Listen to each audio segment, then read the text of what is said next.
ಶ್ರವಣಪಠಣಮಾತ್ರೇಣ ಕಥಾವಕ್ತುಶ್ಚ ಶ್ರೋತॄಣಾಂ ನಿಖಿಲಕಲಿಕೃತ ಕಲ್ಮಷಾಪನೋದನಪಟುತರೆ ಧರ್ಮಾದ್ಯಖಿಲಪುರುಷಾರ್ಥಸಾಧನೀಭೂತೆ ಶ್ರೀಮದ್ಭಾಗವತೆ ಮಹಾಪುರಾಣೇ ಅಧ್ಯಗತಾ ಪ್ರಾರಂಭೆ ಶ್ರುತಿಕಿಂಚಿತ್ಪೂರ್ವಪ್ರಸಕ್ತಪ್ರಮೇಯಾನುವಾದಃ ಹರಯೇ ನಮಃ. ಹರಿಃ ಓಂ ಹರಿಃ ಓಂ ಹರಿಃ ಓಂ. ಶ್ರೀ ಗುರುಭ್ಯೋ ನಮಃ. ಪೂರ್ವ ಶ್ಲೋಕಾಂತ್ಯ ಭಾಗದಲ್ಲಿ ಪರಮ ಪವಿತ್ರವಾದಂತಹ ಪುರಂಜನನ ಉಪಾಖ್ಯಾಯಿಕೆಯನ್ನು ಚತುರ್ಥ ಸ್ಕಂದದ ಕೊನೆಯ ಭಾಗದಲ್ಲಿ ನಿರೂಪಣೆಯನ್ನು ಮಾಡಿ, ತದನಂತರದಲ್ಲಿ ಪರೀಕ್ಷಿನ್ ಮಹಾರಾಜರು ಮತ್ತೆ ಅಲ್ಲಿ ಶುಕಾಚಾರ್ಯರಲ್ಲಿ ಪ್ರಶ್ನೆಯನ್ನು ಮಾಡುತ್ತಾ ಇದ್ದಾರೆ. ಸ್ವಾಮಿ, ಇಲ್ಲಿಯವರೆಗೂ ಕೂಡ ಸ್ವಯಂಭೂಮನುವಿನ ಗಂಡು ಸಂತಾನದೊಳಗೆ ಉತ್ಥಾನಪಾದನ ಚರಿತ್ರೆಯನ್ನ, ಅವನ ವಂಶದಲ್ಲಿ ಬಂದಿರುವಂತಹ ಧ್ರುವರಾಜರೇ ಮೊದಲಾದ ಮಹಾನುಭಾವರ ಚರಿತ್ರೆಯನ್ನ ಸವಿಸ್ತೃತವಾಗಿ ಹೇಳಿದ್ರಿ. ಆ ವಂಶದಲ್ಲಿ ಬಂದಿರುವಂತಹ ಪ್ರಚೇತಸರು ಮಹಾನುಭಾವರು ಅವರ ಚರಿತ್ರೆಯನ್ನೆಲ್ಲ ಹೇಳಿ ಆ ಪುರಂಜನ ಉಪಾಖ್ಯಾನವನ್ನ ನಿರೂಪಣೆಯನ್ನ ಮಾಡಿ ಆದ ಮೇಲೆ ನಂದು ಇನ್ನೊಂದು ಪ್ರಶ್ನೆ. ಪ್ರಿಯವ್ರತೋ ಭಾಗವತ ಆತ್ಮರಾಮ ಕಥಂ ಮುನೇಃ ಗೃಹೇ ಅರಮತ ಯನ್ಮೂಲಃ ಕರ್ಮಬಂಧ ಪರಾಭವಃ. ಪ್ರಿಯವ್ರತ ರಾಜ ಸ್ವಾಭಾವಿಕವಾಗಿ ಒಳ್ಳೆ ಭಗವದ್ಭಕ್ತ. ಒಳ್ಳೆ ಭಗವದ್ಭಕ್ತ ಜೊತೆಗೆ ಅವನಿಗೆ ನಾರದರ ಒಂದು ಉಪದೇಶವೂ ಕೂಡ ಬಹು ವಿಶೇಷವಾಗಿ ಪ್ರಿಯವ್ರತರಾಜರಿಗೆ ಇತ್ತು. ಆದ್ದರಿಂದ ಆ ಭಗವಂತನ ಒಂದು ಧ್ಯಾನವನ್ನು ಮಾಡುವುದು, ದೇವರ ಗುಣಗಾನಗಳನ್ನು ಮಾಡುವುದು, ಇದರಲ್ಲಿಯೇ ಅವನಿಗೆ ಆನಂದದ ಉದ್ರೇಕ. ಆ ಒಂದು ನಿಮಿತ್ತದಿಂದ ಮತ್ತೆ ಅಲ್ಲಿಯಾದರೂ ಕೂಡ ಅಂತಹ ಪ್ರಿಯವ್ರತ ಮಹಾರಾಜ ದೇವರ ಧ್ಯಾನದೊಳಗೆ ಸಂತೋಷದಿಂದ ಇರುವಾಗ ಅವನಿಗೆ ಈ ಗೃಹಸ್ಥಾಶ್ರಮದ ಒಂದು ಸುಖವನ್ನ ಅನುಭವಿಸಲಿಕ್ಕೆ ಹೇಗೆ ಮನಸ್ಸು ಬಂತು? ಆ ವಿಚಾರಕವಾಗಿ ಗೃಹಸ್ಥಾಶ್ರಮದಲ್ಲಿ ಪುನಃ ಬಂಧಕವಾದಂತಹ ಕರ್ಮಗಳನ್ನು ಮಾಡುವುದು ಇದ್ದೇ ಇರ್ತದೆ. ದುಃಖ ಪಡೋದು ಅದಕ್ಕೆ ತಕ್ಕಂತೆಯೂ ಕೂಡ ಅದು ಕೂಡ ಜೊತೆಗೆ ಇರುವಂಥದ್ದಾಗತ್ತೆ. ಹೀಗಿರಬೇಕಾದರೆ ನನೂನಂ ಮುಕ್ತ ಸಂಗಾನಾಂ ತಾದೃಶಾನಾಂ ಮಹಾಮುನೇಃ ಗೃಹೇಶ್ವಭಿನಿವೇಶೋಯಂ ಪುಂಸಾಂ ಭವಿತುಮರ್ಹತಿ. ಅದಕ್ಕೆ ಅಂತಹ ಯಾವ ಪರೀಕ್ಷಿತರ ಪ್ರಿಯವ್ರತರಾದಂತಹ ಮಹಾನುಭಾವರಿಗೆ ಈ ಒಂದು ಸಂಸಾರದೊಳಗೆ ಮತ್ತವರಿಗೆ ಆಸಕ್ತಿ ಅನ್ನೋದು ಹುಟ್ಟಲಿಕ್ಕೆ ಸಾಧ್ಯವೇ ಇಲ್ಲ. ಯಾಕೆ ಅಂದರೆ ಜ್ಞಾನಿಗಳ ಒಂದು ಸಮಾಗಮದಲ್ಲಿ ಇರತಕ್ಕಂಥವರು, ನಾರದರ ಒಂದು ದಿವ್ಯವಾದ ಉಪದೇಶದ ಬಲ.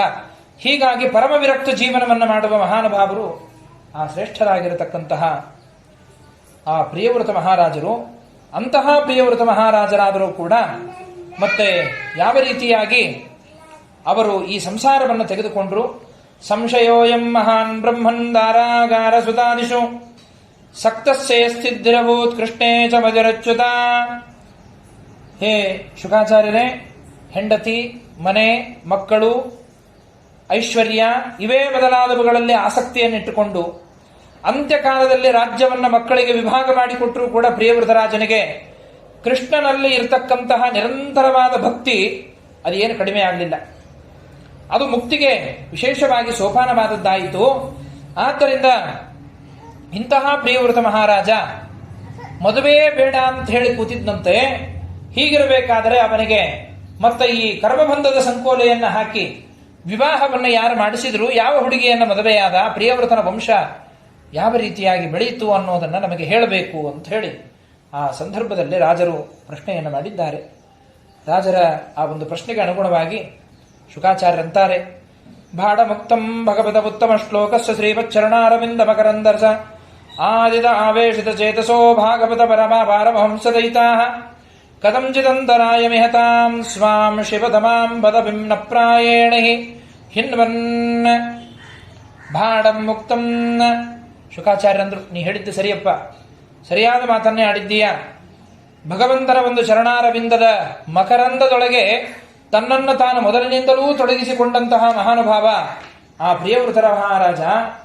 ಅಂಥದ್ದು ಅವನಿಗೆ ಉತ್ತಮರ ಭಕ್ತರ ಸಂಘ ದೊರೆತಾಗ ಭಗವದ್ಭಕ್ತರಾದಂತಹ ಇಂತಹ ಪರಮಹಂಸರಿಗೆ ಪ್ರಿಯನಾದ ವ್ಯಕ್ತಿ ಈ ಪ್ರಿಯವ್ರತ ಮಹಾರಾಜ. ಯಾಕೆ ಜ್ಞಾನಿಗಳ ಸಮಾಗಮದೊಳಗಿದ್ರೆ ಅವರು ಯಾವಾಗಲೂ ನಿವೃತ್ತಿ ಮಾರ್ಗದ ವಿಚಾರಗಳನ್ನೇ ಅನುಭವಿಸುವುದಕ್ಕಾಗಿ ಮತ್ತೆ ವಿಚಾರವನ್ನು ಮಾಡುತ್ತಾ ಇರ್ತಾರೆ. ಆದ್ದರಿಂದಾಗಿ ಪ್ರಾಯ ರಾಗದ್ವೇಷಾದಿ ವಿಘ್ನಗಳು ಏನಿದೆ, ಅಂದರೆ ನಮ್ಮನ್ನ ಸಂಸಾರದಲ್ಲಿ ಹಾಕುವಂತಹ ಅನೇಕ ವಿಘ್ನಗಳು ನಮಗೆ ಅಡ್ಡಿಯಾದರೂ ಕೂಡ ಪ್ರಾಯ ಅವು ಯಾವ ರೀತಿಯಿಂದಲೂ ನಮ್ಮನ್ನು ಬಿಡುವುದಿಲ್ಲ. ಹೀಗಿರಬೇಕಾದರೆ ಯರ್ಹಿ ವಾವಸರಾಜಪುತ್ರ ಪ್ರಿಯವ್ರತ ಪರಮ ಭಾಗವತೋ ನಾರದಸ್ಯ ಚರಣೋಪಸೇವಯ. ಪಂಚಮಸ್ಕಂದ ಬಹಳ ಸೊಗಸಾಗಿರತಕ್ಕಂಥದ್ದು. ಮಧ್ವವಿಜಯದಲ್ಲಿಯೂ ಕೂಡ ಹೇಳುವಾಗ ಶ್ರೀಮದಾಚಾರ್ಯರಿಗೆ ಅತ್ಯಂತ ಪ್ರಿಯವಾದಂತಹ ಸ್ಕಂದ ಅದು ಪಂಚಮಸ್ಕಂದ ಅಂತ. ಅದಕ್ಕಾಗಿ ಭಾಗವತದ ಶುದ್ಧ ಪಾಠ ಯಾವುದು ಅಂತ ಹೇಳಿ ರೀತಿಯಾಗಿ ಹೇಳುವಾಗ ಶ್ರೀಮದಾಚಾರ್ಯರು ಗದ್ಯ ಮಿಹೈವ ಪಂಚಮೇ, ಪಂಚಮಸ್ಕಂದ ಭಾಗವತವನ್ನ ಆ ಗದ್ಯ ಭಾಗದ ನಿರೂಪಣೆಯನ್ನ ತಾವು ಪಾರಾಯಣವನ್ನ ಮಾಡಿ ನಾ ಹೇಳಿದ ಗದ್ಯಗಳು ಯಾವ ಭಾಗದಲ್ಲಿ ಇದೆ ಅದು ಶುದ್ಧವಾದ ಪಾಠ ಅಂತ ಹೇಳಿ ತಿಳಿರಿ ಅಂತ ಹೇಳಿ ಆ ಪಂಚಮಸ್ಕಂದಕ್ಕೆ ಅಷ್ಟು ಮಹತ್ವವನ್ನು ಕೊಡ್ತಾರೆ. ಸಂಪೂರ್ಣವಾಗಿ ಪಂಚಮಸ್ಕಂದ ಪ್ರಾಯ ಅದು ಗದ್ಯ ಭಾಗದಿಂದ ಕೂಡಿರ್ತಕ್ಕಂತಹ ಒಂದು ವಿಶಿಷ್ಟವಾದ ವಿಚಾರಗಳನ್ನು ಒಳಗೊಂಡಿರ್ತಕ್ಕಂಥದ್ದು. ಯರ್ಹಿ ವಾ ಸ ರಾಜಪುತ್ರ ಪ್ರಿಯವೃತಃ ಪರಮ ಭಾಗವತಃ ನಾರದಸ್ಯ ಚರಣೋಪಸೇವಯ ಅಂಜಸೌ ಅವಗತಃ ಪರಮಾರ್ಥ ಸತ್ವತೋ ಬ್ರಹ್ಮಸತ್ರೇಣ ದೀಕ್ಷಿಷ್ಯಮಾಣಃ ಅವನಿ ತಳ ಪರಿಪಾಲನಾಯ ಆಮ್ನಾದ ಪ್ರಬಲ ಗುಣಗುಣೈಕಾಂತ ಭಾಜನತೆಯ ಸ್ವಪಿತ್ರೋ ಉಪಮಂತ್ರಿತೋ ಭಗವತಿ ವಾಸುದೇವ ಏವ ವ್ಯವಧಾನ ಸಮಾಧಿ ಯೋಗೇನ ಸಮಾವೇಶಿತ ಸಕಲಕಾರಕ ಕ್ರಿಯಾಕಲಾಪೋ ನೈವಾಭ್ಯನಂದದ ಯದವಿದದ ಪತ್ರ ಯದವಿತ್ತದ ಪ್ರತ್ಯಾಮ್ನಾತವ್ಯಂ ತದಧಿಕರಣಾತ್ಮನೋ ಅನ್ಯಸ್ಮಾದತೋ ಯದಾ ಪರಭವಂ ಪರಾಭವಂ ಅನ್ವೀಕ್ಷಮಾಣಃ. ಆ ಮಹಾನುಭಾವನಾದಂತಹ ಪ್ರಿಯವ್ರತ ಮಹಾರಾಜ ಪರಮ ಭಗವದ್ಭಕ್ತನಾಗಿದ್ದ. ಜೊತೆಗೆ ನಾರದರ ಚರಣೋಪಸೇವಯ, ಆ ನಾರದ ಮಹರ್ಷಿಗಳ ಒಂದು ಪಾದಕಮಲಗಳ ಆರಾಧನೆಯ ಒಂದು ಪುಣ್ಯ, ಯಾವಾಗಲೂ ಅವರಲ್ಲಿ ರತಿಯನ್ನು ಮಾಡತಕ್ಕಂಥವನು. ಅದರಿಂದಾಗಿ ಉತ್ತಮವಾದಂತಹ ಯಾವ ತತ್ವವನ್ನ ಪರಮಾರ್ಥ ಸತ್ವತೋ ಬ್ರಹ್ಮಸತ್ರೇಣ, ಆ ವಿಶಿಷ್ಟವಾದ ನಾರದರ ಉಪದೇಶದ ಬಲದಿಂದ ಅನೇಕ ವಿಧವಾಗಿರತಕ್ಕಂತಹ ತತ್ವಗಳನ್ನು ಈ ಪ್ರಿಯವೃತ ಮಹಾರಾಜರು ಮತ್ತು ತಿಳ್ಕೊಂಡಿದ್ದವರಾಗಿದ್ದಾರೆ. ಆ ಒಂದು ನಿಮಿತ್ತದಿಂದಾಗಿ ಬ್ರಹ್ಮಸತ್ರೇಣ ದೀಕ್ಷಿಷ್ಯಮಾಣ, ಸಂಸಾರದಲ್ಲಿ ವಿರಕ್ತಿ ಹುಟ್ಟಿದೆ ಅವರಿಗೆ. ಆಗ ಆ ಸಂಸಾರದಲ್ಲಿ ವಿರಕ್ತಿ ಅನ್ನುವುದು ಹುಟ್ಟಿ ಆವಾಗ ಅವರಾದರೂ ಕೂಡ ದೀಕ್ಷಿಷ್ಯಮಾಣ ಅವನಿದಳ ಪರಿಪಾಲನಾಯ ಆಮ್ನಾದ ಪ್ರವರ ಗುಣಗಣೈಕಾಂತಭಾಜನತೆಯ. ಆ ಸಂದರ್ಭದಲ್ಲಿ ಅಲ್ಲಿಯಾದರೂ ಕೂಡ ತಾನು ಸನ್ಯಾಸ ದೀಕ್ಷೆಯನ್ನು ತೆಗೆದುಕೊಳ್ಳಬೇಕು ಅಂತ ಹೇಳಿ ಅಲ್ಲಿ ಮನಸ್ಸು ಮಾಡಿರ್ತಕ್ಕಂತಹ ಯಾವ ಸಂದರ್ಭ, ಹೀಗೆ ಅಲ್ಲಿಯಾದರೂ ಕೂಡ ಆ ಶ್ರೇಷ್ಠವಾದಂತಹ ಸನ್ಯಾಸವನ್ನು ತೆಗೆದುಕೊಳ್ಳಬೇಕು ಅಂತ ಹೇಳಿ ತಾನು ಮನಸ್ಸು ಮಾಡಿದಂತಹ ಸಂದರ್ಭದೊಳಗೆ ಅಲ್ಲಿಯಾದರೂ ಕೂಡ ಅವನಿಗೆ ಸ್ವಯಂಭೂಮನುಗಳ ದೊಡ್ಡ ವಂಶ, ಮುಂದೆ ಆ ವಂಶವನ್ನು ಉಳಿಸಬೇಕು, ಬೆಳೆಸಬೇಕು, ರಾಜ್ಯಗಳ ಪರಿಪಾಲನೆ ಆಗಬೇಕು. ಹೀಗೆಲ್ಲ ಇರಬೇಕಾದರೆ ಆ ಸ್ವಯಂಭೂಮನಗಳು ಮತ್ತೆ ಅವನಿಗೆ ಹೇಳ್ತಾರೆ, ನೋಡಪ್ಪ, ಇಷ್ಟೆಲ್ಲ ದೇಶದ ಜವಾಬ್ದಾರಿ ಇದೆ, ಸನ್ಯಾಸ ದೀಕ್ಷೆಯನ್ನು ತೆಗೆದುಕೊಳ್ಳಿಕ್ಕೆ ಹೋಗಬೇಡ, ನೀನಾದರೂ ಕೂಡ ಗೃಹಸ್ಥಾಶ್ರಮ ಧರ್ಮವನ್ನ ಆಚರಣೆಯನ್ನು ಮಾಡ್ತಾ ಇರತಕ್ಕಂಥವನಾಗು ಅಂತನ್ನುವಂತಹ ಮಾತನ್ನು ಹೇಳಿದರೂ ಕೂಡ ಆವಾಗ ಕೇಳ್ತಾ ಇಲ್ಲ. ಯಾಕೆ ಅಂದ್ರೆ ಆ ನಾರದರ ಉಪದೇಶದ ಬಲ ಅಷ್ಟು ದೀರ್ಘವಾಗಿ ಇತ್ತದ್ದು. ಅವನ ಮನಸ್ಸನ್ನ ಆ ರೀತಿಯಾಗಿ ಪರಿವರ್ತನೆ ಮಾಡಿಬಿಟ್ಟಿದ್ರು. ಅತಃ ಭಗವಾನಾದಿದೇವ ಏತಸ್ಯ ಗುಣ ವಿಸರ್ಗಸ್ಯ ಪರಿಬ್ರಹ್ಮಣ ಅನುಧ್ಯಾನೇನ ವ್ಯವಸಿತ ಸಕಲ ಜಗದಭಿಪ್ರಾಯ ಆತ್ಮಯೋನಿ ಅಖಿಲ ನಿಗಮ ನಿಜ ಜನ ಪರಿವೇಷ್ಟಿತ ಸ್ವಭವನಾದವತಾರ. ಆ ಸಂದರ್ಭದಲ್ಲಿ ನಾರದರು ಉಪದೇಶ ಮಾಡುತ್ತಾ ಪ್ರಿಯವರ್ತರಾಜನನ್ನ ಮುಂದೆ ಕೂಡಿಸಿಕೊಂಡು ಸತ್ರದಲ್ಲಿ ತಾವು ಸನ್ನಿಹಿತರಾಗಿದ್ದಾರೆ ಮಹಾನುಭಾವರು. ಆವಾಗ ಅಲ್ಲಿ ಯಾದರೂ ಕೂಡ ಸ್ವಯಂಭೂಮನಗಳು ಆ ಬ್ರಹ್ಮದೇವರನ್ನ ಪ್ರಾರ್ಥನೆ ಮಾಡಿದ್ರಂತೆ, ಸ್ವಾಮಿ, ನನ್ನ ಮಗ ಏನ್ ಹೇಳಿದ್ರು ಕೇಳ್ತಾ ಇಲ್ಲ, ಸನ್ಯಾಸವನ್ನ ತೆಗೆದುಕೊಳ್ಬೇಕು ಅಂತ ನಿಶ್ಚಯ ಮಾಡಿದ್ದಾನೆ, ಅದಕ್ಕೆ ನೀವೇ ಬಂದು ಅವರಿಗೆ ಉಪದೇಶ ಮಾಡಬೇಕು ಗೃಹಸ್ಥ ಧರ್ಮವನ್ನ ಅಂತ ಹೇಳಿದಾಗ ಸ್ವಯಂಭೂಮನುಗಳ ಒಂದು ಪ್ರಾರ್ಥನೆಗೆ ಮೆಚ್ಚಿ ಸ್ವಭವನಾದವತಾರ. ಆ ಸಂದರ್ಭದಲ್ಲಿ ಆದರೂ ಕೂಡ ಆ ಶ್ರೇಷ್ಠವಾಗಿರತಕ್ಕಂತಹ ಆ ತನ್ನ ಒಂದು ಸತ್ಯಲೋಕದಿಂದ ಅವತಾರ ಈ ಭೂಲೋಕದ ಕಡೆಗೆ ಅವರಾದರೂ ಕೂಡ ಧರೆಗಿಳಿದು ಬರ್ತಾ ಇದ್ದಾರೆ. ಹೇಗಿತ್ತದು? ತತ್ರ ತತ್ರ ಉಡುಪತಿರ ವಿಮಾನ ಬಳಿವಿಹಿ ಅನುಪಥ ಅಮರ ಪರಿವೃಡೈ ಅಭಿಪೂಜ್ಯಮಾನಾ ಪಥಿ ಪತಿ ಚವರೂತಶಃ ಸಿದ್ಧ ಗಂಧರ್ವ ಸಾಧ್ಯ ಚಾರಣ ಮುನಿಗಣೈ ಉಪಗೀಯಮಾನೋ ಗಂಧವಾದನ ದ್ರೋಣೀಂ ಅಪಭಾಸಯನ್ ಉಪಸರ್ಪ. ಆ ಬ್ರಹ್ಮದೇವರು ಹಂಸಾರೂಢರಾಗಿ ಧರೆಗೆ ಇಳಿದು ಬರಬೇಕಾದರೆ ಆಕಾಶದಲ್ಲಿ ಶ್ರೇಷ್ಠನಾದಂತಹ ಉಡುಪತಿ ಚಂದ್ರನಂತೆ ಕಾಣಿಸ್ತಾ ಇದ್ದಾರಂತೆ. ಬಿಳಿಯಾದ ಹಂಸ, ಅದರ ಮಧ್ಯದಲ್ಲಿ ಚತುರ್ಮುಖ ಬ್ರಹ್ಮದೇವರು, ಅವರ ಸುತ್ತಲೂ ಕೂಡ ದಾರಿಯುದ್ದಕ್ಕೂ ಕೂಡ ದೇವೋತ್ತಮರು ಸತ್ಯಲೋಕದಿಂದ ಬ್ರಹ್ಮದೇವರು ಬರ್ತಾ ಇದ್ದಾರೆ ಅಂತ ಗೊತ್ತಾದಾಗ ವಿಮಾನ ಬಳಿಬಿಹಿ ಎಲ್ಲ ದೇವತೆಗಳು ಆ ಬ್ರಹ್ಮದೇವರ ದರ್ಶನ ಪಡೆಯುವುದಕ್ಕೆ ವಿಮಾನಗಳಲ್ಲಿ ಸಾಲುಗಟ್ಟಿ ನಿಂತಿದ್ದಾರಂತೆ. ಮಹಾನುಭಾವರೆಲ್ಲ ಎಲ್ಲ ವಿಮಾನದಲ್ಲಿ ಬಂದಿದ್ದಾರೆ. ದಾರಿಯಲ್ಲಿ ಬರಬೇಕಾದ್ರೆ ನಮ್ಮ ಊರಿಗೆ ಸ್ವಾಮಿಗಳು ಬಂದು ಮುಂದಿನ ಊರಿಗೆ ಹೋಗಬೇಕಾದ್ರೆ ನಾವು ಹೋಗಿ ಅವರ ಪಾದ ಪೂಜಾ ಮಾಡಿ ಆರಾಧನೆಯನ್ನು ಮಾಡುತ್ತೇವೋ ಇಲ್ಲೋ, ಅವರಿಗೆ ಪೂಜೆಯನ್ನು ಸಲ್ಲಿಸ್ತೇವಲ್ಲ, ಹಾಗೆ ಸತ್ಯಲೋಕದಿಂದ ಚತುರ್ಮುಖ ಬ್ರಹ್ಮದೇವರು ಸರ್ವಜ್ಞ ಪೀಠದಲ್ಲಿ ಕುಳಿತಿರುವ ಸ್ವಾಮಿಗಳು ಬಂದರೆ ಊರಿನಿಂದ ಜನ ಬರ್ತಾರೆ ಅಂದ ಮೇಲೆ ಸಾಕ್ಷಾತ್ ಸರ್ವಜ್ಞ ಮೂರ್ತಿಯಾದ ಚತುರ್ಮುಖ ಧರೆಗಿಳಿದು ಬರಬೇಕಾದ್ರೆ ಅಮರ ಪರಿವೃಢೈಹಿ ಎಲ್ಲ ದೇವತೆಗಳ ಒಂದು ಸಮೂಹ ಅಭಿಪೂಜ್ಯಮಾನ ಆ ಬ್ರಹ್ಮದೇವರನ್ನ ಪೂಜೆ ಮಾಡುವುದಕ್ಕಾಗಿ ಪಥಿ ಪಥಿ ಚ ಬರೂಥಶಃ ಮಾರ್ಗ ಮಧ್ಯದಲ್ಲಿ ಅವರಾದರೂ ಕೂಡ ಅರ್ಘ್ಯ ಪಾದ್ಯ ಆಚಮನ ಗಂಧ ಪುಷ್ಪ ಎಲ್ಲವನ್ನು ತೆಗೆದುಕೊಂಡು ಅಲ್ಲಿ ಬಂದಿದ್ದಾರಂತೆ. ಆ ಬ್ರಹ್ಮದೇವರನ್ನ ಸ್ವಲ್ಪ ನಮ್ಮ ಮನೆಗೆ ಬಂದು ಪಾದಧೂಳಿ ಹಾಕಿ ಹೋಗ್ರಿ, ಯಾವಾಗಲೂ ಸಂಚಾರಕ್ಕೆ ಬರ್ತೀರಿ, ನಮ್ಮ ಊರಿಗೆ ಬರ್ರಿ ಅಂತ ಹೇಳಿ ದಾರಿಯಲ್ಲಿ ಇರ್ತಕ್ಕಂತಹ ದೇವತೆಗಳೆಲ್ಲ ಸಿದ್ಧ ಗಂಧರ್ವ ಸಾಧ್ಯ ಚಾರಣ ಮುನಿಗಣೈ ಉಪಗೀಯಮಾನ. ಆ ಬ್ರಹ್ಮದೇವರು ಬರ್ತಾರೆ ಅಂತಂದ್ರೆ ಸಿದ್ಧರು, ಗಂಧರ್ವರು, ಸಾಧ್ಯರು, ಚಾರಣರು ಇವರೇ ಮೊದಲಾದವರು ಉಪಗೀಯಮಾನ ಉತ್ತಮವಾದ ರೀತಿಯಲ್ಲಿ ಸಾಮಗಾನಗಳನ್ನು ಮಾಡುತ್ತಾ ಹಾಡನ್ನ ಹಾಡುತ್ತಾ ಅಲ್ಲಿ ಬಂದಿದ್ದಾರೆ. ಆ ಎಲ್ಲ ಭಕ್ತರ ಹಾಡುಗಳನ್ನು ಕೇಳುತ್ತಾ ಮಹಾನುಭಾವರಾದ ಚತುರ್ಮುಖ ಬ್ರಹ್ಮದೇವರು ಗಂಧಮಾದನ ದ್ರೋಣಿ ಗಂಧಮಾದನ ಪರ್ವತಕ್ಕೆ ಬಂದಿರುತ್ತೆ. ಆ ಗಂಧಮಾದನ ಪರ್ವತಕ್ಕೆ ಬಂದಿದ್ದಾರೆ. ಆ ಸಂದರ್ಭದಲ್ಲಿ ಅಲ್ಲಿ ಅವರು ಕೂಡ ಅವಭಾಸೆಯನ್ನುಪಸರ್ಪ ಆ ಗಂಧಮಾದನ ದ್ರೋಣಿಯಲ್ಲಿ ಪ್ರಿಯವೃತ ಮಹಾರಾಜ ನಾರದರೊಂದಿಗೆ ಕೂತಿದ್ದಾನೆ. ಗಂಧಮಾದನದ ಪರ್ವತದ ಗುಹೆಯನ್ನು ತಮ್ಮ ಕಾಂತಿಯಿಂದ ಬೆಳಗಿಸಿದ್ದಾರೆ. ಆ ಸಂದರ್ಭದಲ್ಲಿ ಮಗನನ್ನ ಕರ್ಕೊಂಡು ಹೋಗ್ಲಿಕ್ಕಾಗಿ ಸ್ವಯಂಭೂಮನು ಅಲ್ಲಿಗೆ ಬಂದಂತೆ. ಉಪಸರ್ಪ ನೋಡಪ್ಪ, ಅಲ್ಲಿ ಹೊರಗಡೆ ಬ್ರಹ್ಮದೇವರು ಬಂದಿದ್ದಾರೆ ಅಂತ ಗೊತ್ತಾದ ತಕ್ಷಣ ನಾರದರು ಕೂಡ ಎದ್ದು ಬಂದರಂತೆ, ನಮ್ಮಪ್ಪ ಬಂದಿದ್ದಾನೆ ಅಂತ ಹೇಳಿ. ಯಾಕೆಂದ್ರೆ ಆ ನಾರದರ ಉತ್ಪತ್ತಿಯು ಬ್ರಹ್ಮದೇವರ ತೊಡೆಯಿಂದ ಅಲ್ವಾ, ಆದ್ದರಿಂದ ಬ್ರಹ್ಮದೇವರು ಬಂದಿದ್ದಾರೆ ಅಂದ್ರೆ ಒಳಗಿದ್ದ ನಾರದರು ಕೂಡ ಎದ್ದು ಬಂದರು. ತತ್ರ ವಾಮಯೇನಂ ದೇವರ್ಷಿ ಹಂಸಯಾನೇ ಪಿತರಂ ಭಗವಂತಂ ಹಿರಣ್ಯ ಗರ್ಭಂ ಉಪಲಭಮಾನಃ ಸಹಸೈವ ಸಹ ಪಿತಾ ಪುತ್ರಾಭ್ಯಾಂ ಅವಹಿತ ಅಂಜಲಿ ಉಪದಸ್ಥೆ. ನಾರದರು ಆವಾಗ ಎರಡೂ ಕೈಗಳನ್ನು ಜೋಡಿಸಿದವರಾಗಿದ್ದಾರೆ. ಸಾಷ್ಟಾಂಗ ನಮಸ್ಕಾರವನ್ನು ಮಾಡಿದರಂತೆ. ಹಂಸಯಾನದಲ್ಲಿ ಕೂತಿರತಕ್ಕಂತಹ ಬ್ರಹ್ಮದೇವರು ಆ ಎಲ್ಲ ಭಕ್ತ ಸಮೂಹವನ್ನು ನೋಡಿ ಆಶೀರ್ವಾದವನ್ನು ಮಾಡುತ್ತಾ ಇದ್ದಾರೆ. ಆ ಸಂದರ್ಭದೊಳಗೆ ಆವಾಗ ಭಗವಾನಪಿ ಭಾರತದುಪನೀತಾರ್ಹಣ ಸೂಕ್ತವಾಕೇನ ನಿತರಾಂ ಉದಿತ ಗುಣವತಾರ ಸುವಿಜಯ ಪ್ರಿಯೋವ್ರತಂ ಆದಿಪುರುಷಸ್ತಂ ಸದಯ ಸಾವಲೋಕೈತಿ ಹೋವಾಚ. ಪಂಚಮಸ್ಕಂದ ಗದ್ಯವನ್ನ ನಿರೂಪಣೆ ಮಾಡುವುದು ಬಹಳ ಕಷ್ಟ. ಯಾವ ಧಾಟಿಯಲ್ಲಿ ಅದನ್ನು ಹೇಳುತ್ತೇವೋ ಅನುವಾದವನ್ನು ಅದೇ ಧಾಟಿಯಲ್ಲಿ ಮಾಡಬೇಕು ಅಂತ ಒಂದು ವಿಜಯಧ್ವಜಿಯರು ಹಾಕಿಕೊಟ್ಟಿರ್ತಕ್ಕಂತಹ ಪದ್ಧತಿ ಅದು. ಯಾಕೆ ಅಂದ್ರೆ ಈ ಪಂಚಮಸ್ಕಂದ ಭಾಗವತವನ್ನ ಹೇಳ್ತಕ್ಕಂತಹ ಯಾವ ಸಂದರ್ಭದೊಳಗೆ ವಿಜಯಧ್ವಜಿಯರು ವ್ಯಾಖ್ಯಾನವನ್ನು ಮಾಡಬೇಕಾದ್ರೆ ಕೊನೆಗೆ ವ್ಯಾಖ್ಯಾನವನ್ನು ಮಾಡುತ್ತಾರೆ. ಯಾವ ನದಿ, ನದ, ಪರ್ವತ ಇವುಗಳ ವರ್ಣನೆ, ಭೂಗೋಳ ಖಗೋಳಗಳ ವರ್ಣನ ಈ ಒಂದು ಪಂಚಮಸ್ಕಂದ ಭಾಗವತದಲ್ಲಿ ಬರ್ತದೆ. ಆ ಒಂದೊಂದು ಪರ್ವತಾಭಿಮಾನಿ ದೇವತೆಗಳ ವರ್ಣನೆಗಳನ್ನ ಶ್ರೀಮದ್ ಭಾಗವತದಲ್ಲಿ ಪಂಚಮಸ್ಕಂದದಲ್ಲಿ ಮಾಡಬೇಕಾದ್ರೆ ಕೃಷ್ಣದೇವರು ನರ್ತನ ಮಾಡಲಿಕ್ಕೆ ಪ್ರಾರಂಭ ಮಾಡಿದ್ರಂತೆ. ಕೃಷ್ಣದೇವರ ನರ್ತನ ಮಾಡಲಿಕ್ಕೆ ಪ್ರಾರಂಭ ಮಾಡಿದ್ರಂತೆ. ಈ ರೀತಿಯಾಗಿ ಭಗವಾನ್ ಅಭಿಭಾರತ.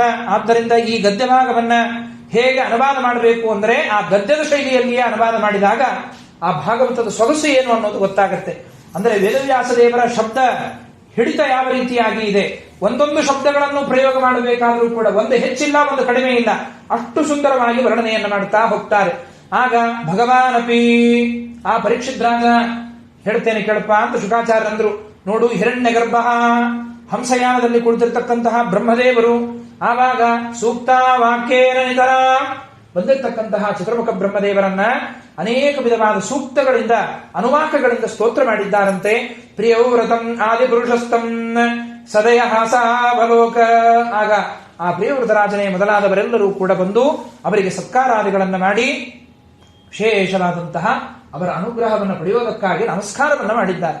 ನಮಸ್ಕಾರ ಮಾಡಿದ ತಕ್ಷಣ ಇತ್ತ ಇವರಾದರೂ ಕೂಡ ಆ ಪರಮ ಪವಿತ್ರವಾಗಿರತಕ್ಕಂತಹ ಉಪದೇಶವನ್ನು ಮಾಡಲಿಕ್ಕಾಗಿ ಬ್ರಹ್ಮದೇವರು ಅಲ್ಲಿ ಹಂಸಾರೂಢರಾಗಿ ತಾವು ಬಂದಿರತಕ್ಕಂತಹ ಒಂದು ಪ್ರಸಂಗ. ಆ ಒಂದು ನಿಮಿತ್ತದಿಂದ ಅವರಾದರೂ ಕೂಡ ಭಗವಾನ್ ವಾಚ ಅಂತಂದ್ರೆ ಇಲ್ಲಿ ಬ್ರಹ್ಮದೇವರು ಉಪದೇಶವನ್ನು ಮಾಡಲಿಕ್ಕೆ ಪ್ರಾರಂಭ ಮಾಡಿದ್ರಂತೆ.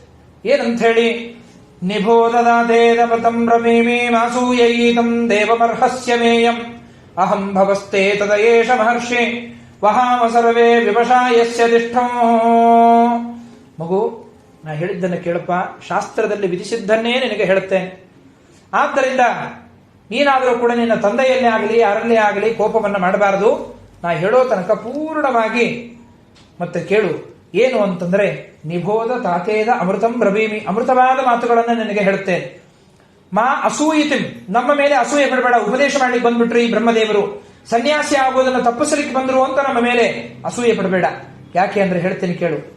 ಸರ್ವೋತ್ತಮನಾದ ಭಗವಂತನನ್ನ ತಿಳಿಯುವ ಮಾಧ್ಯಮಗಳು ಅನೇಕ ಇದೆ.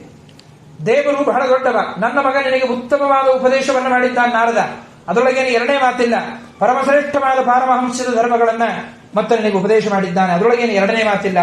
ಆದ್ರೆ ಒಂದು ತಿಳ್ಕೋ, ಅಹಂ ಭವಸ್ತೆ ತತ ಏಷ ಮಹರ್ಷಿ, ನಾನಾಗಲಿ ಅಥವಾ ರುದ್ರದೇವರಾಗಲಿ, ಭವ ಅಂತಂದ್ರೆ ರುದ್ರ, ಇನ್ನನೇಕ ಜನ ಋಷಿಮುನಿಗಳೇ ಆಗಲಿ, ಇವರು ಯಾರೂ ಕೂಡ ಭಗವಂತನನ್ನ ಪೂರ್ಣ ಮಟ್ಟದಲ್ಲಿ ತಿಳಿದಿಲ್ಲ. ನನ್ನಿಂದ ಆರಂಭ ಮಾಡಿಕೊಂಡು ಪ್ರತಿಯೊಬ್ಬರೂ ಅಸ್ವತಂತ್ರರೇ. ನಾರದ ಮುನಿಗಳಾಗಲಿ ಎಲ್ಲರೂ ಅಸ್ವತಂತ್ರರೇ. ನತಸ್ಯ ಕಶ್ಚಿತ್ ತಪಸಾ ವಿದ್ಯೆಯಾವ ನ ಯೋಗ ವೀರ್ಯೇಣ ಮನೀಷ ಯಾವ. ಆ ಸಂದರ್ಭದಲ್ಲಿ ಆದರೂ ಕೂಡ ಅವರು ಹೇಳ್ತಾರೆ ಯಾವಾಗ, ಭವಾಯ ನಾಶಾಯ ಚ ಕರ್ಮ ಕರ್ತುಂ ಶೋಕಾಯ ಮೋಹಾಯ ಸದಾ ಭಯಾಯ ಮವ್ಯಕ್ತದಿಷ್ಟಂ ಜನತಂಗದತ್ತೇ. ಆದ್ದರಿಂದ ಸಂಸಾರಿ ಜೀವರು ಹುಟ್ಟು ಸಾವು ಶೋಕ ಮೋಹ ಭಯ ಸುಖ ದುಃಖ ಇವೆಲ್ಲವೂ ಕೂಡ ಭವಾಯ ನಾಶಾಯ ಕರ್ಮ ಕರ್ತುಂ ಶೋಕಾಯ ಮೋಹಾಯ ಸದಾ ಅಭಯಾಯ, ಇದೆಲ್ಲವನ್ನು ಮಾಡುತ್ತಾ ಪರಮಾತ್ಮನ ನಿಮಿತ್ತ ಈ ಶರೀರ ಸಂಬಂಧವನ್ನ ಕರ್ಮವಶದಿಂದ ಧಾರಣೆ ಮಾಡಿರ್ತಾರಪ್ಪ. ಈ ಒಂದು ಶರೀರವನ್ನು ಧಾರಣೆ ಮಾಡಿರ್ತಕ್ಕಂಥವರಿಗೆ ಎಂದಿಗೂ ಸ್ವಾತಂತ್ರ್ಯ ಅನ್ನೋದು ಇಲ್ಲಿಯೂ ಇಲ್ಲ ಅಲ್ಲಿಯೂ ಇಲ್ಲ, ಎಲ್ಲೆಲ್ಲಿಯೂ ಸ್ವಾತಂತ್ರ್ಯ ಇಲ್ಲ. ಇದು ನಾ ಹೇಳುವ ಮಾತಲ್ಲ, ಎಲ್ಲವೂ ವೇದ ಹೇಳಿದಂತಹ ಮಾತು. ದ್ವಿಪದೇ ಚ ಚತುಷ್ಪದೇ, ಎರಡು ಕಾಲಿನ ಪ್ರಾಣಿಗಳಾಗಲಿ ನಾಲ್ಕು ಕಾಲಿನ ಪ್ರಾಣಿಗಳಾಗಲಿ ಅವೆಲ್ಲವೂ ಭಗವಂತನ ಅಧೀನವೇ ಆಗಿದ್ದಾರೆ. ಈಶಾವಸೃಷ್ಟಂ ಹ್ಯವರನ್ಮರುದ್ಮಹೇಂಗ ದುಃಖಂ ಸುಖಂ ವಾ ಗುಣಕರ್ಮ ಸಂಗಾತ. ಅದಕ್ಕಾಗಿ ಸ್ವಯಂಭವ ಮನುವಿನ ಒಂದು ಅಪೇಕ್ಷೆಯಿಂದ ನಾನು ಬಂದಿದ್ದೇನೆ ಅಂತ ತಿಳಿಬೇಡ, ನಿನ್ನನ್ನು ಉದ್ಧಾರ ಮಾಡಲಿಕ್ಕಾಗಿ ಬಂದಿದ್ದೇನೆ. ಆದ್ದರಿಂದ ನೋಡಪ್ಪ, ಆಯಾ ವರ್ಣಗಳನ್ನ ಆಯಾ ಆಶ್ರಮಗಳನ್ನ ಆಯಾ ಕಾಲಗಳಲ್ಲಿ ಹೊಂದಬೇಕಾಗಿರತಕ್ಕಂಥದ್ದು ಅದು ಒಂದು ಧರ್ಮ. ಅವುಗಳ ಮುಖಾಂತರವಾಗಿ ಪೂಜೆಯನ್ನ ಆಯಾ ಯೋನಿಯಲ್ಲಿ ಆಯಾ ವರ್ಣಗಳನ್ನ ಮಾಡಿದಾಗ ಭಗವಂತನಿಗೆ ವಿಶೇಷವಾದ ಸಂತೃಪ್ತಿಯಾಗುತ್ತೆ. ಆದ್ದರಿಂದಾಗಿ ನೀನಾದರೂ ಕೂಡ ಈ ರೀತಿಯಾಗಿ ಸನ್ಯಾಸಿ ಆಗ್ತೇನೆ ಅಂತ ಹೇಳಿ ಹೊರಟಿದ್ದೀಯಲ್ಲ, ಯಾಕೆ ಹೊರಟಿದ್ದೀಯ? ಪ್ರತಿಯೊಬ್ಬ ವ್ಯಕ್ತಿಗೂ ಕೂಡ 6 ಜನ ಹೆಣ್ಣಂದಿರುತ್ತಾರೆ. ಅವರು ನಮ್ಮನ್ನು ಬೆನ್ನಹತ್ತೆ ಬಂದ್ಬಿಟ್ಟಿರ್ತಾರೆ. ಯಕ್ಷತ್ಸಪತ್ನಾ ವಿಜಿಗೀಷಮಾಣಾ ಗೃಹೇಶು ನಿರ್ವಿದ್ಯಯತೇದ ಪೂರ್ವಂ ಯದ್ಧೇ ಯುದ್ಧೇತ ದುರ್ಗಾಶ್ರಿತ ಊರ್ಜಿತಾರೀನ್ ಕ್ಷೇತ್ರೇಶು ಕಾಮಂ ವಿಚರೇದ್ವರಿಷ್ಠಂ. ಆ ಸಂದರ್ಭದಲ್ಲಿ ಅಲ್ಲಿ ಹೇಳುವಾಗ ಅಲ್ಲಿ ಹೇಳ್ತಾರೆ, ಯಹ ಷಟ್ ಸಪತ್ನಾನ್, ಹೇ ವೇದವ್ರತ ಮಹಾರಾಜ, ನೀನು ಅರಿಷಡ್ ವರ್ಗಗಳನ್ನು ಗೆದ್ದವ. ಹೀಗಾಗಿ ನೀನು ಕಾಡಿನಲ್ಲಿ ಇದ್ರೂ ಅಷ್ಟೇ, ನಾಡಿನಲ್ಲಿ ಇದ್ರೂ ಅಷ್ಟೇ. ಹೀಗಾಗಿ ನಾಡಿನಲ್ಲಿ ಇದ್ದು ನೀನು ಕಾಮ ಕ್ರೋಧ ಲೋಭ ಮೋಹ ಮದವತ್ಸರಗಳನ್ನು ಗೆಲ್ಲುವ ಸ್ವಭಾವ ಗೆದ್ದಂಥವನು ಜಿತೇಂದ್ರಿಯ ನೀನಾಗಿರಬೇಕಾದರೆ ಈ ಸಂಸಾರ ಕೂಪದಲ್ಲಿ ಇಳಿದಾಗ, ಮದುವೆ ಮಾಡಿಕೊಂಡಾಗ ನಿನಗೆ ಯಾವುದೇ ತರಹದ ಬಾಧೆ ಆಗುವುದಿಲ್ಲ. ಅರ್ಥಾತ್ ಈ ಸಂಸಾರ ನಿನಗೆ ಮೋಕ್ಷಕ್ಕೆ ಪ್ರತಿಬಂಧಕ ಆಗುವುದಿಲ್ಲ. ಯಾಕೆ? ನೀನು ಆ ಸಂಸಾರಕ್ಕೆ ಹೋದರೂ ಕೂಡ ಅರಿಷಡ್ ವರ್ಗಗಳನ್ನು ಗೆದ್ದಿದ್ದರಿಂದ ಹೆಂಡತಿಯಲ್ಲಿ, ಮಕ್ಕಳಲ್ಲಿ, ಮೊಮ್ಮಕ್ಕಳಲ್ಲಿ, ರಾಜ್ಯದಲ್ಲಿ, ಕೋಶಾಗಾರದಲ್ಲಿ ಭಗವಂತನನ್ನೇ ಚಿಂತನೆ ಮಾಡುವ ಸ್ವಭಾವ ನಿನ್ನದಾಗುತ್ತೆ.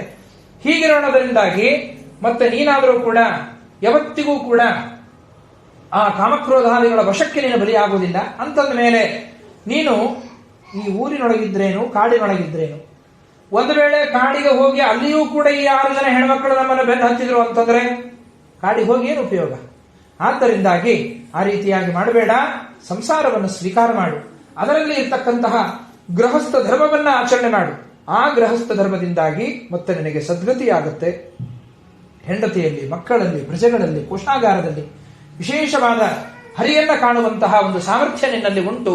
ಅದಕ್ಕೆ ನೀನು ನಾ ಹೇಳಿದಂತೆ ಮಾಡಿ, ಅನಂತರದಲ್ಲಿ ನಿನಗೆ ಒಂದು ಕಾಲ ಬರ್ತದೆ, ಮಕ್ಕಳಿಗೆ ಜವಾಬ್ದಾರಿಯನ್ನು ಒಪ್ಪಿಸಿ ಆಮೇಲೆ ಸನ್ಯಸ್ತಮಾನ ದೀಕ್ಷೆಯನ್ನು ತೆಗೆದುಕೊಂಡು ಪ್ರಾಯೋಪವೇಶಕ್ಕೆ ಕೂಡುವಂತಿ ಅಂತ ಹೇಳಿದ ರೀತಿಯಾಗಿ ಆ ಪ್ರಿಯವ್ರತನಿಗೆ ಸಾಕ್ಷಾತ್ ಬ್ರಹ್ಮದೇವರು ಉಪದೇಶ ಮಾಡಿದ್ದಾರೆ. ಇತಿ ಸಮವಿಹಿತೋ ಮಹಾಭಾಗವತೋ ಭಗವತಸ್ತ್ರಿಭುವನ ಗುರೋ ಅನುಶಾಸನಮಾತ್ಮನೋ ಲಘುತಯ ಅವನತರ ಶಿರೋಧರೋ ಬಾಡಂಹಿತಿ ಸಬಹುಮಾನಭುವಾಹ. ಆಗ ಅನುಗ್ರಹ ಪೂರ್ವಕವಾಗಿ ಬ್ರಹ್ಮದೇವರು ಆಜ್ಞೆ ಮಾಡಿದಾಗ, ಪ್ರಿಯವ್ರತರಾಜ, 3 ಲೋಕದ ಗುರುಗಳು, ನೀವು ಇಲ್ಲಿ ತನಕ ಬಂದು ಹೇಳ್ತೀರಿ ಅಂದ್ರೆ ನಿಮ್ಮ ಮಾತನ್ನ ಧಿಕ್ಕಾರ ಮಾಡುವಷ್ಟು ಉದ್ದಟತನ ನನ್ನಲ್ಲಿ ಇಲ್ಲ. ಆದ್ದರಿಂದಾಗಿ ನೀವು ಹೇಳಿದಂತೆ ನಾನು ಸಂಸಾರವನ್ನು ಸ್ವೀಕಾರ ಮಾಡುತ್ತೇನೆ, ಗೃಹಸ್ಥ ಧರ್ಮವನ್ನ ಆಚರಣೆ ಮಾಡುತ್ತೇನೆ ಅಂತ ಹೇಳಿ ಆ ಸಂದರ್ಭದಲ್ಲಿ ಶಿರಸಾ ವಹಿಸಿ ಆವಾಗ ಭಾಡಂಮಿತಿ ಆಗಲಿ ಅಂತಂದಿದ್ದಾರಂತೆ. ಸಬಹುಮಾನಂ ವಿವಾಹ, ಆ ಬ್ರಹ್ಮದೇವರಿಗೆ ಏನು ಬಹುಮಾನಾದಿಗಳನ್ನು ಕೊಡಬೇಕು ಅಷ್ಟನ್ನು ಕೊಟ್ಟಿದ್ದಾರೆ. ಭಗವಾನ್ ಅಪಿ ಮನುನಾ ಯಥಾ ಬದುಪಕಲ್ಪಿತಾಪಚಿತಿ ಪ್ರಿಯವ್ರತ ನಾರದಯೋ ಅನಿವಿಷಂ ಅಭಿಸಮೀಕ್ಷಮಾಣಯೋ ಆತ್ಮಸಮವಸ್ಥಾನಂ ವಾಂಗ್ಮನಸೋ ಕ್ಷಯಮವ್ಯವಹಿತಮಗಮತ. ಆ ಸಂದರ್ಭದಲ್ಲಿ ಭಗವಾನ್ ಅಭಿಮನುನಾ, ಆ ಸ್ವಯಂಭೂಮನುಗಳು ಚತುರ್ಮುಖ ಬ್ರಹ್ಮದೇವರಿಗೆ ಯಥಾ ಬದುಪಕಲ್ಪಿತ, ಸ್ವಾಮಿ ನೀವು ಬಂದು ಪರಮೋಪಕಾರ ಮಾಡಿದ್ರಿ, ಇಷ್ಟು ದೊಡ್ಡ ಆಸ್ತಿ ಮನೆತನ ಇತ್ಯಾದಿಗಳು ಪ್ರಜೋತ್ಪಾದನೆ ಇವೆಲ್ಲ ಈ ಕುಟುಂಬದಿಂದ ಆಗಬೇಕಾಗಿತ್ತು, ಅಂಥದ್ದು ನನ್ನ ಮಗ ಸನ್ಯಾಸಿ ಆಗ್ತೇನೆ ಅಂತ ಕೂತಾಗ ನಾರದರಿಗೆ ನನ್ನ ಮಗನಿಗೆ ಕೂಡಿಸಿಕೊಂಡು ಚೆನ್ನಾಗಿ ಬುದ್ಧಿವಾದ ಹೇಳಿ ಅವನನ್ನು ಅಂತೂ ಇಂತೂ ಮದುವೆಗೆ ಒಪ್ಪಿಸಿದ್ರಪ್ಪ ನೀವು. ಆದ್ದರಿಂದಾಗಿ ನಿಮಗೆ ನಾನು ಶ್ರೇಷ್ಠವಾಗಿರತಕ್ಕಂತಹ ಬಹುಮಾನಾದಿಗಳನ್ನು ಕೊಟ್ಟು ನಾನು ಚಿರಋಣಿಯಾಗಿದ್ದೇನೆ ಅಂತ ಹೇಳಿ ಅವನೂ ಕೂಡ ಆ ಸಂದರ್ಭದಲ್ಲಿ ಮನುರವಿವರೇಣ ಸಮವಿಸಂಧಿತ ಮನೋರಥ ಸುರಋಷಿವರಾನುಮತೇತ್ನಜಮಖಿಲಂ ಧರಾಮಂಡಲ ಸ್ಥಿತಿಗುಪ್ತಯ, ತನ್ನ ಮಗನಿಗೆ ಒಂದು ಕನ್ಯೆಯನ್ನು ಹುಡುಕಬೇಕು ಅಂತ ಹೇಳಿ ಆ ಸಂದರ್ಭದಲ್ಲಿ ವಿಚಾರವನ್ನ ಮಾಡಲಾಗಿ ಆ ಜ್ಞಾನಿಗಳ ಒಂದು ಸಮಾಗಮದಲ್ಲಿ ಒಂದು ನಿರ್ಣಯವಾಗಿದೆ. ಯಾವ ಕನ್ಯೆಯನ್ನ ಇವನಿಗೆ ಕೊಟ್ಟು ಮದುವೆ ಮಾಡಬೇಕು ಅಂತ ಹೇಳಿ ಕೇಳಿದಾಗ ಏನು ವಿಚಾರ ಮಾಡಬೇಡ ಅಂತ ಹೇಳಿ ಆ ಸಂದರ್ಭದಲ್ಲಿ ಹೇಳ್ತಾರೆ. ಅಥಸ ದುಹಿತರಂ ಪ್ರಜಾಪತೆ ವಿಶ್ವಕರ್ಮಣ ಉಪಯೇವೆ ಬರ್ಹಿಷ್ಪತಿಂ ನಾಮ, ಪರಮ ಶ್ರೇಷ್ಠನಾದಂತಹ ವಿಶ್ವಕರ್ಮ ಅಂತ ಹೇಳಿ ಅವನ ಮಗಳು ಬರ್ಹಿಷ್ಪತಿ ಅಂತ ಹೇಳಿದ್ದಾಳೆ. ಅಂತಹ ಬರ್ಹಿಷ್ಪತಿ ಎನ್ನುವವಳನ್ನ ನಿನ್ನ ಮಗನಿಗೆ ಕೊಟ್ಟು ವಿವಾಹವನ್ನ ಮಾಡೋಣ. ಅವಳು ಎಂಥವಳವಳು? ತಸ್ಯಾಂ ಹೂ ಅವ ಆತ್ಮಜಾನ ಆತ್ಮಸಮಾನ ಶೀಲ ಗುಣ ಕರ್ಮ ರೂಪ ವೀರ್ಯೋದಾರಾನ್ ದಶಭಾವಯಾಂ ಬಭೂವ ಕನ್ಯಾಂ ಯಬೀಯಸೀಂ ಊರ್ಜಸ್ವತೀಂ ನಾಮ. ಆ ಸಂದರ್ಭದಲ್ಲಿ ಶೀಲ ಗುಣ ಕರ್ಮ ರೂಪ ಇವೆಲ್ಲದಕ್ಕೂ ಅನುರೂಪಳಾದ ಒಂದು ಹೆಣ್ಣು ಆ ಬರ್ಹಿಷ್ಮತಿ ಅಂತ. ಅಂದರೆ ಪ್ರಿಯವ್ರತರಾಜನಲ್ಲಿ ಇವೆಲ್ಲ ಇತ್ತು. ಉತ್ತಮ ಶೀಲ ಇತ್ತು, ಉತ್ತಮ ರೂಪ ಇತ್ತು, ವೀರ್ಯ ಇತ್ತು, ಉತ್ತಮ ಕರ್ಮ ಸಂಪನ್ನನಾಗಿದ್ದ. ಇವೆಲ್ಲ ಗುಣಗಳಿಂದ ಕೂಡಿದಂತಹ ಇವನಿಗೆ ಆ ಬರ್ಹಿಷ್ಮತಿ ಎನ್ನುವಂತಹ ಒಂದು ಹೆಣ್ಣಿನಲ್ಲಿ ವಿಶ್ವಕರ್ಮಣ ಒಂದು ಮಗಳಲ್ಲಿ 10 ಜನ ಗಂಡು ಸಂತಾನಗಳಾಯಿತು. ಕಿಮರಭ್ಯಂ ಭಗವತಿ ಶ್ರೀನಿಕೇತನ ದೇವರು ವರದ ಅಂತಂದ್ರೆ ಕೇಳೋದೇನಿದೆ? ಮದುವೆಯೇ ಬೇಡ ಅಂತ ಕೂತಂತಹ ಮಹಾನುಭಾವ ಅಂಥದ್ದು 10 ಸಂತಾನಗಳು ಆಗುತ್ತೆ. 10 ಸಂತಾನಗಳಾಯಿತು. ಇನ್ನು ಶ್ರೇಷ್ಠರಾಗಿರತಕ್ಕಂತಹ ಯವೀಯಸಿ ಕೊನೆಯದಾಗಿ ಒಂದು ಹೆಣ್ಣು ಸಂತಾನ ಆಯಿತು. ಆ ಹೆಣ್ಣು ಮಗಳೇ ಊರ್ಜಸ್ವತಿ ಅಂತ ಹೆಸರವಳಿಗೆ. ಊರ್ಜಸ್ವತಿ ಅಂತ ಹೇಳಿ ಹೆಸರು. ಇನ್ನು 10 ಜನ ಮಕ್ಕಳುಗಳು ಯಾರು ಅಂತಂದ್ರೆ ಅಗ್ನಿರ್ದ್ರ ಯುದ್ಮಜಿಹ್ವ ಯಜ್ಞಬಾಹು ಮಹಾವೀರ ಹಿರಣ್ಯರೇತ ಘೃತಪೃಷ್ಟ ಅನುಸವನ ಸವನ ಮೇಘಾತಿಥಿ ವೀತಿಹೋತ್ರ ಕವಯ ಇತಿ ಸರ್ವೇ ಅಗ್ನಿನಾಮಾನಃ. ಅಗ್ನಿರ್ದ್ರ ಯುದ್ಮಜಿಹ್ವು ಯಜ್ಞಬಾಹು ಮಹಾವೀರ ಹಿರಣ್ಯರೇತ ಘೃತಪೃಷ್ಟ ಸವನ ಮೇಧಾತಿಥಿ ವೀತಿಹೋತ್ರ ಕವಿ ಅಂತ ಹೇಳಿ ರೀತಿಯಾಗಿ ಅಲ್ಲಿ ಆದರೂ ಕೂಡ 10 ಜನ ಮಕ್ಕಳುಗಳು ಅಲ್ಲಿ ಹೆಸರನ್ನು ಹೊಂದಿರತಕ್ಕಂಥವರಾಗಿದ್ದಾರೆ. ಅದರಲ್ಲಿ ಏತೇಷಾಂ ಕವಿ ಮಹಾವೀರ ಸವನಃ 3 ಜನ ಮಕ್ಕಳು. 10 ಜನರಲ್ಲಿ ಕವಿ ಅನ್ನುವವ, ಮಹಾವೀರ ಅನ್ನುವವ, ಸವನ ಅಂತ ಹೇಳಿ ಕರೆಸಿಕೊಳ್ಳಲ್ಪಡತಕ್ಕಂಥವ. ಇವರು 3 ಜನ ಏನಿದ್ದಾರಲ್ಲ, ಈ 3 ಜನರಾದರೂ ಕೂಡ ಊರ್ಧ್ವರೇತ ಸಹ ಅಂದ್ರೆ ಗಾಳಿಯನ್ನ ಭಕ್ಷಣೆಯನ್ನ ಮಾಡಿ ಜೀವನ ಮಾಡ್ತಾ ಇದ್ರಂತಷ್ಟೇ. ಅನ್ನ ಆಹಾರಾದಿಗಳು ಇಲ್ಲವೇ ಇಲ್ಲ. ಕೇವಲವಾಗಿ ವಾಯುಭಕ್ಷಣೆಯನ್ನ ಮಾಡುತ್ತಾ ಭಗವದ್ಧ್ಯಾನವನ್ನ ಮಾಡುವ ಮಹಾಸ್ವರೂಪ ಈ 3 ಜನರದು. ತ ಆತ್ಮವಿದ್ಯಾಯಾಂ ಅರ್ಭಕಭಾವಾತ್ ಆರಭ್ಯ ಕೃತಪರಿಚಯ ಪಾರಮಹಂಸ್ಯಮೇವಂ ಆಶ್ರಮಂ ಅಭಜನ್. ಸಣ್ಣತನದಿಂದಲೂ ಇವರಿಗೆ ಬ್ರಹ್ಮವಿದ್ಯೆಯಲ್ಲಿಯೇ ಬಹಳ ಆಸಕ್ತಿ ಇದ್ದದ್ದಕ್ಕಾಗಿ ಇವರು ಯಥಾ ಪ್ರಕಾರವಾಗಿ ಪ್ರಿಯವೃತರಾಜನಂತೆ ಸಂಸಾರಕ್ಕೆ ಆಸಕ್ತಿಯನ್ನು ಪಡಲಿಲ್ಲ, ಸನ್ಯಾಸಿಗಳಾಗಿಬಿಟ್ರು, ಪರಮಹಂಸರಾಗಿಬಿಟ್ರು ಇವರೆಲ್ಲ ಈ 3 ಜನ. ಇನ್ನು 7 ಜನ ಉಳಿದ್ರು. ತಸ್ಮಿನ್ ಹೂ ಅವ ಉಪಮಶೀಲಾ ಪರಮ ಋಷಯ ಸಕಲ ಜೀವನಿಕಾಯವಸ್ಯ ಭಗವತೋ ವಾಸುದೇವಸ್ಯ ಸಂಸಾರ ಭೀತಾನಾಂ ಶರಣಭೂತಸ್ಯ ಶ್ರೀಮಚ್ಚರಣಾರವಿಂದ ಅವಿರತ ಸ್ಮರಣ ವಿಗಳಿತ ಪರಮ ಭಕ್ತಿ ಯೋಗಾನುಭಾವೇನ ಪರಿಭಾವಿತಾಂತ ಹೃದಯಾಧಿಗತೆ ಭಗವತಿ ಸರ್ವೇಷಾಂ ಭೂತಾನಾಂ ಆತ್ಮಭೂತೆ ಪ್ರತ್ಯಗಾತ್ಮಾನ್ಯೇವ ತಾದಾತ್ಮ್ಯಂ ವಿಶೇಷೇಣ ಸಮೀಯು. ವಿರಕ್ತರಾದ ಈ ಮಹರ್ಷಿಗಳು ಎಲ್ಲ ಜೀವ ಸಮೂಹಕ್ಕೆ ವಾಸಸ್ಥಾನ ಎನಿಸಿರ್ತಕ್ಕಂತಹ ಈ ಸಂಸಾರ ಭಯದಿಂದ ಯಾರು ಮೊರೆಹೊಕ್ಕು ಇವರ ಬಳಿಯಲ್ಲಿ ಬೇಡಿ ಬರ್ತಾರೆ ಅವರಿಗೆ ವಾಸುದೇವನ ಚರಣಕಮಲಗಳ ಆರಾಧನೆಯನ್ನ ಮಾಡುವಂತಹ ಒಂದು ಮಹಾ ಸೌಭಾಗ್ಯವನ್ನ ಅಲ್ಲಿ ಹೊಂದಿಸಿಕೊಟ್ಟಿರ್ತಕ್ಕಂಥವರಾಗಿದ್ದಾರೆ ಎನ್ನುವಂತಹ ಒಂದು ವಿಚಾರವನ್ನ ಅಲ್ಲಿ ನಿರೂಪಣೆಯನ್ನ ಮಾಡತಕ್ಕಂಥವರಾಗಿದ್ದಾರೆ.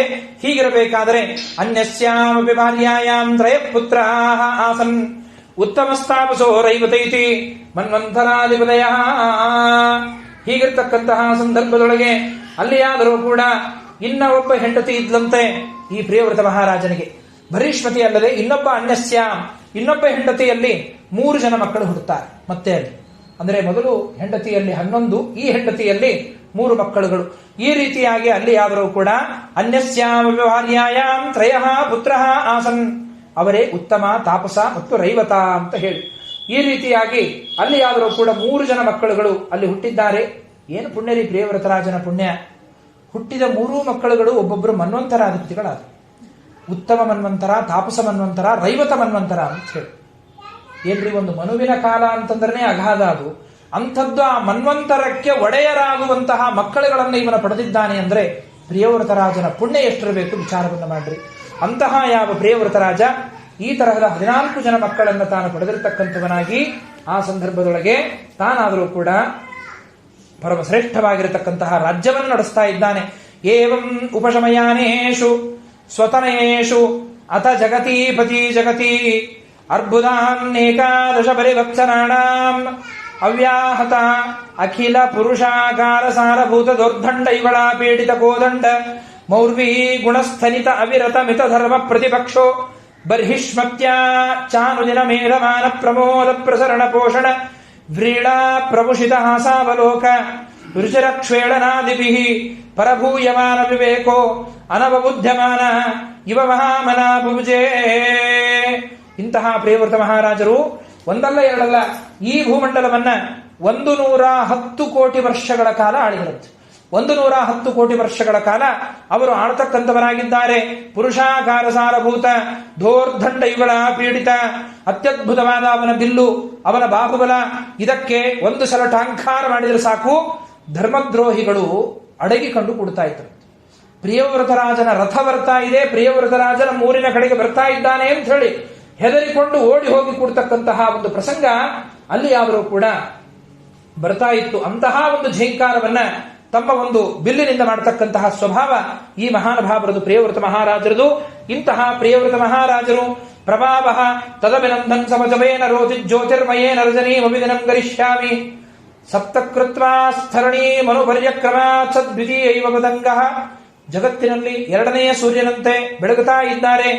ರಜನಿಮಭಿದಿನಂ ಗರಿಷ್ಯಾಮಿ, ನನ್ನ ಆಳ್ವಿಕೆಯ ಕಾಲದಲ್ಲಿ ಚಂದ್ರನಿಗೆ ಅವಕಾಶವೇ ಇಲ್ಲ ಅಂಥೇಳಿ ತನ್ನ ದೇಹದ, ತನ್ನ ರಥದ ತೇಜಸ್ಸಿನಿಂದ ಜಗತ್ತನ್ನ ಬೆಳಗುವಂತಹ ಒಬ್ಬ ಮಹಾಪುರುಷರು ಈ ಪ್ರಿಯವೃತ ಮಹಾರಾಜರು. ಹೀಗಿರಬೇಕಾದರೆ ಇವರ ರಥ 7 ಬಾರಿ ಭೂಮಂಡಲವನ್ನು ತಿರುಗಿತಂತೆ. ತಿರುಗಿದಾಗ ಅಲ್ಲಿ ಜಂಬೂ ಪ್ಲಕ್ಷ್ಮ ಶಾಲ್ಮಲಿ ಕುಶ ಕ್ರೌಂಚ ಶಾಖ ಪುಷ್ಕರ ಸಂಜ್ಞಾ ತೇಷಾಂ ಪರಿಮಾಣಂ ಪೂರ್ವಸ್ಮಾತ್ ಉತ್ತರೋತ್ತರೆ ಯಥಾಸಂಖ್ಯಂ ದ್ವಿಗುಣೇನ ಬಹಿಃ ಸಮಂತದಃ ಉಪಕ್ಲುಪ್ತಾ. ಆ ಪ್ರಿಯವೃತರಾದನ ರಥದ ಚಕ್ರಗಳು ಓಡಾಡಿ 7 ಸಮುದ್ರಗಳು ನಿರ್ಮಾಣವಾದವು, 7 ಸಾಗರಗಳ ನಿರ್ಮಾಣವಾಗಿದ್ದಾರೆ. ಹಾಗಾದರೆ ಪ್ರಿಯವೃತರಾಜನ ಕಾಲದಲ್ಲಿಯೇ 7 ಸಾಗರಗಳು ಉದ್ಭೂತವಾದವ ಅಂತ ಹೇಳಂತಂದ್ರೆ ಇಲ್ಲ, ಅವು ಮೊದಲೇ ಇದ್ವು. ಸ್ಥೂಲಾಂ ಚಕ್ರೇ ಪ್ರಿಯವೃತಃ ಅಂತ ಶ್ರೀಮದಾಚಾರ್ಯರು ನಿರ್ಣಯವನ್ನು ಕೊಡುತ್ತಾರೆ. ಮೊದಲು ಸೂಕ್ಷ್ಮ ರೂಪದಲ್ಲಿ ಆ 7 ಸಾಗರಗಳಿದ್ವು. ಪ್ರಿಯವೃತರಾಜನ ಆಳ್ವಿಕೆಯಲ್ಲಿ ಅವನು ರಥಾರೂಢನಾಗಿ ಸಂಚಾರ ಮಾಡಬೇಕಾದ್ರೆ ಆ ರಥದ ವಾರದಿಂದ ಆ ಸಾಗರದ ಭಾಗ ವಿಸ್ತಾರವಾಯಿತಂತೆ. ಅದು ಬಹು ವಿಸ್ತಾರವಾಗಿ ಬೆಳಲಿಕ್ಕೆ ಪ್ರಾರಂಭವಾಯಿತು. ಆ 7 ಸಾಗರಗಳು ಯಾವುವು ಅಂದ್ರೆ ಜಂಬೂ, ಲಕ್ಷ್ಮ, ಶಾಲ್ಮಲಿ, ಕುಶ, ಕ್ರೌಂಚ, ಇನ್ನು ಅದೇ ರೀತಿಯಾಗಿ ಪುಷ್ಕರ ಎನ್ನುವಂತಹ 7 ಸಪ್ತಸಾಗರಗಳು ಇವು ಒಂದಕ್ಕಿಂತಲೂ ಒಂದು ಎರಡೆರಡು ಪಟ್ಟು ಅಧಿಕವಾಗಿವೆ. ಜಂಬೂದ್ವೀಪ 1 ಲಕ್ಷ ಯೋಜನೆ ಇದ್ದರೆ ಅದರ ಮುಂದೆ ಇರತಕ್ಕಂತಹ ಪ್ರಕ್ಷಣದ್ವೀಪ 2 ಲಕ್ಷ ಯೋಜನೆ, ಅದರ ಮುಂದಿಂದು ಶಾಲ್ಮಲಿ 4 ಲಕ್ಷ, 8 ಲಕ್ಷ, 16 ಲಕ್ಷ, 32 ಲಕ್ಷ, 64 ಲಕ್ಷ. ಈ ರೀತಿಯಾಗಿ ಈ 7 ಸಾಗರಗಳು ಕ್ರಮೇಣವಾಗಿ ಒಂದಕ್ಕಿಂತಲೂ ಒಂದು ಪೂರ್ವಸ್ಮಾತ್ ಉತ್ತರೋತ್ತರು, ಒಂದಕ್ಕಿಂತಲೂ ಒಂದು ಅತ್ಯಂತ ಉತ್ತರೋತ್ತರ ಎರಡೆರಡರಷ್ಟು ಅದು ಅಧಿಕ ಪಟ್ಟು ಆಗ್ತಕ್ಕಂಥದ್ದು. ಅದರಲ್ಲಿ ಆ 7 ಸಾಗರಗಳು ಯಾವ್ಯಾವಪ್ಪ, 7 ದ್ವೀಪಗಳು, ಅವರಲ್ಲಿಗಳಲ್ಲಿ ಇರ್ತಕ್ಕಂಥ ಅದಕ್ಕೆ ಪರಿಧಿಯಾಗಿ ಇರತಕ್ಕಂತಹ ಸಪ್ತಸಾಗರಗಳು ಯಾವುದು ಅಂತಂದ್ರೆ ಆ 7 ಸಮುದ್ರಗಳೇ ಉಪ್ಪು ನೀರಿನ ಸಮುದ್ರ, ಕಬ್ಬಿನ ರಸದ ಸಮುದ್ರ, ಮಧ್ಯ ಸುರೋದ ಅಂತ ಹೇಳಿ ಒಂದು, ತುಪ್ಪದ ಸಮುದ್ರ, ಹಾಲಿನ ಸಮುದ್ರ, ಮೊಸರಿನ ಸಮುದ್ರ, 7ನೇದ್ದೇ ಸಿಹಿ ನೀರಿನ ಸಮುದ್ರ ಅಂತ ಹೇಳಿ ಈ ರೀತಿಯಾಗಿ ಇರಬೇಕಾದರೆ ಅಲ್ಲಿಯಾದರೂ ಕೂಡ ಈ ಸಪ್ತಸಾಗರಗಳನ್ನ ನಿರ್ಮಾಣವನ್ನ ಮಾಡಿ 3 ಜನ ಮಕ್ಕಳು ಕವಿ, ಮಹಾವೀರ, ಸವನ ಅಂತ 3 ಜನ ಮಕ್ಕಳು ಊರ್ಧ್ವರೇತಸ್ಕರಾಗಿ ಪರಮಹಂಸರಾಗಿಬಿಟ್ರು. ಇನ್ನು ಅಗ್ನಿರ್ದ್ರ, ಯುದ್ಧಜುಫ, ಯಜ್ಞಬಾಹು ಇವರೇ ಮೊದಲಾದವರು 7 ಜನ ಉಳಿದಿದ್ರಲ್ಲ, ಆ 7 ಜನ ಮಕ್ಕಳನ್ನ ಈ 7 ದ್ವೀಪಗಳಿಗೆ ಅಧಿಪತಿಗಳನ್ನಾಗಿ ಮಾಡಿದ. 7 ದ್ವೀಪಗಳಿಗೆ ಅಧಿಪತಿಗಳನ್ನಾಗಿ ಮಾಡಿ ಇನ್ನು ಒಂದು ಹೆಣ್ಣು ಕೂಸು ಉಳಿದಿತ್ತು. ಇನ್ನು 3 ಜನ ಅಂತರೂ ಮನ್ವಂತರಾಧಿಪತಿಗಳಾಗಿಬಿಟ್ರವರು, ಉತ್ತಮ, ತಾಪಸ, ರೈವತ ಅಂತ ಹೇಳಿ. ಇನ್ನು ಉಳಿದವಳು ಹೆಣ್ಮಗಳು ತನ್ನ ಜವಾಬ್ದಾರಿ ಇದನ್ನು ಒಂದು ಕಳ್ಕೊಳ್ಬೇಕು. ದುಹಿತರಂ ಊರ್ಜಸ್ವತಿಂ ನಾಮ ಉಶನಸೇ ಪ್ರಾಯಚ್ಛತ ಯಾಮ್ಯಾಮಾಸೀ ದೇವಯಾನಿ ನಾಮ ಕಾವ್ಯಸುತ. ಇನ್ನು ಊರ್ಜಸ್ವತಿ ಅಂತ ಒಬ್ಬ ಮಗಳಿದ್ದಲ್ಲ, ಆ ಮಗಳನ್ನ ಶುಕ್ರಾಚಾರ್ಯರಿಗೆ ಕೊಟ್ಟು ವಿವಾಹವನ್ನ ಮಾಡಿದರು. ದೈತ್ಯ ಗುರುಗಳಾದಂತಹ ಶುಕ್ರಾಚಾರ್ಯರಿಗೆ ಆ ಮಗಳನ್ನ ಕೊಟ್ಟು ವಿವಾಹ ಮಾಡುತ್ತಾನೆ. ಅವಳಲ್ಲಿ ಆ ದೇವಯಾನಿ ಎನ್ನುವಂತಹ ಒಬ್ಬ ಮಗಳು ಅಲ್ಲಿ ಹುಡುತ್ತಾಳೆ. ಈ ದೇವಯಾನಿಯನ್ನೇ ಮುಂದೆ ಯದುಕುಲೋತ್ಪನ್ನನಾಗಿರ್ತಕ್ಕಂಥ ಕೃಷ್ಣ ಬರಲಿಕ್ಕೆ ಕಾರಣೀಭೂತವಾದಂತಹ ಯಯಾತಿ ಎನ್ನುವ ರಾಜ ದೇವಯಾನಿ ಎನ್ನುವವಳನ್ನ ಕೈ ಹಿಡಿತಾನೆ. ಅಲ್ಲಿ ಮತ್ತೆ ಅನೇಕ ಸಂತಾನಗಳಾಗುತ್ತೆ. ದೇವಯಾನಿ ಶರ್ಮಿಷ್ಠೆಯರಲ್ಲಿ ಯದು, ಪುರು, ತುರ್ವಸು, ಅನು, ದೃಶ್ಯು ಅಂತ ಹೇಳಿ 5 ಜನ ಮಕ್ಕಳುಗಳು ಹುಡುತ್ತಾರೆ. ಅದರಲ್ಲಿ ಯದುರಾಜನ ಒಂದು ವಂಶವೇ ಕೃಷ್ಣನ ವಂಶವಾಗಿ, ಚಂದ್ರವಂಶವಾಗಿ ಅದು ಪ್ರಖ್ಯಾತಿಯನ್ನು ಹೊಂದುತ್ತೆ. ಹೀಗೆ ಪ್ರಿಯವ್ರತರಾಜರ ಪುಣ್ಯ, ಬ್ರಹ್ಮದೇವರ ಉಪದೇಶ, ನಾರದರ ಉಪದೇಶ ಎಷ್ಟು ಪುಣ್ಯಕರವಾದದ್ದು. ಯಾಕೆ ದೊಡ್ಡವರ ಕಡೆಯಿಂದ ಉಪದೇಶ ಪಡ್ಕೊಳ್ಬೇಕು, ದೊಡ್ಡವರ ಕಡೆಯಿಂದ ಕೇಳಬೇಕು ಅಂತಂದ್ರೆ ಇದಕ್ಕೆ ಕಾರಣ ಮುಂದೆ ಹುಟ್ಟುವ ಯಾವ ಸಂತಾನವೂ ವ್ಯರ್ಥ ಆಗಲಿಲ್ಲ.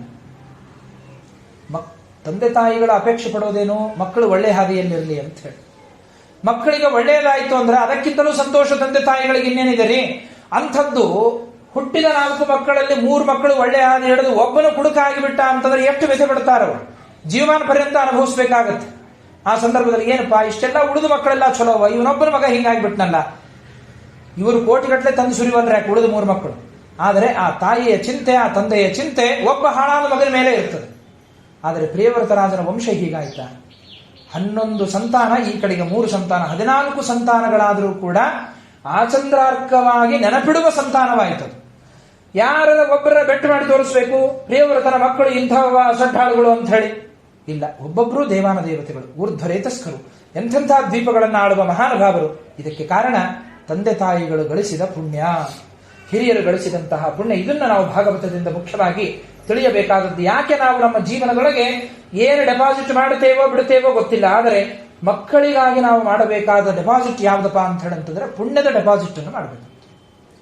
ನಾವೇನೋ ಲಕ್ಷ ರೂಪಾಯಿ ದುಡಿದಿಟ್ವಿ, ಒಂದು 4 FD ಮಾಡಿದ್ವಿ, ಒಂದು 4 ಆಸ್ತಿ ಮಾಡಿದ್ವಿ, ಇವತ್ತು ತಿಂದ ನಾಳೆ ಭೋಗ ಮಾಡಿದ, 5ನೇ ದಿವಸಕ್ಕೆ ಅದನ್ನು ಖಾಲಿ ಮಾಡಿದ. ಆದರೆ ಅವನೊಟ್ಟಿಗೆ ಬರತಕ್ಕಂಥದ್ದು ಯಾವುದು ಅಂತಂದ್ರೆ ತಂದೆ ತಾಯಿಗಳು ಗಳಿಸಿಕೊಟ್ಟ ಪುಣ್ಯದ ಬುತ್ತಿ ಅನ್ನೋದೇನಿದೆ ನೋಡ್ರಿ, ಆ ಮಕ್ಕಳನ್ನ ಕಡಿತನಕ ಅದು ಕಾಪಾಡುತ್ತೆ ಅನ್ನೋದನ್ನ ನಮಗೆ ತಿಳಿಸಿಕೊಟ್ಟಂತಹ ಮಹಾನುಭಾವ ಪ್ರಿಯವ್ರತ ಮಹಾರಾಜ. ರಾಜ್ಯವನ್ನೂ ಆಳಿದ, ರಾಜ್ಯ ಆಳುವುದರ ಜೊತೆಗೆ ಆ ರಾಜ್ಯಕ್ಕೆ ಉತ್ತರಾಧಿಕಾರಿಗಳನ್ನಾಗಿ ನಿರ್ಮಾಣ ಮಾಡಿದ ಮಕ್ಕಳಲ್ಲಿಯೂ ಅದೇ ತರಹದ ಪ್ರಜಾಪಾಲನೆಯ ಗುಣವನ್ನು ತುಂಬಿದ. ಸರಿ, ಅಪ್ಪ ಏನೋ ಒಳ್ಳೆ ರೀತಿಯಲ್ಲಿ ಪ್ರಜಾಪಾಲನೆ ಮಾಡಿದ, ಮಕ್ಕಳು ನಮ್ಮಪ್ಪ ದೊಡ್ಡ ರಾಜ, ಈಗೆಲ್ಲ ಮಿನಿಸ್ಟರ್ ಮಕ್ಕಳು ಇರ್ತಾರಲ್ಲ, ಮತ್ತೆ ನಮ್ಮಪ್ಪ ಇದ್ದಾನೆ, ಎಲ್ಲೇ ಹಿಡಿದ್ರು ಏನೇ ಮಾಡಿದ್ರು ನಮ್ಮನ್ನು ಬಿಡಿಸ್ಕೊಂಡ್ ಬರ್ತಾರೆ, ನಾವು ಬೇಕಾದ ಬಾರ ಕುನಿ ಮಾಫ್ ಅಂತ ಹೇಳಿ ಅಡ್ಡಾಡ್ತಿರ್ತಾವ. ಹಂಗಾದ್ರೆ ನೀವು ಯಾರಾದ್ರೂ ಕೂಡ ಅಗ್ನಿರ್ದ್ರ, ಯುದ್ಧಜುಹ, ಯುದ್ಧಬಾಹು ಇವರ್ಯಾರು ಕೂಡ ಅಪ್ಪನ ಕೀರ್ತಿಯನ್ನ 2 ಪಟ್ಟು ಬೆಳೆಸಿದ್ರಂತ.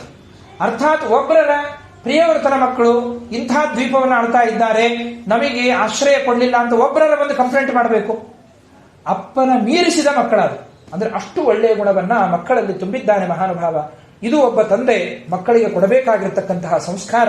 ಹೀಗೆ ಚಿತ್ರಂ ವಿದೂರ ವಿಗತಃ ಸಕೃದಾದೀತಃ ಯನ್ನಾವದೇಯ ಮಧುನ ಸ ಜಹಾತಿ ಬಂಧಂ ಯಾವಾಗ ಇಷ್ಟೆಲ್ಲ ಜವಾಬ್ದಾರಿಗಳನ್ನು ಕಳ್ಕೊಂಡು ಇವನ ಕೆಲಸ ಮುಗಿತು.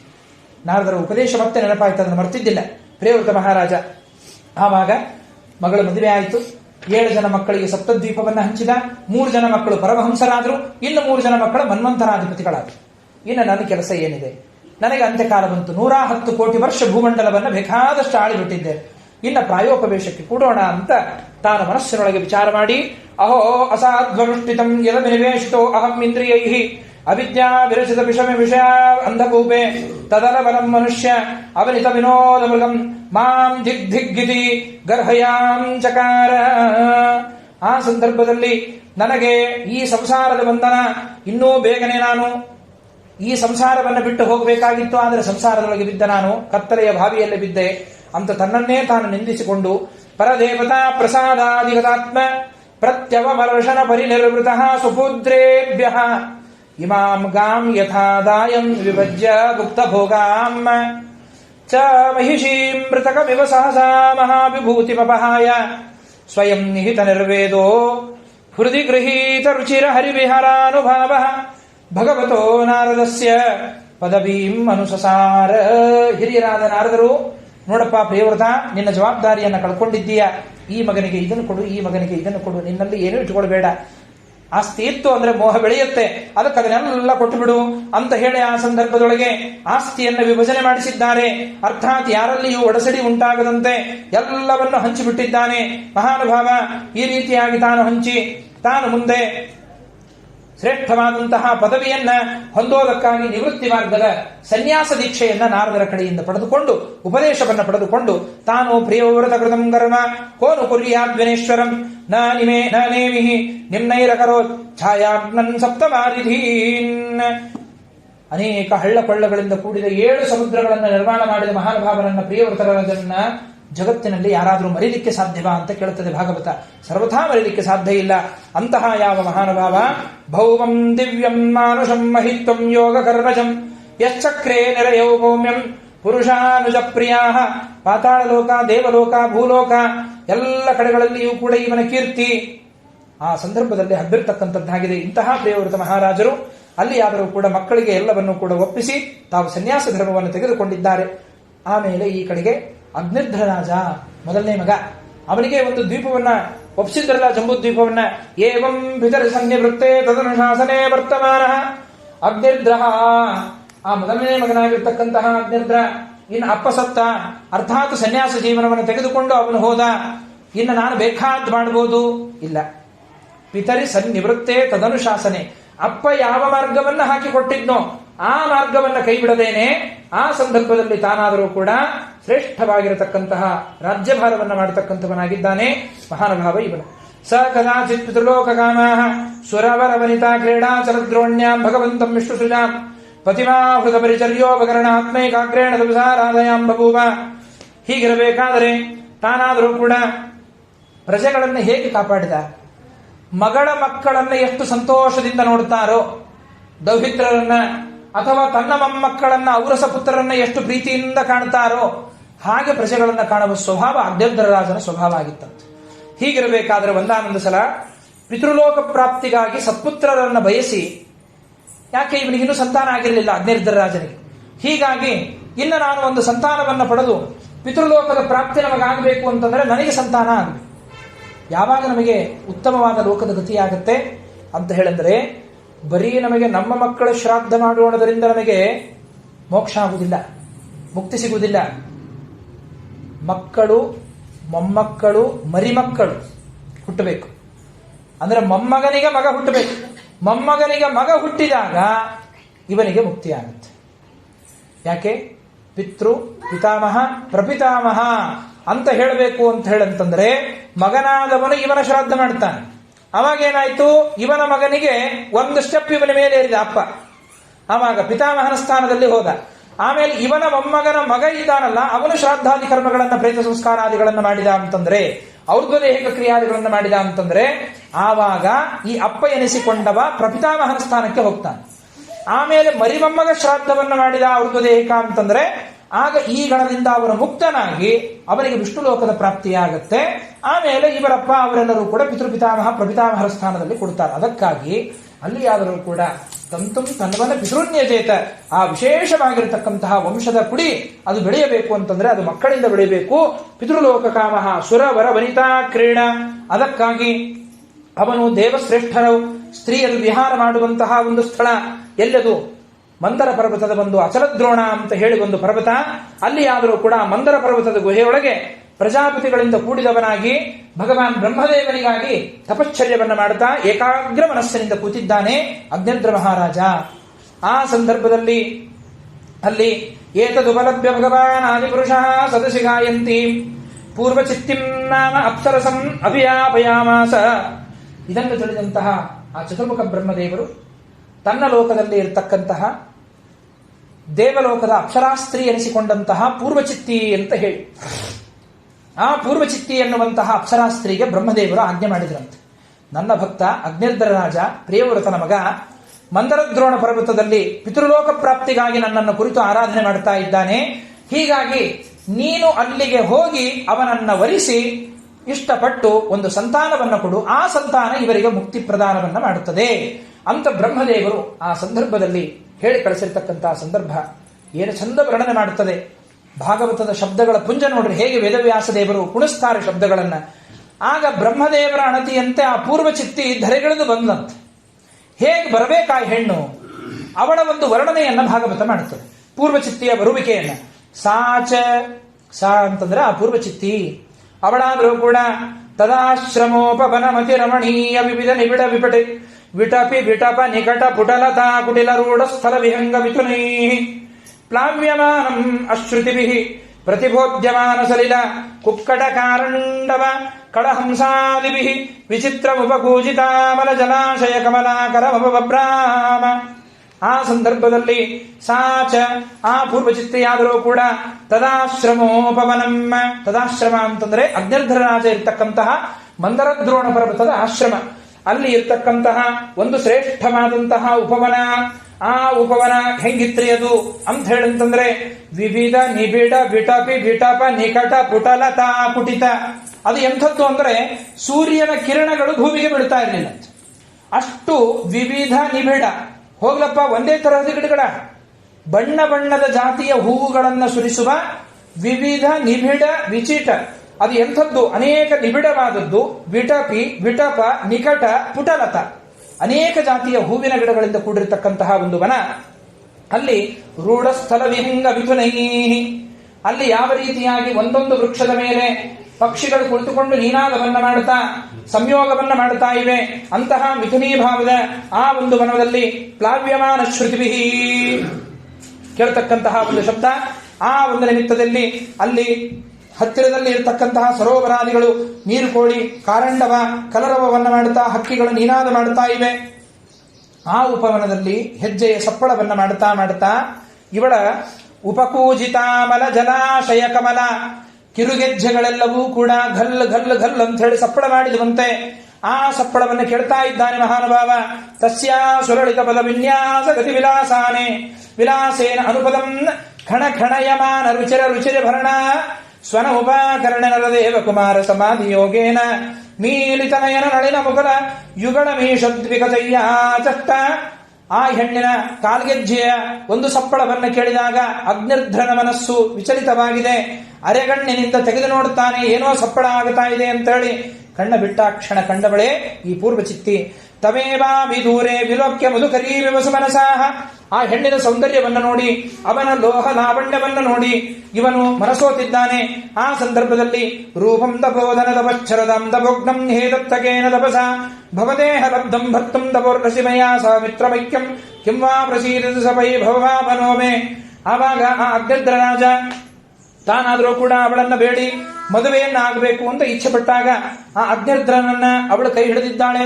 ಆ ಸಂದರ್ಭದಲ್ಲಿ ಇತಿ ಲಲನಾನುಯಾತಿ ವಿಶಾರದೋ ಗ್ರಾಮ್ಯ ವೈದಗ್ಧಯ ಪರಿಭಾಷೆಯ ವಿಭೂತ ವಧುಮಧಿ ಸಭಾಜಯಾಮಾಸ.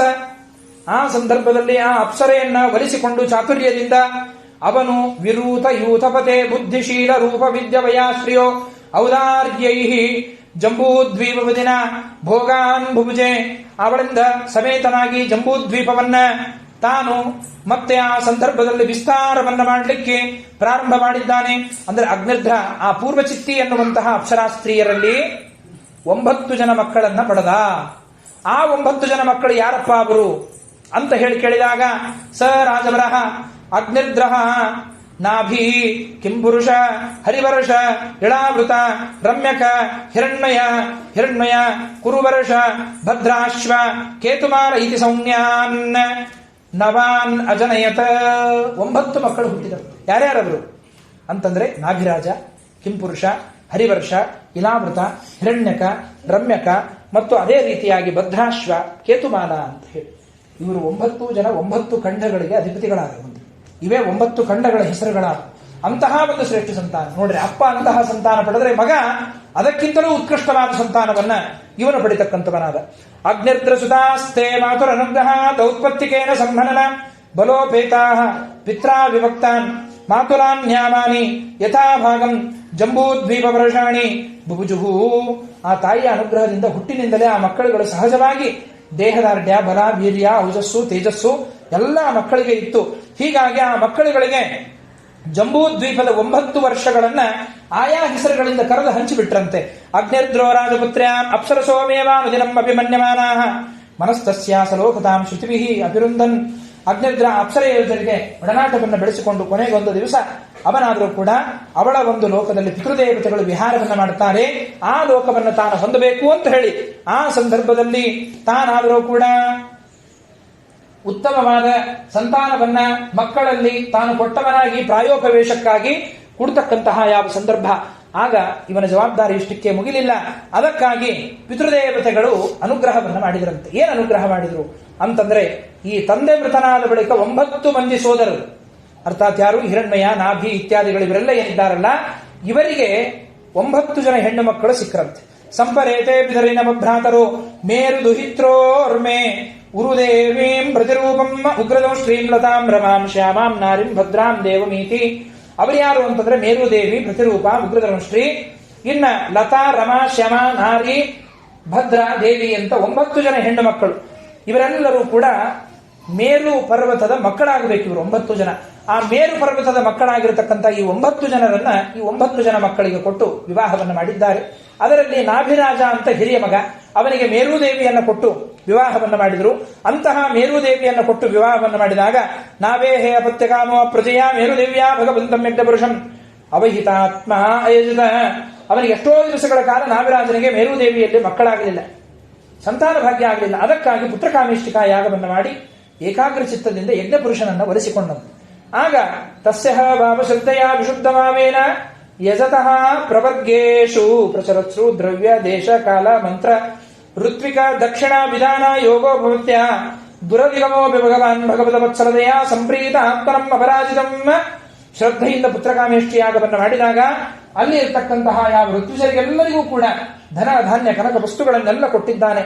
ಆ ಸಂದರ್ಭದಲ್ಲಿ ಆ ಯಜ್ಞಮೂರ್ತಿಯಾದಂತಹ ಪರಮಾತ್ಮ ಆ ಸಂದರ್ಭದೊಳಗೆ ಒಡಮೂಡಿ ಬಂದಂತೆ ಆ ಯಜ್ಞಕುಂಡದೊಳಗೆ ಯಜ್ಞನಾಮಕನಾದ ಭಗವಂತ ಅತಃ ತಮಾವಿಷ್ಕೃತ ಭುಜ ಯುಗಳದ್ವಯಂ. ಹೆಂಗಿದ್ದಾನ್ರಿ ಆ ಸ್ವಾಮಿ? ಹಿರಣ್ಮಯಂ ಪುರುಷ ವಿಶೇಷಂ ಕಪಿಶ ಕೌಶೇಯಾಂಬರ ಮುರಸಿ ವಿಲಸತ್ ಶ್ರೀ ವತ್ಸಲಲಾಮಂ ಧರವರ ವನರುಹ ವನಮಾಲಾ ಸ್ಫೂರ್ಜಾಮೃತ ಮಣಿಗಣ ಪ್ರವರಾದಿಭಿ ಉಪರಕ್ಷಿತಂ. ಆ ಬಂದಿರತಕ್ಕಂತಹ ಸ್ವಾಮಿಯ ವರ್ಣನ ಹೇಗಿದೆರಿ ಅದು ಅಂತ ಕೇಳಿದಾಗ, ಹಿರಣ್ಮಯವಾದ ಬಂಗಾರಮಯವಾದ ಶರೀರ, ಯಜ್ಞಕುಂಡದಲ್ಲಿ ಉದ್ಭೂತನಾದ ಭಗವಂತ, 4 ಭುಜಗಳು, ರೇಷ್ಮೆ ಪೀತಾಂಬರವನ್ನು ಹುಟ್ಟಿದ್ದಾನೆ, ಎದೆಯಲ್ಲಿ ಶ್ರೀವತ್ಸಾಂಗಿರ ಚಿಹ್ನೆ, ಶಂಖ ಪದ್ಮ ವನಮಾಲ ಇವುಗಳನ್ನ ಕೈಯಲ್ಲಿ ಹಿಡ್ಕೊಂಡಿದ್ದಾನೆ. ಸ್ಫುಟ ಕಿರಣ ಪ್ರವರಣ ಮಣಿಮಯ ಕಿರೀಟ ಮುಕುಟ ಕಿರೀಟ ಕುಂಡಲ ಕಟಕ ಕಟಿ ಸೂತ್ರಹಾರ ಕೇಯೂರ ನೂಪೂರಾದ್ಯಂಗ ವಿಭೂಷಣ ಭೂಷಿತಂ ಋತ್ವಿಕ್ ಸದಸ್ಯ ಗ್ರಹ ಪದಯೋಧನ ಇವೋತ್ತಮಂ ಧನಮುಪಲಭ್ಯ ಸಬಹುಮಾನಂ ಅರ್ಹಣೇನಾನದ ಶೀರ್ಷಾಣ ಉಪದಸ್ತು. ಆ ಸಂದರ್ಭದಲ್ಲಿ ಆದರೂ ಕೂಡ ಅಲ್ಲಿ ಆ ಭಗವಂತ ಹಿರಣ್ಮಯಾಂಗದನಾಗಿ ಶಂಖಚಕ್ರ ಗದಾ ಪದ್ಮಗಳನ್ನ ಧಾರಣೆಯನ್ನು ಮಾಡಿದವನಾಗಿ ಸರ್ವೋತ್ತಮನಾದ ಭಗವಂತ ತಾನು ಮತ್ತೆ ಶಂಖ ಚಕ್ರ ಗದಾ ಪದ್ಮ ಎಲ್ಲವನ್ನು ತೋಳುಬಳೆಗಳನ್ನ ಮಹಾರ ರತ್ನ ಕಿರೀಟ ವೈಢೂರ್ಯ ಅನೇಕ ವಜ್ರಖಚಿತವಾದ ಕಿರೀಟಗಳನ್ನು ಇತ್ಯಾದಿಗಳನ್ನ ಕೊರಳಲ್ಲಿ ಧಾರಣೆಯನ್ನ ಮಾಡಿರ್ತಕ್ಕಂಥವನಾಗಿ ಉಜ್ವಲ ಪ್ರಕಾಶಮಾನನಾಗಿ ಭಗವಂತ ಕಣ್ಣೆದರಿಗೆ ಬಂದು ನಿಂತ. ಅವನನ್ನು ನೋಡಿದಾಗ ಮುಹುಹು ಅಹತ್ತಮ ಅರ್ಹಣಂ ಅಸ್ಮಾಕಂ ಅನುಪತ. ನಮೋ ನಮಃ ನಮಸ್ಕಾರ ಮಾಡಿದರಂತೆ ನಾಭಿರಾಜರು. ಆ ಸಂದರ್ಭದಲ್ಲಿ ಅವನ ಒಂದು ಪ್ರಾರ್ಥನೆಗೆ ಮೆಚ್ಚಿರ್ತಕ್ಕಂತಹ ಪರಮಾತ್ಮ ಆವಾಗ ಅನುಗ್ರಹವನ್ನು ಮಾಡಿದ. ಏನದು ಮಾಡಿದ್ದ ಅನುಗ್ರಹ? ಸಾಮಾನ್ಯವಾದ ಅನುಗ್ರಹ ಅಲ್ಲ. ಅತಾರ್ಹ ಯಾವ ಪರಂ ಯರತಮ ಯರ್ಹಿ ವರ್ಷಿ ರಾಜಋಷೇ ವರದರ್ಶಭೋ ಭವಾನ್ ನಿಜ ವೃಕ್ಷೇಣ ವಿಷಯ ಆಸೀತ್. ಆ ಸಂದರ್ಭದಲ್ಲಿ ಪ್ರತಿನಿತ್ಯದಲ್ಲಿ ಮಾಡಿದ ಒಂದು ಸ್ಮರಣೆ, ಹೆಂಡತಿಯ ಜೊತೆಗೆ ಮಾಡಿರತಕ್ಕಂತಹ ಸಂದರ್ಭದಲ್ಲಿ ವಿಶೇಷ ಭಗವದ್ ಅನುಸಂಧಾನ, ಇದೆಲ್ಲದರ ಒಂದು ನಿಮಿತ್ತಕವಾಗಿ ಇಂತಹ ನಾಭಿರಾಜ ಮತ್ತು ಯಾವ ಮೇರುದೇವಿಯರ ಒಂದು ಸಂಪರ್ಕದಿಂದ ಅಲ್ಲಿ ಭಗವಂತನ ಒಂದು ವಿಶಿಷ್ಟವಾದ ಅನುಗ್ರಹ. ಏನು ಬೇಕು ನಿಮಗೆ ಅಂತ ಕೇಳಿದಾಗ, ಸ್ವಾಮಿ ನಿನ್ನಂತೆ ಇರುವ ಮಗ ನಮಗೆ ಬೇಕು ಅಂತ ಕೇಳಿದಾಗ ದೇವರಂತಾನೆ, ನನ್ನಂತೆ ಇರತಕ್ಕಂಥವನ ಜಗತ್ತಿನೊಳಗೆ ಯಾರೂ ಇಲ್ಲ, ನಾನೇ ಬರಬೇಕಷ್ಟೇ. ಆದ್ದರಿಂದ ನೀವು ಮಾಡಿದ ಈ ತಪಶ್ಚರ್ಯಕ್ಕೆ, ಈ ಪೂಜೆಗೆ ನಾನು ಮೆಚ್ಚಿದ್ದೇನೆ, ನಾನೇ ಮಗನಾಗಿ ಬರ್ತೇನೆ ಅಂತ ಹೇಳಿ ಅಹೋಪತಾಹ ಋಷಯೋ ಭವದ್ಭಿ ವಿತದಿರ್ಭಿರ್ವರಮ್ಮ ಸರಿ ಅಂತ ಹೇಳಿ ಅವನೇ ವೃಷಭ ಎನ್ನುವ ಹೆಸರಿನಿಂದ ಅಗ್ನಿರ್ಧರನ ಮಗನಾಗಿ ಅವತಾರವನ್ನ ಮಾಡಿರ್ತಕ್ಕಂಥವನಾಗಿದ್ದಾನೆ. ಮುಂದೆ ಆ ವೃಷಭದೇವನಿಗೆ ಪಟ್ಟಾಭಿಷೇಕವನ್ನ ಮಾಡಿ ಆ ಸಂದರ್ಭದಲ್ಲಿ ಐಶ್ವರ್ಯ ಮಹಾವಿಭೂತಿಭಿ ಅನುದಿನಂ ಅಂತಹ ಯಾವ ವೃಷಭನಿಗಾದರೂ ಕೂಡ ಜಯಂತಿ ಎನ್ನುವಗಳನ್ನು ಕೊಟ್ಟು ವಿವಾಹವನ್ನ ಅಲ್ಲಿ ಮಾಡಿರ್ತಕ್ಕಂಥವರಾಗಿದ್ದಾರೆ. ಈ ರೀತಿಯಾಗಿ ಆ ಜಯಂತಿ ದೇವಿಯಲ್ಲಿ ಅವನಾದರೂ ಕೂಡ ಆ ವೃಷಭನಾಮಕನಾದ ಭಗವಂತ ಅಲ್ಲಿ ಒಂದು 100 ಜನ ಮಕ್ಕಳನ್ನ ಪಡೆದಂತೆ. ಒಬ್ಬರಲ್ಲ ಇಬ್ಬರಲ್ಲ, 100 ಜನ ಮಕ್ಕಳು. ಅದರಲ್ಲಿ ಆದರೂ ಕೂಡ 100 ಜನ ಮಕ್ಕಳುಗಳು ಏನೇನಾದರು ಅಂತ ಹೇಳಿದ್ರೆ 100 ಸಂತಾನಗಳು ಸಾತ್ವಿಕವಾದ ಸಂತಾನ.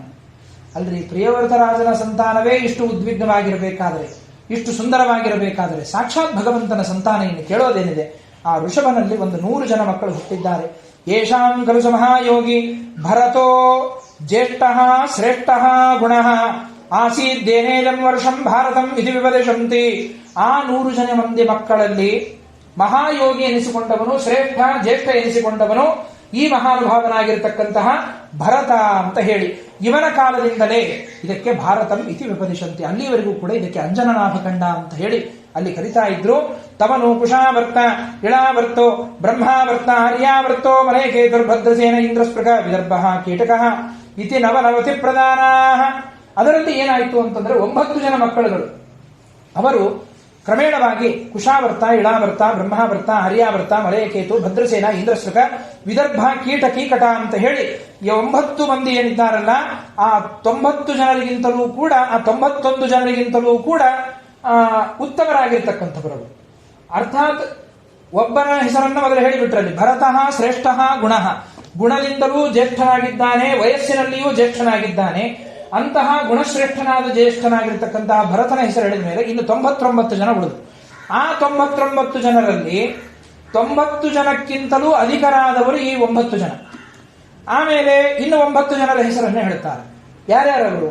ಕವಿಹಿ ಹರಿಹಿ ಅಂತರಿಕ್ಷ ಪ್ರಬುದ್ಧ ಪಿಪ್ಪಲಾಯನ ಆವಿರ್ಹೋತ್ರೋತ ಧ್ರುವಿಲ ತಪಸಕ್ಕರ ಭಾಜನ ಅಂತ ಹೇಳಿ ಇವರೇನಿದ್ದಾರಲ್ಲ, ಈ 9 ಜನ ಊರ್ಧ್ವರೇತಸ್ಕರಾಗಿ ಜಾಯಂತೆಯರು ಅಂತ ಹೇಳಿ ಮುಂದೆ ಏಕಾದಶ ಸ್ಕಂದದಲ್ಲಿ ಇವರ ಉಪಾಖ್ಯಾಯಿಕ, ಇವರು ನಿಮಿರಾಜರಿಗೆ ಮಾಡಿದಂತಹ ಉಪದೇಶದ ಕಥಾ ಅವೆಲ್ಲವೂ ಕೂಡ ಅಲ್ಲಿ ಪ್ರಸ್ತಾವನೆಯನ್ನ ಮಾಡಲ್ಪಡುತ್ತದೆ. ಇನ್ನು ಉಳಿದ 81 ಜನ ಯವೀಯಾಂಸಂ ಏಕಾಶೀತಿ ಜಾಯಂತೆಯಾ ಪಿತುರಾದೇಶಕಾರಾ ಮಹಾಶಾಲಿನಾ ಮಹಾಶ್ರೋತ್ರಿಯ ಯಜ್ಞಶೀಲ ಕರ್ಮಶ್ರದ್ಧಾ ಬ್ರಾಹ್ಮಣ ಬಭೂವು. ಇನ್ನು ಉಳಿದಿರತಕ್ಕಂತಹ ಈ ಮಹಾನುಭಾವರು 81 ಜನ ಏನಾದರೂ ಅವರು ಕಿರಿಯರಾದರೂ ಕೂಡ 81 ಜನ ಕರ್ಮತಂತ್ರ ಪ್ರೇರಕರಾಗಿ ಯಾವಾಗಲೂ ಯಜ್ಞಯಾಗಾದಿಗಳನ್ನು ಮಾಡುವುದು, ಮಹಾಶ್ರೋತ್ರಿಯರಾದಂತೆ ಅರಣ್ಯವಥನಾದಿಗಳನ್ನು ಮಾಡಿ ಅಗ್ನಿಯನ್ನ ಆ ಸಂದರ್ಭದಲ್ಲಿ, ವಸ್ತುತಃ ಇವರೆಲ್ಲ ಕ್ಷತ್ರಿಯರೇ, ಎಲ್ಲರೂ ಕೂಡ ವೃಷಭನಾಮಕ ಭಗವಂತ ಕ್ಷತ್ರಿಯ, ಅವನಲ್ಲಿ ಹುಟ್ಟಿದ ಸಂತಾನ ಕ್ಷತ್ರಿಯ ಸಂತಾನ.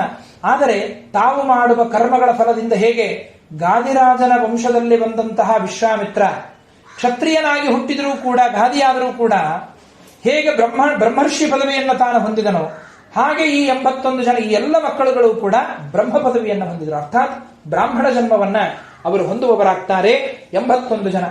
ಆಗ ಋಷಭದೇವ ತನ್ನ ಒಂದು ರಾಜ್ಯಭಾರವನ್ನು ತಾನು ಮಾಡುತ್ತಾ ಮಕ್ಕಳನ್ನ ಕೂಡಿಸಿಕೊಂಡು ಚೆನ್ನಾಗಿ ಉಪದೇಶವನ್ನ ಮಾಡಿ ಭಕ್ತಿಯ ಪ್ರಸಾರವನ್ನ ತಾನು ಆ ಸಂದರ್ಭದಲ್ಲಿ ಮಾಡಿ ಅದನ್ನೇ ಋಷಭೋಪದೇಶ ಅಂತ ಹೇಳಿ ದಿವ್ಯವಾದ ತಪಶ್ಚರ್ಯದ ಬುದ್ಧಿಯನ್ನು ಮಕ್ಕಳಲ್ಲಿ ತುಂಬಿ ಅವರಿಗೆ ಹೇಳಿದ, ನೋಡ್ರಪ್ಪ ಮಕ್ಕಳ 100 ಜನ, ನೀವೆಲ್ಲ ಉದ್ಧಾರ ಆಗಬೇಕು ಅಂದ್ರೆ ಒಂದೇ ಒಂದು ನಿಮ್ಮ ಉದ್ಧಾರಕ್ಕೆ ದಾರಿ, ಮಹತ್ ಸೇವಾಂ ದ್ವಾರಮಾಹು ವಿಮುಕ್ತೇಹೇ. ಮನುಷ್ಯನ ಉದ್ಧಾರಕ್ಕೆ ಕಾರಣ ಅವನು ಗಳಿಸಿದ ಡಿಗ್ರಿ ಆಗಲಿ, ಮೆಡಲ್ ಆಗಲಿ ಇತ್ಯಾದಿಗಳು ಅದು ಯಾವುದೂ ಅಲ್ಲ. ಒಬ್ಬ ಮನುಷ್ಯ ಸಾತ್ವಿಕ ಎನಿಸಿಕೊಂಡು 4 ಜನರ ಬಾಯಲ್ಲಿ ಇದ್ದು ಅವನು ವಿಷ್ಣು ಲೋಕವನ್ನು ಹೊಂದಬೇಕು ಅಂತಂದ್ರೆ ಅದಕ್ಕೆ ಒಂದೇ ಒಂದು ದಾರಿ, ದ್ವಾರ, ಬಾಗಿಲು, ಅದು ಜ್ಞಾನಿಗಳ ಸೇವಾ. ಮಹದ್ವಾರ ಮಹತ್ಸೇವಾಂ ದ್ವಾರ ಬಾಹು ವಿಮುಕ್ತೇ ತಮೋದ್ವಾರಾಂ ಯೋಷಿತಾಂ ಸಂಗಂ. ಒಬ್ಬ ಮನುಷ್ಯನನ್ನ ಉತ್ತಮವಾದ ಲೋಕಕ್ಕೆ ಕರೆದುಕೊಂಡು ಹೋಗುವುದಕ್ಕೆ ಜ್ಞಾನಿಗಳ ಒಂದು ಸೇವೆ ಇದು ಕಾರಣವಾದರೆ, ಯಾರು ಸ್ತ್ರೀ ಸಂಘವನ್ನ ಮಾಡುತ್ತಾರೆ ಅಂಥವರಲ್ಲ, ಸ್ತ್ರೀ ಸಂಘವನ್ನ ಮಾಡುವ ಪರಸ್ತ್ರೀ ಸಂಘವನ್ನ ಮಾಡುವವರ ಸಂಘವನ್ನ ಯಾವನು ಮಾಡುತ್ತಾನೆ, ಯೋಷಿತಾಂ ಸಂಗಂ, ಅಂಥವರ ಸಂಘವನ್ನು ಯಾವನು ಸ್ನೇಹವನ್ನು ಬೆಳೆಸ್ತಾನೆ, ಅಂತಹ ಪಾಪಿಷ್ಠನಾದಂತಹ ವ್ಯಕ್ತಿ ತಮೋದ್ವಾರ. ಅವರ ಸ್ನೇಹ ಮಾಡಿದರೂ ಕೂಡ ನಮಗೆ ತಮಸ್ಸಿನ ದ್ವಾರ ಕಾಲಿಟ್ಟಂತಹ ಬುದ್ಧಿ. ಆದ್ದರಿಂದ ಮಹಾತ್ಮರ ಸೇವೆಯನ್ನು ಮಾಡಬೇಕು. ಮಹಾತ್ಮರು ಅಂತಂದ್ರೆ ಯಾರು? ಹಾಗಾದ್ರೆ ಮಹಾಂತಾಹ ತೇ ಸಮಚಿತ್ತಾಹ ಪ್ರಶಾಂತಾಹ ವಿವನ್ಯವಃ ಸುಹೃದಃ ಸಾಧವೋಯೇ. ಮಹಾಂತರು ಅಂತಂದ್ರೆ ಎಲ್ಲ ಭೂತ ಪ್ರಾಣಿಗಳಲ್ಲಿ ಭಗವಂತ ಏಕತ್ರದಲ್ಲಿ ಇದ್ದಾನೆ ಅನ್ನುವ ಚಿಂತನೆಯನ್ನು ಮಾಡುವರು. ಸಮಚಿತ್ತರು ಅಂತ ಏನಿದ್ದಾರೆ ನೋಡ್ರಿ, ಅಂತಹ ಸಮಚಿತ್ತರೇ ಅಲ್ಲಿ ಮುಖ್ಯವಾಗಿ ಮಹಾತ್ಮರು ಅಂತ ಕರೆಸಿಕೊಳ್ಳಲ್ಪಡುತ್ತಾರೆ.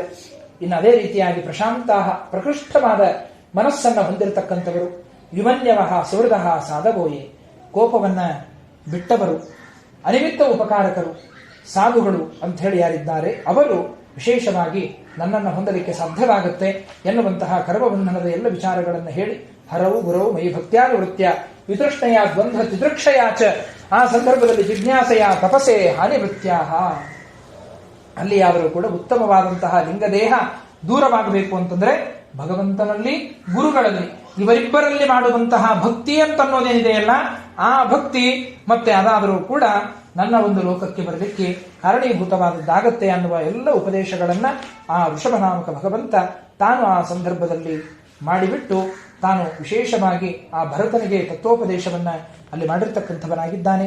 ಅಂತಹ ಯಾವ ವೃಷಭನಾಮಕ ಭಗವಂತ ತಾನು ಅವಧೂತ ಚರ್ಯೆಯನ್ನ ಕಣ್ಣಿದ್ದು ಕುರುಡನಂತೆ ಕಿವಿಯಿದ್ದು ಕಿಬಿಡನಂತೆ ಲೋಕದಲ್ಲಿ ಅಲ್ಲಲ್ಲಿ ಸಂಚಾರವನ್ನ ಮಾಡುತ್ತಾ ತಾನಾದರೂ ಕೂಡ ಆ ಸಂದರ್ಭದಲ್ಲಿ ಮುಂದೆ ಆ ಅಸುರ ಜನ ಒಂದು ಮೋಹನಕ್ಕಾಗಿ ಮುಂದೆ ಆ ಬುದ್ಧಾವತಾರವನ್ನು ತಾನು ಮಾಡಬೇಕಾಗಿದೆ. ಅದಕ್ಕಾಗಿ ತಾನೇ ಮತ್ತೆ ಅಲ್ಲಿ ಅಗ್ನಿಪ್ರವೇಶವನ್ನು ಮಾಡಿರ್ತಕ್ಕಂಥವನಾಗಿ ಕಾಕಂಠ ಕರ್ನಾಟಕ ಎಲ್ಲ ಕಡೆಗಳಲ್ಲಿ ತಾನು ತುಳು ಪ್ರಾಂತದಲ್ಲಿ ಇತ್ಯಾದಿಗಳಲ್ಲಿ ಮತ್ತೆ ಅಲ್ಲಿ ಪ್ರಚಾರವನ್ನ ಮಾಡುತ್ತಾ ಧರ್ಮವನ್ನು ಪ್ರಚಾರ ಮಾಡುತ್ತಾ ಆ ವೃಷಭನಾಮಕನಾದ ಭಗವಂತ ತಾನು ಸಂಚಾರವನ್ನ ಅಲ್ಲಿ ಮಾಡಿದ ಅನ್ನುವಂತಹ ವಿಚಾರಗಳನ್ನ ನಿರೂಪಣೆಯನ್ನ ಮಾಡುತ್ತಾ ಮುಂದೆ ಆ ಭರತ ಚಕ್ರವರ್ತಿಗೆ ರಾಜ್ಯಭಾರವನ್ನು ಒಪ್ಪಿಸಿದ್ದಾರೆ.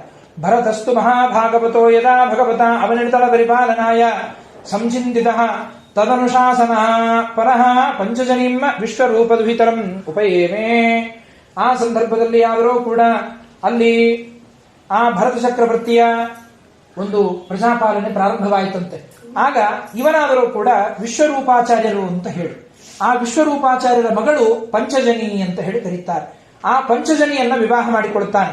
ಪಂಚಜನಿಯನ್ನ ವಿವಾಹ ಮಾಡಿಕೊಂಡು ಅಂಜನನಾಭಂ ನಾಮ ಏತದ್ವರ್ಷಂ ಭಾರತಂ, ಅಲ್ಲಿ ಅವಳಲ್ಲಿ ಆದರೂ ಕೂಡ ಇವನು ತಾಮಸಾಹಂಕಾರ ಪಂಚತನ್ಮಾತ್ರಗಳನ್ನು ಹುಟ್ಟಿಸುವಂತೆ ಭರತ ಈ ಪಂಚಜನಿಯಲ್ಲಿ 5 ಮಂದಿ ಪುತ್ರರನ್ನ ಸುಮತಿ, ರಾಷ್ಟ್ರವೃತ, ಸುದರ್ಶನ, ಅವರಣ, ಧೂಮ್ರಕೇತು ಎನ್ನುವಂತಹ 5 ಜನ ಮಕ್ಕಳನ್ನ ತಾನು ಪಡೆದಿರತಕ್ಕಂಥವನಾಗಿದ್ದಾನೆ. ಈ ರೀತಿಯಾಗಿ ಭರತನ ಒಂದು ವಂಶ ಅದು ಕ್ರಮೇಣವಾಗಿ ಅದು ಬೆಳೀತಾ ಬಂದು ಇಂತಹ ಭರತ ಚಕ್ರವರ್ತಿ ತಾನಾದರೂ ಕೂಡ ಪರಮಶ್ರೇಷ್ಠವಾಗಿರತಕ್ಕಂತಹ ಯಜ್ಞಯಾಗಾದಿಗಳನ್ನ ಮಾಡಿದನು. ಸಹಿ ಬಹುವಿನ್ಮಹೀಪತಿ ಪಿತೃಪಿತಾಮಹವದ ದುರ್ವತ್ಸರತೆಯ ಸ್ವೇ ಸ್ವೇ ಕರ್ಮಣಿ ವರ್ತಮಾನಾಃ ಪ್ರಜಾಃ ಪರ್ಯಪಾಲಯತ ಈಜೇ ಚ ಭಗವಂತಂ ಯಜ್ಞಪುರುಷಂ ಘೃತಭಿಃ ಉಚ್ಛಾಪಚೈಃ ಶ್ರದ್ಧಯಾ ಆಹಿತಾಗ್ನಿ ಅಗ್ನಿಹೋತ್ರ ದರ್ಶ ಪೂರ್ಣಮಾಸ ಚಾತುರ್ಮಾಸ್ಯ ಪಶುಸೋಮಾನಾಂ ಪ್ರಕೃತಿ ವಿಕೃತಿಭಿಃ ಅನುಸವನಂ ಚಾತುರ್ಹೋತ್ರ ವಿಧಿನಾ.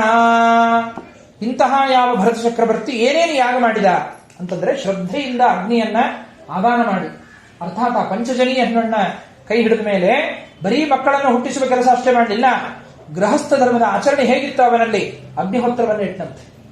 ಅಗ್ನಿಹೋತ್ರವನ್ನಿಟ್ಟು ಅಗ್ನಿಹೋತ್ರದ ಅಂಗವಾಗಿರ್ತಕ್ಕಂತಹ ದರ್ಶಮಾಸ, ಪೂರ್ಣಮಾಸ ಅಂತ ಹೇಳಿ ಚಾತುರ್ಮಾಸ್ಯ ಯಾಗ, ಪಶುಯಾಗ, ಸೋಮಯಾಗ, ಅನೇಕ ಯಾಗಗಳನ್ನ ಪ್ರಕೃತಿ ರೂಪವಾದ ಯಾಗ, ವಿಕೃತಿ ರೂಪವಾದ ಯಾಗ, ದೊಡ್ಡ ಮತ್ತು ಸಣ್ಣ ಕೃತಿಗಳಿಂದ ಕೂಡಿದ ಯಜ್ಞ ಪುರುಷನನ್ನ ಆಯಾ ಕಾಲಗಳಲ್ಲಿ ತಪ್ಪದೇ ಆರಾಧನೆಯನ್ನ ಮಾಡ್ತಾ ಇದ್ದಂತೆ ಈ ಭರತ ಚಕ್ರವರ್ತಿ. ಅದರ ಬಗ್ಗೆ ವ್ಯಾಖ್ಯಾನಕಾರರು ವಿಸ್ತೃತವಾದ ವಿಚಾರಗಳನ್ನು ತಿಳಿಸ್ತಾರೆ. ಭಾಗವತವನ್ನ ನಾವು ಬರೀ ಮೇಲ್ನೋಟದಲ್ಲಿ ಹೇಳ್ಕೋತ ಹೋಗ್ಬಿಟ್ರೆ ಒಂದು ಸೊಗಸು ಬೇರೆ, ಸ್ವಲ್ಪ ಒಳ ಇಳಿದು ನೋಡಿದಾಗ ಅತ್ಯದ್ಭುತವಾದ ತತ್ವಜ್ಞಾನವನ್ನು ಕೊಡ್ತಕ್ಕಂತಹ ಗ್ರಂಥ ಅದು ಶ್ರೀಮದ್ ಭಾಗವತ. ಅಲ್ಲಿ ಹೇಳ್ತಾರೆ, ಈ ಭರತ ಚಕ್ರವರ್ತಿ ಅಗ್ನಿಯನ್ನ ಆದಾನ ಮಾಡಿದ, ಆಹಿತಾಗ್ನಿಯನ್ನ ಅಂತ ಹೇಳಿದೆ. ಏನದು ಅಂದರೆ ಆಧಾನೇಷ್ಟಿಯನ್ನ ಮಾಡುದು. ಆಹಿತಾಗ್ನಿ ಅಂತ ಹೇಳಿ ಯಾವ್ದಕ್ಕೆ ಕರೀತಾರೆ ಅಂತ ಹೇಳಂತಂದ್ರೆ, ಈ ಮದುವೆಯಾಗಿ ಗಂಡು ಮಗುವನ್ನ ಪಡೆದು ತಲೆಗೂದಲುಗಳು ಕಪ್ಪಗೆ ಇರಬೇಕಾದನ್ನೇ, ಇನ್ನು ಬೆಳಗಾಗಿರಬಾರದು. ಅಂದ್ರೆ ಅಗ್ನಿಯನ್ನ ಆದಾನ ಮಾಡುವ ಕಾಲವನ್ನ ಮೀಮಾಂಸಾ ಹೇಳ್ತದೆ. ಯಾವಾಗ ಅಗ್ನ್ಯಾದಾನ ಮಾಡಬೇಕು ಅಂತ ಹೇಳಂತಂದ್ರೆ, ಮದುವೆಯಾಗಿ ಒಂದು ಗಂಡು ಸಂತಾನ ಆಗಬೇಕು. ಗಂಡು ಸಂತಾನ ಆಗಿ ಮಗುವನ್ನ ಪಡೆದು ತಲೆಗೂದಲು ಕಪ್ಪಗಾಗುವುದರ ಒಳಗಾಗಿ ಅಗ್ನಿಯನ್ನ ಆದಾನ ಮಾಡಬೇಕಂತ. ಅಂದ್ರೆ ಅದರ ಅರ್ಥ ಯಾಕೆ ಹಿಂದಿನ ಕಾಲದವರು ಬೇಗ ಮದುವೆ ಮಾಡ್ತಾ ಇದ್ರು ಅಂದ್ರೆ ಈ ಕಾರಣಕ್ಕೆ. ಇವತ್ತು ಮದುವೆ ಆಗೋದೇ 30, 35, 40 ಕಾದ ಮೇಲೆ ಬಿಳಿ ಕೂದಲು ಅವಾಗಲೇ ಆಗಿಬಿಟ್ಟಿರ್ತಾವ ಮದುವೆ ಆಗೋದ್ರೊಳಗಾಗಿ. ಇನ್ನ ಮಗು ಹುಟ್ಟಿ ಎಲ್ಲ ಆಗೋದ್ರೊಳಗೆ ಅಗ್ನ್ಯಾದಾನ ಮಾಡ್ಲಿಕ್ಕೆ ಅವಕಾಶವೇ ಇಲ್ಲ. ಅದಕ್ಕಾಗಿ 16ನೇ ವರ್ಷಕ್ಕೆ ಮದುವೆ ಮಾಡಿ 25ನೇ ವರ್ಷ ಅಂತ ಇಲ್ಲಿ ಹೇಳ್ತಾರೆ. ಅದಕ್ಕೆ 23, 24 ವರ್ಷ ಆಗೋದ್ರೊಳಗಾಗಿ ಕರ್ಮಮೀಮಾಂಸ ಹೇಳಬೇಕಾದ್ರೆ 4 ಗಂಡು ಸಂತಾನ ಆಗಿರ್ಬೇಕಂತ. 4 ಗಂಡು ಸಂತಾನ ಆಗಿರ್ಬೇಕು, ಅದ್ರ ಮೇಲೆ ಮುಂದೆ ಹೆಣ್ಣು ಮತ್ತೆ ಆ ರೀತಿಯಾಗಿ. ಯಾಕೆ 4 ಕನಿಷ್ಠ ಪಕ್ಷ 4 ಗಂಡು ಸಂತಾನ ಇರಬೇಕು? ಯಾಕೆ ಅಂತಂದ್ರೆ, ಈ ಅಗ್ನಿಹೋತ್ರಾದಿಗಳನ್ನ ಇತ್ಯಾದಿಗಳನ್ನ ಇಟ್ಟವರಿಗೆ ಪ್ರತಿ ದಕ್ಷಮಾಸ ಪೂರ್ಣಮಾಸ ಇಷ್ಟಿಯಲ್ಲಿ 16 ಜನ ಋತುಜರಿರ್ಬೇಕು. ಕನಿಷ್ಠ ಪಕ್ಷ 16 ಜನರದ್ದನ್ನ ಮರ್ಜ್ ಮಾಡಿ 4 16. ಒಂದು ವೇಳೆ ಋತ್ವಿಜರು ಸಿಗಲಿಲ್ಲ ಅಂತಂದ್ರೆ ತನ್ನ ಮಕ್ಕಳನ್ನೇ ಆಯಾ ದಿಕ್ಕಿಗೆ ಗುಡಿಸಿ ಋಗ್ವೇದ, ಯಜುರ್ವೇದ, ಸಾಮ, ಉದ್ಗಾತಾದಿಗಳನ್ನ ಹೇಳಿಸಲಿಕ್ಕೆ ತಂದೆಯಾಗಿರ್ತಕ್ಕಂಥವನು 4 ಜನ ಗಂಡು ಸಂತಾನವನ್ನಾದರೂ ಪಡಿಬೇಕಂತ ಈ ರೀತಿಯಾಗಿ ಹೇಳ್ತಾರೆ. ಅದಕ್ಕೆ 4 ಗಂಡು ಸಂತಾನ ಎಷ್ಟು ವರ್ಷದೊಳಗಾಗಬೇಕದು? 25ನೇ ವರ್ಷದೊಳಗಾಗಿ ಆಗಬೇಕು ಅಂತ ಹೇಳ್ತಾರೆ. ಯಾಕಂದ್ರೆ 26ರಿಂದ ತಲೆಗೂದಲು ಬೆಳಗಾಗ್ಲಿಕ್ಕೆ ಸಣ್ಣಗೆ ಪ್ರಾರಂಭವಾಗ್ತಾವಂತೆ. ಅದು ಒಂದು ವಯೋಧರ್ಮವನ್ನು ಹೇಳ್ತಾರೆ. ಅದಕ್ಕೆ ಸಾಮಾನ್ಯವಾಗಿ ಆ 25ರ ಹರೆಯ ಆಗೋದ್ರೊಳಗಾಗಿ ಅಲ್ಲಿ 4 ಗಂಡು ಸಂತಾನ ಆಗಿರಬೇಕು. ಆಗ ಅವನ ಅಜ್ಞಾದಾನವನ್ನು ಮಾಡಬೇಕು. ಈ ಅಗ್ನಿಗಳು ಎಷ್ಟಪ್ಪ ಅಂತ ಹೇಳಿದ್ರೆ, ತ್ರೇತಾಗ್ನಿ ಅಂತ ಹೇಳಿದೆ, ಪಂಚಾಗ್ನಿ ಅಂತ ಹೇಳಿದೆ. ಈ ರೀತಿಯಾಗಿ ತ್ರೇತಾಗ್ನಿಗಳು ಅಂತಂದ್ರೆ ಯಾವುದು ಅಂತಂದ್ರೆ ಗಾರ್ಹಪತ್ಯ, ದಕ್ಷಿಣಾಗ್ನಿ, ಆಹವನೀಯ ಅಂತ ಹೇಳಿ ಈ 3 ಅಗ್ನಿಗಳನ್ನ ತ್ರೇತಾಗ್ನಿ ಅಂತ ಕರೀತಾರೆ. ಇನ್ನು ಪಂಚಾಗ್ನಿಗಳು ಅಂತಂದ್ರೆ ಯಾವುದು? ಇದಕ್ಕೆರಡು ಇನ್ನ ಸೇರಿಸ್ಕೊಳ್ಬೇಕು. ಈ 3 ಅಂತರೂ ಕಾಮನ್ನು. ಗಾರ್ಹಪತ್ಯ, ಆಹವನೀಯ, ಪಂಚಮಹಾಯಜ್ಞ ಸಂಧಿಯಲ್ಲಿ ಇತ್ಯಾದಿಗಳಲ್ಲಿ ಹರಿಕಥಾಮೃತ ಸಾರದೊಳಗೆ ವಿಸ್ತಾರವಾಗಿ ಇದರ ಬಗ್ಗೆ, ಈ ಅಗ್ನಿಗಳ ಬಗ್ಗೆ ಜಗನ್ನಾಥದಾಸರು ಬಹಳ ಸುಂದರವಾಗಿ ವರ್ಣನೆ ಮಾಡುತ್ತಾರೆ. ಇನ್ನೆರಡು ಅಗ್ನಿಗಳು ಅಂತಂದ್ರೆ ಅದು ಒಂದು ಸಭ್ಯ, ಇನ್ನೊಂದು ಅವಸತ್ಯ ಅಂತ ಹೇಳಿ. ಸಭ್ಯ ಮತ್ತು ಅವಸತ್ಯ ಎನ್ನುವ ಅಗ್ನಿಗಳನ್ನ ಸೇರಿಸಿಕೊಂಡಾಗ ಅಲ್ಲಿ ಪಂಚಾಗ್ನಿಗಳ ಉಪಾಸನೆ ಆಗುತ್ತೆ. ಪ್ರಕೃತದಲ್ಲಿ ಈ ಭರತ ಚಕ್ರವರ್ತಿ ಎಲ್ಲ ಅಗ್ನಿಯ ಉಪಾಸನೆಯನ್ನ ಮಾಡ್ತಾ ಇದ್ದಂತೆ. ಅದರ ವಿಚಾರದೊಳಗೆ ವ್ಯಾಖ್ಯಾನಕಾರರು ಬಹಳ ಸುಂದರವಾದ ವಿಶ್ಲೇಷಣೆಗಳನ್ನ ಈ ದರ್ಶಮಾಸ, ಪೂರ್ಣಮಾಸ, ಪಶುಯಾಗ, ಸೋಮಯಾಗ ಇವುಗಳ ಬಗ್ಗೆ ಒಂದು ಉದಾಹರಣೆಯನ್ನು ನಮಗೆ ಕೊಟ್ಟು ನಿರೂಪಣೆಯನ್ನ ಮಾಡುತ್ತಾರೆ. ಏನದು ಅಂತ ಹೇಳಿದ್ರೆ, ಈ ಅಗ್ನಿಯ ಆಧಾರವನ್ನ ಮಾಡಬೇಕು ಅಂತಂದ್ರೆ, ಅಂದ್ರೆ ಆಧಾರ ಅಂತಂದಕ್ಕೆ ಸ್ವೀಕಾರ ಅಂತ ಅರ್ಥ. ಸ್ವೀಕಾರ ಬರ್ತದಲ್ಲ, ಆದಾನ ಅನ್ನೋದು ಎಲ್ಲಿದೆ? ವೇದಪೀಠ ವಿರಿಂಚಿ ಭವಶಕ್ರಾದಿ ಸುರ ವಿಜ್ಞಾನದಾಯಕ ಮೋದ ಚಿನ್ಮಯ ಗಾತ್ರ ಲೋಕ ಪವಿತ್ರ ಸುಚರಿತ್ರ. ಆಮೇಲೆ ಛೇದ ಭೇದ ವಿಷಾದ ಕುಟಿಲಾಂತಾದಿ ಮಧ್ಯ ವಿದೂರ ಆದಾನಾದಿ ಕಾರಣ. ಆದಾನ ಅಂತಂದ್ರೆ ಭಗವಂತ ವೇದವ್ಯಾಸದೇವರಿ ಅಂಥವನವನು ಆ ವೇದಗಳನ್ನ ಆದಾನಾದಿ ಕಾರಣ, ಸಮಗ್ರವಾದ ವೇದಗಳನ್ನ ಆದಾನ ಮಾಡಿದವನು ಅಂದ್ರೆ ಸ್ವೀಕಾರ ಮಾಡಿದವನು ಅಂತರ್ಥ. ಅವುಗಳನ್ನ ಸ್ವೀಕಾರ ಮಾಡಿ ಅದಕ್ಕೆ ಕಾರಣೀಭೂತನಾದವನು ಭಗವಂತ. ಆದಾನ ಅನ್ನಲಿಕ್ಕೆ ಸ್ವೀಕಾರ ಅಂತರ್ಥ. ಈ ಅಗ್ನಿಯನ್ನ ಯಾವಾಗ ಬೇಕಾದ್ರೂ ಆವಾಗ ಸ್ವೀಕಾರ ಮಾಡಬಹುದಾ? ಇಲ್ಲ. ಒಬ್ಬೊಬ್ಬರಿಗೆ ಒಂದೊಂದು ಮಾಸಗಳನ್ನು ಹೇಳಿದ್ದಾರೆ. ಬ್ರಾಹ್ಮಣನಾದಂತಹ ವ್ಯಕ್ತಿ ವಸಂತ ಋತುವಿನಲ್ಲಿ, ಅರ್ಥಾತ್ ಚೈತ್ರ ಮಾಸ, ವೈಶಾಖ ಮಾಸಗಳಲ್ಲಿ ಅಗ್ನಿ ಆದಾನ ಮಾಡಬೇಕು. ಇನ್ನು ಗ್ರೀಷ್ಮ ಋತುವಿನಲ್ಲಿ ಕ್ಷತ್ರಿಯರು ಅಗ್ನಿ ಆದಾನ ಮಾಡಬೇಕು. ಶರದ್ ಋತು ಅಂದರೆ ನವರಾತ್ರಿಯ ಸಂದರ್ಭ ಏನು ಬರ್ತದೆ ಮುಂದೆ, ಈ ವರ್ಷಾ ಋತು ಮುಗಿದ ಮೇಲೆ, ಅಂತಹ ಯಾವ ಶರದ್ ಋತುವಿನಲ್ಲಿ ವೈಶ್ಯರು ಅಗ್ನಿ ಆದಾನವನ್ನ ಮಾಡಬೇಕು. ಬ್ರಾಹ್ಮಣ, ಕ್ಷತ್ರಿಯ, ವೈಶ್ಯ ಈ 3 ಜನರಿಗೂ ಅಗ್ನಿಹೋತ್ರ ಇಡುವಂತಹ ಅಧಿಕಾರ ಇದೆ. ಯಾಕಂದ್ರೆ ವೇದಾಧಿಕಾರಿಗಳು ಇವರೆಲ್ಲರೂ ಕೂಡ. ಈ ರೀತಿಯಾಗಿ ಈ 3 ಜನರು ಕೂಡ ಅಗ್ನಿಯ ಆದಾನವನ್ನ ಮಾಡಿ, ಆ ಆದಾನವನ್ನ ಮಾಡಿದ ದಿವಸ ಅಂದ್ರೆ ಅಗ್ನಿಯನ್ನ ಸ್ವೀಕಾರ ಮಾಡಿದ ಆ ದಿವಸದಲ್ಲಿ ಸಾಯಂಕಾಲ ಅವರು ಯಾಗವನ್ನ ಮಾಡಬೇಕು. ಅಗ್ನಿ ಮತ್ತು ಪ್ರಜಾಪತಿಗಳಿಗೆ ಆಹುತಿ, ಬೆಳಗಿನ ಜಾವದಲ್ಲಿ ಸೂರ್ಯ ಮತ್ತು ಪ್ರಜಾಪತಿ. ಇದನ್ನೇ ನಾವು ಔಪಾಸನ ಹೋಮ ಅಂತ ನಿತ್ಯದಲ್ಲಿ ಕರೀತೇವೆ. ಈ ತರಹದ ಅಗ್ನಿ ಆದಾನವನ್ನ ಒಂದೋ ಅಗ್ನಿಹೋತ್ರವನ್ನ ಇಡ್ಲಿಕ್ಕಿದ್ದ ಅಂತ ಹೇಳಂತಂದ್ರೆ ಇಷ್ಟು ಮಕ್ಕಳುಗಳು ಹುಟ್ಟಿದ ಮೇಲೆ ಇಡಬೇಕು. ಇಲ್ಲ ಬರೀ ಉಪಾಸನಾಗ್ನಿಯನ್ನು ಇಡುತ್ತಾನೆ ಅಂತಾದರೆ ಮದುವೆಯ ದಿವಸವೇ ಅದನ್ನು ಇಟ್ಟುಕೊಳ್ಬೇಕು. ಅರ್ಥಾತ್ ಮದುವೆಯ ದಿವಸ ಏನು ಸಾಯಂಕಾಲದಲ್ಲಿ ಲಾಜಾಹೋಮವನ್ನು ಮಾಡುತ್ತಾರೆ, ಆ ಲಾಜಾಹೋಮವೇ ಆಹಿತಾಗ್ನಿ. ಅದು ಅದೇ ಯೋಜಕಾಗ್ನಿ ಅಂತ ಹೇಳಿ ಈ ರೀತಿಯಾಗಿ ಕರೀತಾರೆ. ಅಂದ್ರೆ ಅವತ್ತು ಸಾಯಂಕಾಲ ಅಗ್ನಿಯನ್ನ ಆದಾನ ಮಾಡಿದವನು ಲಾಜಾಹೋಮದ ಅಗ್ನಿಯನ್ನು ಏನು ಅಲ್ಲಿ ಸ್ವೀಕಾರ ಮಾಡುತ್ತಾನೆ, ಆ ಅಗ್ನಿ ಎಲ್ಲಿಯವರೆಗೆ ಇರಬೇಕದು ಅಂತ ಹೇಳಿದ್ರೆ ನಾವು ಮೃತರಾಗುವವರೆಗೂ ಅಗ್ನಿಯನ್ನ ಸಂರಕ್ಷಣೆ ಮಾಡಬೇಕು. ಯಾಕೆ ಅಂತ ಹೇಳಂತಂದ್ರೆ ಈ ಒಂದು ಯೋಜಕ ನಾಮಕವಾದಂತಹ ಅಗ್ನಿಯೇ ನಿತ್ಯದಲ್ಲಿಯೂ ಕೂಡ ಒಂದು ಸಮಿತಿನಲ್ಲಿ ಅದರ ಆರೋಪಣವನ್ನ ಋಗ್ವೇದಿಗಳಿಗೆ ಹೇಳಿದ್ದಾರೆ. ಯಜುರ್ವೇದಿಗಳಾಗಿದ್ರು ಅಂದ್ರೆ ಆ ಅಗ್ನಿಯನ್ನ ಆತ್ಮಾರೋಪಣ, ಒಂದು ಮಂತ್ರ ಇದೆ, ಮಂತ್ರದಿಂದ ಆತ್ಮಾರೋಪಣವನ್ನ ಅದನ್ನ ಮಾಡಿಕೊಳ್ಳುವುದು. ಒಂದು ವೇಳೆ ಮಧ್ಯದಲ್ಲಿ ಮದುವೆ ಆದ ಮೇಲೆ ಅಗ್ನಿ ಆದಾನ ಮಾಡಿ ಆ ಅಗ್ನಿ ವಿಚ್ಛೇದನ ಆಯಿತು ಅಂತಂದ್ರೆ, ಅರ್ಥಾತ್ ಮಧ್ಯದಲ್ಲಿ ಆ ಸಮಿತನ್ನ ಕಳ್ಕೊಂಡು ಬಿಡ್ತೇವೋ ಅಥವಾ ಸೂತಕದಲ್ಲಿ ಏನೋ ಅದನ್ನು ಮುಡ್ತೇವೋ, ಏನೋ ಒಂದು ಆಗಿಬಿಡುತ್ತೆ. ಸ್ವಲ್ಪ ದಿವಸ ಏನೋ ಅನಾರೋಗ್ಯದಿಂದ ಉಪಾಸನ ಮಾಡ್ಲಿಕ್ಕೆ ಆಗ್ಲಿಲ್ಲ, ಬಿಟ್ವಿ. ಅವಾಗ ಏನ್ ಮಾಡಬೇಕು ಅಂತ ಹೇಳಂತಂದ್ರೆ ಮತ್ತೆ ಪುನಃಸಂಧಾನ ಮಾಡ್ಬೇಕಂತ. ಪತಿ ಪತ್ನಿಯರಿಬ್ಬರೂ ಕೂಡ ಈಗ ಮದುವೆ ಆಗಿರ್ತದೆ, ಅಗ್ನಿ ಆದಾನ ಮಾಡಿರ್ತಾರೆ, ಉಪಾಸನವನ್ನು ನಿತ್ಯದಲ್ಲಿ ಮಾಡುತ್ತಿರ್ತಾರೆ. ಏನೋ ಮಧ್ಯದಲ್ಲಿ ಅನಾರೋಗ್ಯ ಉಂಟಾಗಿಯೋ ಅಥವಾ ಏನೋ ಒಂದು ಉಂಟಾಗಿ 1 ತಿಂಗಳು 2 ತಿಂಗಳು ವಿಚ್ಛೇದನ ಆಗಿಬಿಡುತ್ತದೆ. ಮತ್ತೆ ಅದನ್ನು ಆದಾನ ಮಾಡಬೇಕಾದರೆ ಆ ಸಂದರ್ಭದೊಳಗೆ ಅವರು ಪತಿಪತ್ನಿಯರಿಬ್ಬರೂ ಕೂಡ ಶುಕ್ಲ ಪಕ್ಷದ ಪಂಚಮಿ, ಸಪ್ತಮಿ, ದಶಮಿ ಅಥವಾ ಪೌರ್ಣಿಮಾ ಈ ತಿಥಿಗಳಲ್ಲಿ, ಶುಕ್ಲ ಪಕ್ಷದ ಪಂಚಮಿ, ದಶಮಿ, ಸಪ್ತಮಿ ಈ ತಿಥಿಗಳಲ್ಲಿ ಸಾಯಂಕಾಲದವರೆಗೂ ಉಪವಾಸ ಇರಬೇಕು. ಸಾಯಂಕಾಲದವರೆಗೂ ಕೂಡ ಉಪವಾಸ ಇದ್ದು 4-4:30 ಗಂಟೆಗೆ ಪುಣ್ಯಾಹ ವಾಚನಾದಿಗಳನ್ನ ಆ ಸಂದರ್ಭದಲ್ಲಿ ಪ್ರಾರಂಭ ಮಾಡಿ ಮತ್ತೆ ಅಗ್ನಿ ಪ್ರತಿಷ್ಠಾಪನವನ್ನ ಮಾಡಿ ಲಾಜಾಹೋಮವನ್ನ ಮಾಡಿ ಪುನಃಸಂಧಾನ ಯಾಗ ಅಂತ ಇದೆ.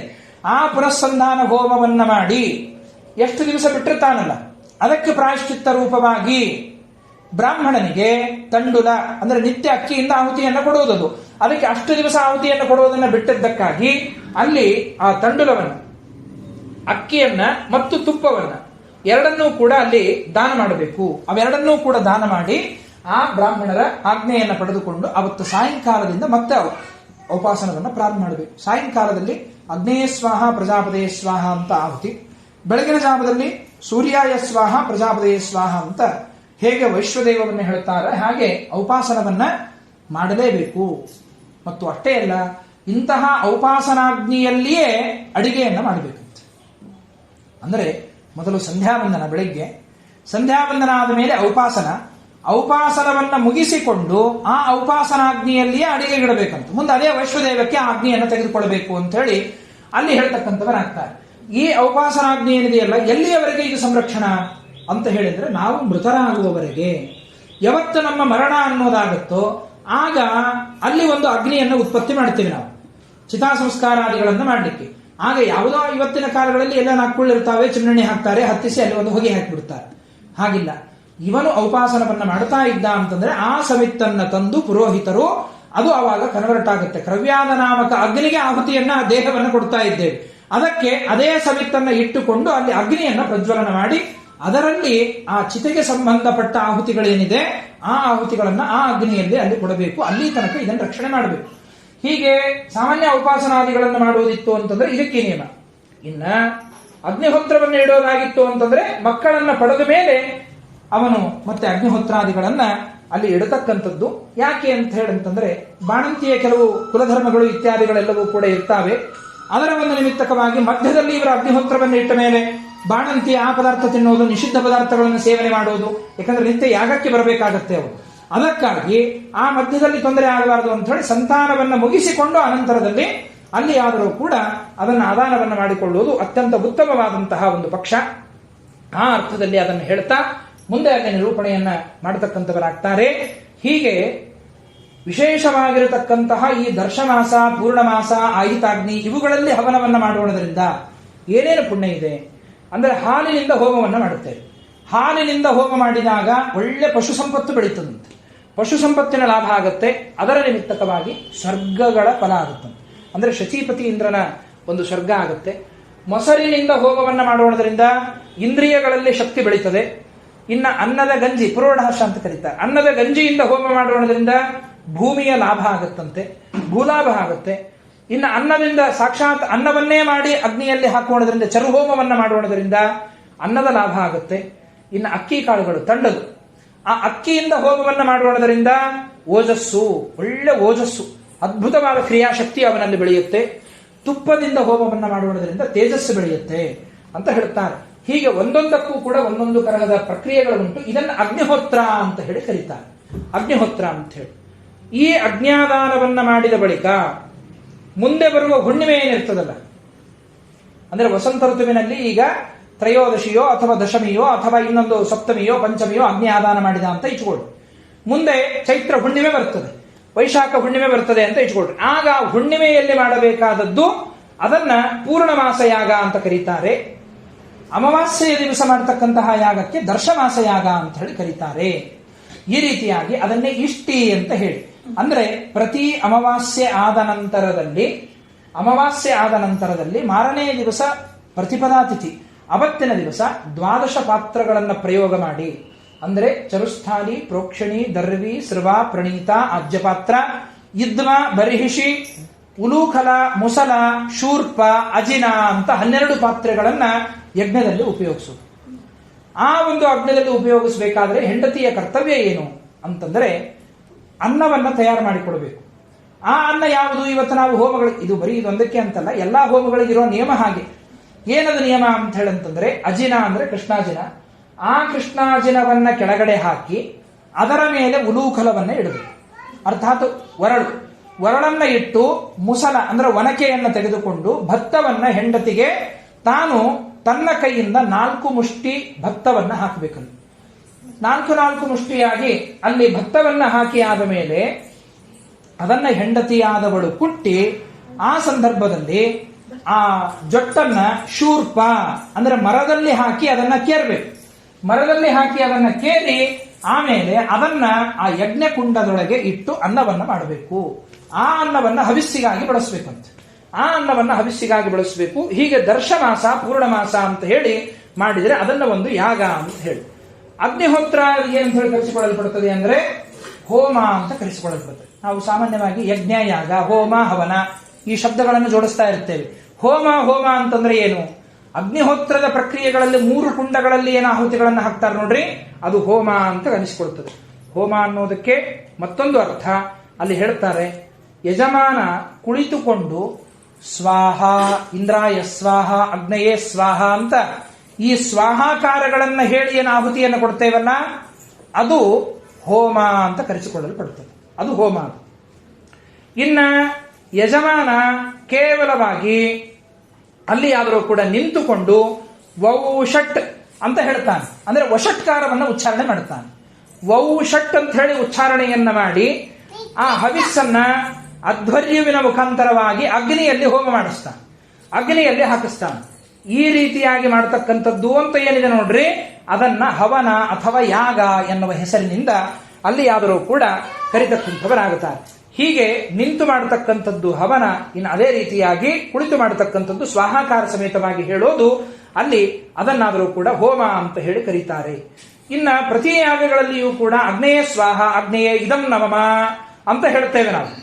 ಅಂದರೆ ಕೇವಲವಾಗಿ ಅಗ್ನೇಯೇ ಇದನ್ನಮಮ ಅಂತ ಉದ್ದೇಶವನ್ನ ತ್ಯಾಗ ಮಾಡಿ ಮಾಡತಕ್ಕಂಥವುಗಳಿಗೆ ಯಾಗ ಅಂತ ಹೇಳಿ ಕರಿಬೇಕು. ಹೀಗೆ ದರ್ಶಮಾಸ, ಪೂರ್ಣಮಾಸ ಯಾಗ ಇದು ಅಗ್ನಿಹೋತ್ರದಂತೆಯೇ ಒಂದು ನಿತ್ಯ ಕರ್ಮ.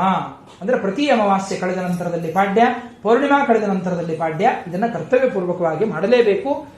ಬಿಟ್ರೆ ಪಾಪ ಇದೆ ಅಂತ ಹೇಳ್ತಾರೆ.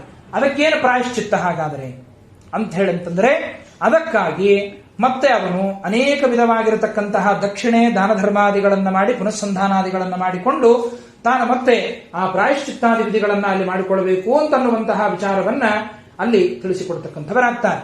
ಆ ರೂಪದಲ್ಲಿ ಹೇಳಬೇಕಾದರೆ ಇಷ್ಟಿ ಅಂತ ಕೆಲವು ಮಾಡ್ತೇವೆ ನಾವು, ಅಂದ್ರೆ ಪ್ರತಿಪದಾ ದಿವಸ ಮಾಡ್ತಕ್ಕಂಥದ್ದು ಇಷ್ಟಿ, ದ್ವಾದಶ ಪಾತ್ರಗಳನ್ನೇ ಇಟ್ಟು ಮಾಡ್ತಕ್ಕಂಥದ್ದು. ಇವತ್ತಿನ ಕಾಲಗಳಲ್ಲಿ ಈ ಪ್ರಕ್ರಿಯೆ ನಿಂತೋಗಿದೆ. ಕನಿಷ್ಠ ಪಕ್ಷ ಭಾಗವತಾದಿಗಳನ್ನ ಹೇಳಬೇಕಾದರೂ ಕೂಡ ಪುರಾಣಿಕರು ಇದನ್ನು ಹೇಳ್ತಾ ಹೋದ್ರೆ ಜನರಿಗೆ ಸ್ವಲ್ಪ ನೆನಪಿರ್ತದೆ. ಇವತ್ತು ಬರೀ ನಾವು ಮೇಲ್ಮೇಲೆ ಸಪ್ತಾಹ ಮಾಡ್ಕೋತ ಹೋಗ್ಬಿಟ್ವಿ ಅಂತಂದ್ರೆ ಮುಂದಿನ ಪೀಳಿಗೆಗೆ ಇದೇನು ಗೊತ್ತೇ ಆಗುದಿಲ್ಲ ಇನ್ನು ಮುಂದೆ. ಯಾಕೆ ಅಂದ್ರೆ ಇವತ್ತು ವ್ಯಾಖ್ಯಾನಕಾರನನ್ನ ಕೈ ಬಿಟ್ಟು ಬಿಡ್ತೇವೆ ನಾವು. ಬೇಗ 7 ದಿವಸದಲ್ಲಿ ಮುಗಿಸ್ಬೇಕು ಅನ್ನುವ ಭರಾಟೆ ಒಳಗೆ ಮತ್ತದೇ ಅಂಬರೀಷ, ಅದೇ ಏಕಾದಶಿ, ಅದೇ ರುಕ್ಮಾಂಗದ, ಅವೇ ಒಂದು 4 ಕಥೆ ಹೇಳಿ ಮುಗಿಸಿಕೊಂಡು ಹೋಗ್ಬಿಟ್ರೆ ಮುಂದಿನ ಪೀಳಿಗೆಗೆ ಯಜ್ಞದ ಒಂದು ಭಾಗ ಕರ್ಮಮೀಮಾಂಸ ಎಷ್ಟು ಪ್ರಕ್ರಿಯೆಗಳನ್ನ ನಮ್ಮ ಹಿರಿಯರು ಮಾಡ್ತಾ ಇದ್ರು ಅದು ಪೂರ್ತಿ ಮರೆಮಾಚಿ ಹೋಗುವಂತಹ ಪ್ರಸಂಗ ಅಲ್ಲಿ ಬಂದು ಬಿಡುತ್ತದೆ. ಅದಕ್ಕಾಗಿ ಮಾಡ್ತೇವೋ ಬಿಡ್ತೇವೋ ಸೆಕೆಂಡ್ರಿ, ಕನಿಷ್ಠ ಪಕ್ಷ ಇಷ್ಟು ಅನುಸಂಧಾನಗಳು ಇದೆ ಅನ್ನೋ ಜ್ಞಾನ ಆದರೂ ಕೂಡ ಮುಖ್ಯವಾಗಿ ಮುಂದಿನ ಕಾಲಕ್ಕೆ ಬೇಕಾಗತ್ತೆ. ಅದಕ್ಕೆ ಈ ಇಷ್ಟಿ ಅಂತ ಏನಿದೆ ನೋಡ್ರಿ, ಇದು ಅಕ್ಕಿ ಹಿಟ್ಟನ್ನ ಬೇಯಿಸಿ ಮಾಡ್ತಕ್ಕಂಥದ್ದು. ಅಂತಂದ್ರೆ ಪುರೋಢಾಶ ಅಂತ ಅದನ್ನು ಕರಿತೇವೆ ನಾವು, ಪುರೋಢಾಶ ಅಂತ ಹೇಳಿ ಕರಿತೇವೆ. ಅಲ್ಲಿ ಅದರಲ್ಲಿ ಅದನ್ನ ಹೋಮದ ಕುಂಡದೊಳಗೆ ಅದನ್ನ ಇಟ್ಟು ಅದನ್ನ ಬೇಯಿಸಿ ಅಪಕ್ವವಾಗಿರ್ಬೇಕದು, ಪೂರ್ವಿ ಪಕ್ವ ಆಗಬಾರದು. ಈ ರೀತಿಯಾಗಿ ಅಪಕ್ವವಾಗಿರ್ತಕ್ಕಂಥದ್ದನ್ನ ಮಾಡಿ ಅದನ್ನ ಹೋಮವನ್ನು ಮಾಡಬೇಕು. ಹಾಲು, ಮೊಸರು, ತುಪ್ಪ ಇವೆಲ್ಲ ಇಷ್ಟಿಗಳಲ್ಲಿ, ದರ್ಶಮಾಸ ಪೂರ್ಣಮಾಸಾದಿ ಇಷ್ಟಿಗಳಲ್ಲಿ ಅಲ್ಲಿ ಬಳಸ್ತಕ್ಕಂತಹ ಒಂದು ಹವಿರ್ದ್ರವ್ಯಗಳು ಅಗ್ನಿಹೋತ್ರದ ಒಂದು ಪ್ರಕ್ರಿಯೆಯಲ್ಲಿ ಅಂತ ಎಲ್ಲ ಹೇಳಿದ ಮೇಲೆ ಇಂತಹ ಅಗ್ನಿಹೋತ್ರವನ್ನ ಇಟ್ಟವನು ಭರತ ಚಕ್ರವರ್ತಿ. ಅದರ ಬಗ್ಗೆ ಇಷ್ಟೆಲ್ಲ ಹೇಳಬೇಕಾಗಿದೆ. ಇದು ಒಂದಾಯ್ತು. ಈಗ ಅಗ್ನಿಹೋತ್ರ, ಆವಿರ್ಹೋತ್ರ ಆದ್ಮೇಲೆ ಚಾತುರ್ಮಾಸ್ಯ. ಇವನೇನು ಮಾಡ್ತಾ ಇದ್ದ ಇನ್ನು ಭರತ ಚಕ್ರವರ್ತಿ ಅಂತ ಹೇಳಂತಂದ್ರೆ ಚಾತುರ್ಮಾಸ್ಯ ಯಾಗವನ್ನ ಮಾಡ್ತಾ ಇದ್ದ. ಚಾತುರ್ಮಾಸ್ಯ ಅನ್ನೋದು ಒಂದು ಯಾಗ. ಈ ಚಾತುರ್ಮಾಸ್ಯ ಇಷ್ಟಿಗಳು ಕೂಡ ನಿತ್ಯ ಕರ್ಮಗಳ, ಇವು ಕೂಡ ಅಗ್ನಿಹೋತ್ರವನ್ನು ಇಟ್ಟಂಥವನಿಗೆ. ಎಷ್ಟಪ್ಪ ಇವು ಚಾತುರ್ಮಾಸ್ಯ ಯಾಗಗಳು ಅಂತಂದ್ರೆ 4 ಅಂತ ಹೇಳುತ್ತಾರೆ. ಯಾವುವು 4? ವೈಶ್ವದೇವ, ವರುಣಪ್ರಕಾಶ, ಸಾಕಮೇಧ, ಶುನಾಸಾಗೀಯ ಅಂತ ಹೇಳಿ ಅವುಗಳ ಹೆಸರುಗಳು. ಆ 4 ಚಾತುರ್ಮಾಸ್ಯ ಯಾಗಗಳಿಗೆ 4 ಹೆಸರುಗಳನ್ನು ಹೇಳುತ್ತಾನೆ. ಮೊದಲನೇ ಚಾತುರ್ಮಾಸ್ಯ ಯಾಗಕ್ಕೆ ಅದಕ್ಕಾದರೂ ಕೂಡ ವೈಶ್ವದೇವ ಅಂತ ಹೆಸರು. 2ನೇ ಚಾತುರ್ಮಾಸ್ಯ ಯಾಗಕ್ಕೆ ವರುಣಪ್ರಕಾಶ ಅಂತ ಹೇಳಿ, 3ನೇದ್ದಕ್ಕೆ ಸಾಕಮೇಧ ಅಂತ ಹೇಳಿ, ಇನ್ನ 4ನೇದ್ದು ಶುನಾಸಾಗೀಯ ಅಂತ ಹೇಳಿ. ಇವ 4 ಕೂಡ ಪ್ರತಿ ವರ್ಷದಲ್ಲಿ ಮಾಡಬೇಕಂತ. ಯಾವಾಗ ಮಾಡಬೇಕು ಅಂತ ಕೇಳಿದ್ರೆ, ಅಂದ್ರೆ ಈ 4 ಪರ್ವಗಳು, ಇವು 4ರ ಒಂದು ಸಮೂಹ, ಇದನ್ನೇ ಚಾತುರ್ಮಾಸ್ಯ ಯಾಗ ಅಂತ ಹೇಳಿ ಕರಿತಕ್ಕಂಥದ್ದು ವಾಡಿಕೆಯಲ್ಲಿ ಇದೆ. ಯಾವಾಗ ಮಾಡಬೇಕು ಅಂತ ಹೇಳಂತಂದ್ರೆ ಅದಕ್ಕೆ ಹೇಳ್ತಾರೆ, ಹುಣ್ಣಿಮೆಯ ದಿವಸ ಇದನ್ನ ಮಾಡೋಣದರಿಂದ ಅದನ್ನ ಪರ್ವ ಅಂತ ಕರೀತಾರಂತೆ. ಮೀಮಾಂಸಾದೊಳಗೆ ಪರ್ವ ಅಂತ ಕರೀತಾರೆ.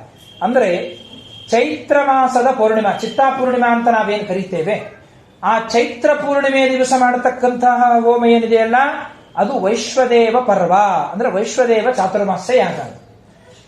ಅದನ್ನು ಬೇರೆ ದಿವಸ ಮಾಡ್ಲಿಕ್ಕಿಲ್ಲ. ಚಿತ್ತಾ ಪೂರ್ಣಿಮೆ ಚೈತ್ರ ಹುಣ್ಣಿಮೆಯ ದಿವಸನೇ ಮಾಡ್ಬೇಕು ಅದನ್ನು. ಅಲ್ಲಿ ಆ ವೈಶ್ವದೇವ ಪರ್ವದೊಳಗೆ ಮತ್ತೆ 8 ಉಪಯಾಗಗಳು ಇರ್ತಾವಂತೆ. ಮತ್ತೆ ಅದರೊಳಗೆ 8 ಉಪಯಾಗಗಳನ್ನ ಮತ್ತೆ ಅದರಲ್ಲಿ ಹೇಳ್ತಾರೆ, ಚೈತ್ರ ಮಾಸದಲ್ಲಿ ಮಾಡುವುದು. ಅವುಗಳಲ್ಲಿ ಒಂದು ಯಾಗಕ್ಕೆ ವಿಶ್ವೇ ದೇವತೆಗಳು.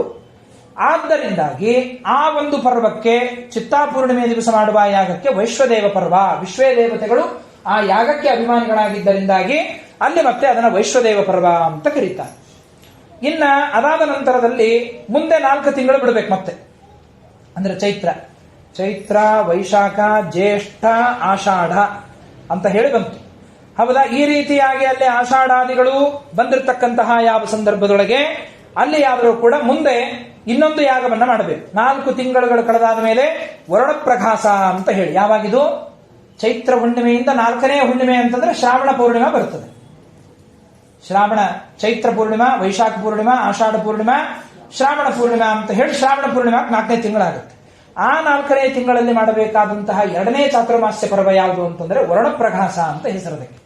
ವರುಣಪ್ರಕಾಶ ಅಂತ ಹೇಳಿ, ಈ ವರ್ಣಪ್ರಕಾಶದೊಳಗೆ 9 ಉಪಯಾಗಗಳಂತ. ಮತ್ತೆ ಈ ವರ್ಣಪ್ರಕಾಶದೊಳಗೆ 9 ಉಪಯಾಗಗಳನ್ನ ಮತ್ತೆ ಅಲ್ಲಿ ನಿರೂಪಣೆಯನ್ನ ಮಾಡುತ್ತಾರೆ.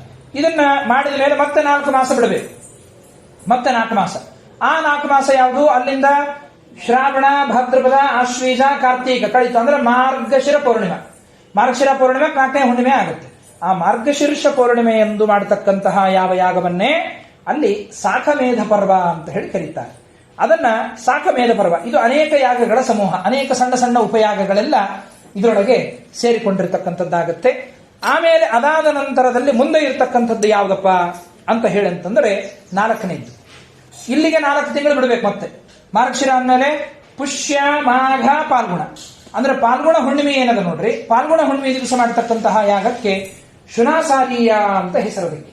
ಶುನಾಸಾರೀಯ ಪರ್ವ ಅಂತ ಹೇಳಿ, ಈ ಶುನಾಸಾರೀಯ ಪರ್ವದೊಳಗೆ 10 ಯಾಗಗಳ ಒಂದು ಸಮೂಹ.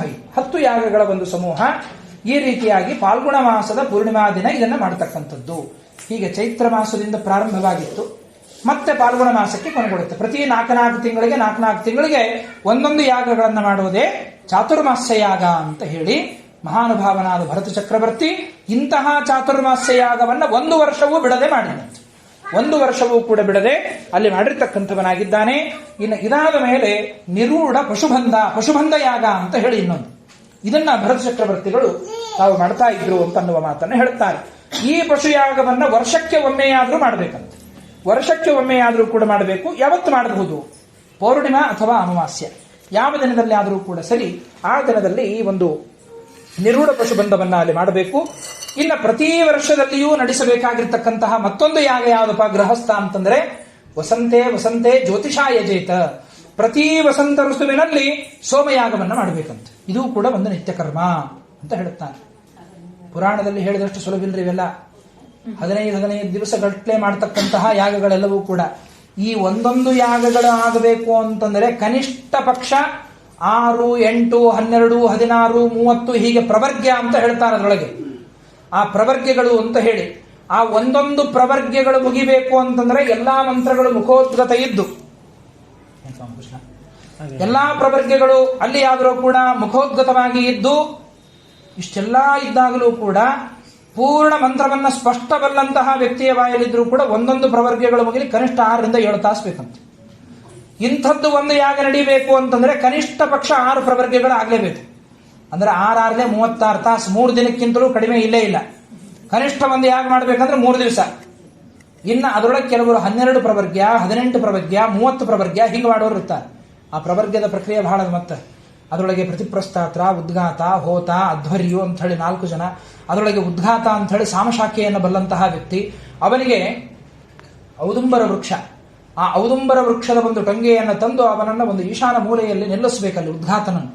ಅಲ್ಲಿ ನಿಲ್ಲಿಸಿ ಕಟ್ಟಬೇಕಂತವರನ್ನು ಕಟ್ಟಬೇಕಾಗ ಒಂಟಗಾಲ ಮೇಲೆ ನಿಂತಿರಬೇಕು ಅವರು. ಉದ್ಘಾತ ಸಾಮವನ್ನು ಹೇಳ್ತಕ್ಕಂಥವ್ರು ಅಲ್ಲಿ ನಿಂತ ಸಂದರ್ಭದಲ್ಲಿ ಜೋರಾಗಿ ಹೇಳಬೇಕಂತ. ಹೇಗೆ ಹೇಳಬೇಕು ಅವರು? ಆಚಾವಯ. ನಾ ಹೇಳಿದ್ ಬಹಳ ಕಡಿಮೆ ಈಗ, ಮತ್ತೆ ಅಕ್ಕಪಕ್ಕದ ಮನೆಯವ್ರು ಬಂದ್ಬಿಟ್ಟು ಪುರಾಣಕ್ಕೆ ಅಂತ ಹೇಳಿ ಇನ್ನೂ ಒದರ್ತಾರ ಅವರು. ಹೆಂಗೆ ಅಂದ್ರೆ ಉಚ್ಚಧ್ವನಿಯಲ್ಲಿ ಹೇಳಿದ್ರೆ ಆಚ್ರಾವಯ ಅಂತ ಹೇಳಿದಾಗ ಈ ಯಜಮಾನನ ಬಳಿಯಲ್ಲಿ ಒಬ್ಬ ನಿಂತಿರ್ತಾನೆ. ಅವನು ವೌಷಟ ಅಂತ ಹೇಳ್ತಾನೆ, ಯಜುರ್ವೇದ ಶಾಖೆಯವನು. ಆಗ ಅಲ್ಲಿ ಆಹುತಿಯನ್ನು ಹಾಕ್ತಾರೆ. ಅದು ಒಂದು ಯಾಗ ಆಗುತ್ತೆ. ಇಷ್ಟು ಒಂದು ಸಲ ಅವನು ಅನಬೇಕು ಅಂತ ಹೇಳಂತಂದರೆ 6, 7 ತಾಸುಗಳ ಋಕ್ ಯಜುಸ್ಸಾಮ ಶಾಖೆಗಳ ಮಂತ್ರಗಳ ಉಚ್ಚಾರಣೆ ಆಗಬೇಕು. ಇಷ್ಟು ಮಂತ್ರಗಳ ಉಚ್ಚಾರಣೆ ಆಯಿತು ಅಂತಂದ್ರೆ ಒಂದು ಪ್ರವರ್ಗ್ಯ ಆಗುತ್ತೆ. ಆ ಒಂದು ಪ್ರವರ್ಗ್ಯದೊಳಗೆ ಅಲ್ಲಿಯಾದರೂ ಕೂಡ ಕೆಲವು ನಿಯಮಗಳನ್ನು ಹೇಳ್ತಾರೆ. ಆ ನಿಯಮಗಳಲ್ಲಿ ಒಂದು ಮೇಕೆಯನ್ನು ಕಟ್ಟಬೇಕು, ಆಕಳನ್ನು ಕಟ್ಟಬೇಕು. ಆ ಆಕಳಿನ ಹಾಲು ಮೇಕೆಯ ಹಾಲನ್ನ ಹಿಂಡಬೇಕು. ಅದನ್ನ ಆ ಪ್ರವರ್ಗ್ಯವನ್ನ ಮಾಡುವ ಯಜ್ಞಕುಂಡದೊಳಗೆ ಇಟ್ಟು ಆ ಮೇಕೆಯ ಹಾಲಿನೊಳಗೆ ಆಕಳಿನ ತುಪ್ಪವನ್ನ ಹಾಕಿ, ಆ ಪಾತ್ರೆ ಬಂಗಾರದ ಪಾತ್ರೆ ಆಗಿರಬೇಕು. ಅದರ ಮೇಲೆ ಬಂಗಾರದ ಮುಚ್ಚಳ. ಆ ಮುಚ್ಚಳ ಯಾಗಶಾಲೆಯ ಮಂಟಪಕ್ಕೆ ಎತ್ತರಕ್ಕೆ ಹೋಗಿ ಸಿಡಿಬೇಕಂತೆ. ಇಷ್ಟಾಯ್ತು ಅಂತ ಹೇಳಂತಂದ್ರೆ ಆವಾಗ ಒಂದು ಪ್ರವರ್ಗ್ಯ ಮುಗಿಯುತ್ತೆ. ಆ ಒಂದು ಪ್ರವರ್ಗ್ಯದಲ್ಲಿ ಏನೂ ಅನಾಹುತಗಳು ಆಗದೆ ಆಯಿತು ಅಂತಂದ್ರೆ ಅವನ ಕರ್ಮ ಸಫಲವಾಗಿದೆ, ದೇವರು ಮೆಚ್ಚಿದ್ದಾನೆ ಅಂತ ಹೇಳಿ ಈ ರೀತಿಯಾಗಿ ಇರತಕ್ಕಂಥದ್ದು. ಹೀಗೆ ಒಂದು ಸೋಮಯಾಗ, ಒಂದು ವಸಂತ ಮಾಸದಲ್ಲಿ ಮಾಡುವ ಜ್ಯೋತಿಷ್ಠೋಮಾದಿ ಯಾಗಗಳು, ಇವೆಲ್ಲ ನಿತ್ಯ ಕರ್ಮಗಳು ಅಂತ ಹೇಳಿ ಹೀಗೆ ಇಲ್ಲಿ ಹೇಳಬೇಕಾದ್ರೆ ಆ ಸೋಮಯಾಗದ ಬಗ್ಗೆ ಹೇಳ್ತಾನೆ. ಆ ಸೋಮಯಾಗವನ್ನು ಮಾಡಿದ ಮಹಾನುಭಾವ ಈ ಭರತ ಚಕ್ರವರ್ತಿ ಅಂತ ಹೇಳಿ. ಹೀಗೆ ಆ ಭರತನಾದರೂ ಕೂಡ ಸೋಮಲತೆಯನ್ನ ಜಜ್ಜಿದರೆ ಹುಳಿಯಾದ ರಸ ಬರ್ತದಂತೆ. ಆ ಸೋಮಲತ ಹುಳಿಯಾದ ರಸ ಬರ್ತದೆ. ಆ ಸೋಮಲತೆಯನ್ನ ಸರಿಯಾಗಿ ನಾವು ಬಳಸಿದ್ದೇ ಆದರೆ ಸಂಹಿತಾ ಹೇಳುತ್ತದೆ ನಮಗೆ 10,000 ವರ್ಷಗಳ ಕಾಲ ತರುಣನಾಗಿ ಬದುಕುವ ತಾಕತ್ತು ಒಂದು ಹನಿಯ ರಸ ಕುಡಿಯೋದ್ರಿಂದ ಬರ್ತದಂತೆ. ಅದು ಸೋಮಲತೆ. ಇವತ್ತು ಸೋಮಲತೆ ಸಿಗೋದೇ ಇಲ್ಲ. ಮತ್ತೆ ಸೋಮಯಾಗ ಮಾಡಬೇಕಾದ್ರೆ ಏನ್ ಮಾಡ್ತಾರೆ ಅಂತಂದ್ರೆ ಈ ಅಮೃತ ಬಳ್ಳಿಯನ್ನೇ ಇದು ಸಿಗದೇ ಇದ್ದ ಪಕ್ಷದೊಳಗೆ ಅದನ್ನು ಬಳಸ್ರಿ ಅಂತ ಹೇಳಿ ಆ ಸೋಮಲತೆಯ ಜಾಗಕ್ಕೆ ಅಮೃತ ಬಳ್ಳಿಯನ್ನೇ ಹೇಳ್ತಾರೆ. ಯಾಕೆ ಆಯುರ್ವೇದದೊಳಗೆ ಅಮೃತ ಬಳ್ಳಿಗೆ ಅಷ್ಟು ಮಹತ್ವವನ್ನು ಕೊಟ್ಟಿದ್ದು ಅಂತ ಹೇಳಿ ಅಂತಂದ್ರೆ ಸೋಮಲತೆಯ ಸ್ಥಾನವನ್ನು ತುಂಬತಕ್ಕಂತಹ ಔಷಧಿಯ ಗುಣ ಆ ಅಮೃತ ಬಳ್ಳಿಯಲ್ಲಿ ಅಲ್ಲಿ ಮುಖ್ಯವಾಗಿ ಅದು ಉಂಟು. ಆ ಒಂದು ನಿಮಿತ್ತದಿಂದ 10,000 ವರ್ಷದ ಆಯುಷ್ಯ ಜೊತೆಗೆ 1,000 ಆನೆಗಳ ಬಲವನ್ನು ತುಂಬುವ ಶಕ್ತಿ ಆ ಸೋಮರಸದಲ್ಲಿ ಇರ್ತದಂತೆ, ಸೋಮಲತೆಯಲ್ಲಿ. ಇಷ್ಟು ಇರತಕ್ಕಂಥದ್ದು. ಇನ್ನ ಎಲ್ಲ ವಿಧವಾದಂತಹ ವೇದಜ್ಞಾನ ಅವನಿಗೆ ಬರ್ತದೆ ಸೋಮಲತೆಯ ಪಾನದಿಂದ. ಮನ್ಮಥನಂತೆ ಅದ್ಭುತವಾದ ರೂಪ ಸೌಂದರ್ಯವುಳ್ಳವನಾಗ್ತಾನೆ. ಮತ್ತು ಅಷ್ಟೇ ಅಲ್ಲ, ಅವನಿಗೆ ನೀರಿನ ಬಾಧೆ, ವಿಷದ ಬಾಧೆ, ಬೆಂಕಿಯ ಬಾಧೆ ಸೋಮಲತೆಯನ್ನು ಪಾನ ಮಾಡಿದವನಿಗೆ ಆಗುವುದಿಲ್ಲಂತೆ. ಅವ್ಯಾವ ಬಾಧೆಗಳು ಕೂಡ ಅವನಿಗೆ ಆಗುವುದಿಲ್ಲ. ಇಂತಹ ಒಂದು ವಿಚಿತ್ರವಾದ ಲತ ಅದು ಸೋಮಲತ. ಈ ಲತೆಯ ಒಂದು ವೈಶಿಷ್ಟ್ಯ ಏನು ಗೊತ್ತಾ? ಇನ್ನೊಂದು ಅಂತಂದ್ರೆ ಹುಣ್ಣಿಮೆಯ ದಿನ ಅದರಲ್ಲಿ 15 ಎಲೆ ಇರ್ತದೆ. ಪೌರ್ಣಿಮಾ ದಿವಸ 15 ಎಲೆಗಳು ಬಿಡುತ್ತೆ. ಮತ್ತೆ ಆಮೇಲೆ ಬಳಿಕ ಕ್ರಮೇಣವಾಗಿ ಹುಣ್ಣಿಮೆ ಆಗ್ತದಲ್ಲ, ಪಾಡ್ಯ, ಬಿದಿಗಿ, ತದಿಗಿ, ಚೌತಿ, ಪಂಚಮಿ, ಅಮಾವಾಸ್ಯೆ ತನಕ ಬರ್ತದೆ ನೋಡ್ರಿ. ದಿನಕ್ಕೆ ಒಂದೊಂದು ಎಲೆ ಉದುರ್ಕೋತ ಹೋಗ್ತದೆ. ಮತ್ತೆ 2 ಎಲೆ ಉದುರೋದಿಲ್ಲ. ಪಾಡ್ಯ ದಿವಸ ಒಂದೇ ಎಲೆ ಉದುರ್ತದೆ, 14 ಎಲೆ ಉಳಿತಾವೆ. ದ್ವಿತೀಯ ದಿವಸ 2ನೇ ಎಲೆ ಉದುರ್ತದೆ, 13 ಎಲೆ ಉಳಿತಾವೆ. ಈ ರೀತಿಯಾಗಿ ಮತ್ತೆ ಅಮಾವಾಸ್ಯೆ ಬರೋ ಹೊತ್ತಿಗೆ ಗಿಡ ಬರಡಾಗ್ಬಿಡ್ತದೆ. ಹುಣ್ಣಿಮೆ ಹೊತ್ತಿಗೆ ಮತ್ತೆ ತುಂಬಿಕೊಳ್ತದೆ ಶುಕ್ಲ ಪಕ್ಷದೊಳಗೆ. ಈ ರೀತಿಯಾಗಿರ್ತಕ್ಕಂತಹ ಒಂದು ಶ್ರೇಷ್ಠವಾದ ಲತಾ, ಆ ಒಂದು ಸೋಮಲತಾ ಅಂತ ಹೇಳಿ ಹುಣ್ಣಿಮೆಯ ದಿನ ಅದು ಚಿಗಿರಿ 15 ಎಲೆಗಳು ಮತ್ತೆ ಅದರಲ್ಲಿ ಕಾಣಿಸಿಕೊಳ್ಳುತ್ತದೆ. ಆಯುರ್ವೇದದ ಸುಶ್ರೂತ ಸಂಹಿತೆಯಲ್ಲಿ ಈ ಸೋಮಲತೆಯ ಲಕ್ಷಣಗಳನ್ನ ಎಲ್ಲವನ್ನೂ ಕೂಡ ಅಲ್ಲಿ ನಿರೂಪಣೆಯನ್ನು ಮಾಡುತ್ತಾರೆ. ಈಗಿನ ಕಾಲದಲ್ಲಿ ಇಂತಹ ಸೋಮಲತಾ ಭಾರತ ದೇಶದಲ್ಲಿ ಇಲ್ಲ. ಅದಕ್ಕೆ ಪ್ರತಿಯಾಗಿ ಪೂತಿಕಾಲತಾ ಅಂತ ಒಂದು, ಅಮೃತಬಳ್ಳಿ ಅಂತ ಹೇಳಿ, ಆ ಪೂತಿಕಾಲತೆಯು ಕೂಡ ಬಹಳ ಹುಡುಕಾಡಿದ್ರೆ ಸಿಗ್ತದೆ. ಅದರ ಲಕ್ಷಣಗಳನ್ನು ಹೇಳಿದ್ದಾರೆ ಪೂತಿಕಾಲತೆಯ ಬಗ್ಗೆ. ಅದೂ ಸಿಗಲಿಲ್ಲ ಅಂದ್ರೆ ಅಮೃತಬಳ್ಳಿಯನ್ನೇ ಕುಟ್ಟಿ ಅಲ್ಲಿ ಮಾಡತಕ್ಕಂತಹ ಒಂದು ವಿಚಾರವಾಗಿರತಕ್ಕಂತಹ ವಿಚಾರ ಬಂದಿದೆ. ಇಂತಹ ಸೋಮರಸ ಅಂದ್ರೆ ಮತ್ತೆ ಇದು ಮಧುರ ಅಲ್ಲ, ಪಾನೀಯ ಅಲ್ಲ, ಅರ್ಥಾತ್ ಮಧ್ಯ ಅಲ್ಲ, ಇದು ಒಂದು ದೇವಲೋಕದ ಒಂದು ರಸಾಯನ ಅಂತ ಹೇಳಿ ಈ ರೀತಿಯಾಗಿ ಅಲ್ಲಿ ಆದರೂ ಹೇಳುತ್ತಾರೆ. ಇಂತಹ ಒಂದು ಸೋಮಯಾಗವನ್ನ ಅಲ್ಲಿ ಮಾಡ್ತಾ ಇದ್ದಾನೆ ಮಹಾನುಭಾವ. ಇದಾದ ಮೇಲೆ ಪ್ರಾತಃ ಸಮನ, ಮಾಧ್ಯಂದಿನ ಸಮನ, ತೃತೀಯ ಸಮನ, ಈ 3 ಸಮನಗಳಲ್ಲಿ ಬೆಳಗ್ಗೆ, ಮಧ್ಯಾಹ್ನ, ಅಪರಾಹ್ನದಲ್ಲಿ ಈ ಸೋಮಾಹುತಿಗಳನ್ನು ಕೊಡಬೇಕಂತ, ಸೋಮಲತೆಯ ಆಹುತಿಗಳನ್ನ ನೀಡುವಂತಹ ಒಂದು ವಿಧಿವಿಧಾನಗಳಿದೆ. ಈ ರೀತಿಯಾಗಿ ಇಷ್ಟಿಗಳು, ಪಶುಯಾಗಗಳು, ಸವನಗಳು, ಹೋತ್ರಗಳು, ಋಗ್ವೇದ ಮಂತ್ರಗಳು ಇವೆಲ್ಲ ಆಯಾ ಕಾಲಗಳಲ್ಲಿ ಪ್ರಶಂಸೆಯನ್ನ ಮಾಡ್ತಾ ಇರಬೇಕು. ಉದ್ಘಾತೃ ಸಾಮಗಾನವನ್ನು ಮಾಡಬೇಕು. ಅಗ್ನಿಷ್ಠೋಮ, ಸೋಮಯಾಗ ಇವೆಲ್ಲದರಲ್ಲಿಯೂ ಕೂಡ ಆ ಅಗ್ನಿಷ್ಠೋಮ ಅಂದ್ರೆ ಸ್ತೋತ್ರ ಮಂತ್ರಗಳಿಂದ ಕೂಡಿರತಕ್ಕಂಥದ್ದೇ ಆ ಅಗ್ನಿಷ್ಠೋಮಯಾಗ. ಇವುಗಳನ್ನ ಬಹಳ ಸುಂದರವಾಗಿ ಅಲ್ಲಿ ಭರತ ಚಕ್ರವರ್ತಿ ಪ್ರತಿ ವರ್ಷದಲ್ಲಿ ಮಾಡ್ತಾ ಇದ್ದ. ಯಾವತ್ತೋ ಒಂದು ದಿವಸ ಜೀವನದೊಳಗೆ ಮಾಡಿದ ಅಂತ ಹೇಳಲ್ಲ, ಪ್ರತಿ ವರ್ಷದಲ್ಲಿಯೂ ಭರತ ಚಕ್ರವರ್ತಿ ಇಷ್ಟೆಲ್ಲವನ್ನು ಕೂಡ ಅಲ್ಲಿ ಮಾಡತಕ್ಕಂಥವನಾಗಿದ್ದಾನೆ.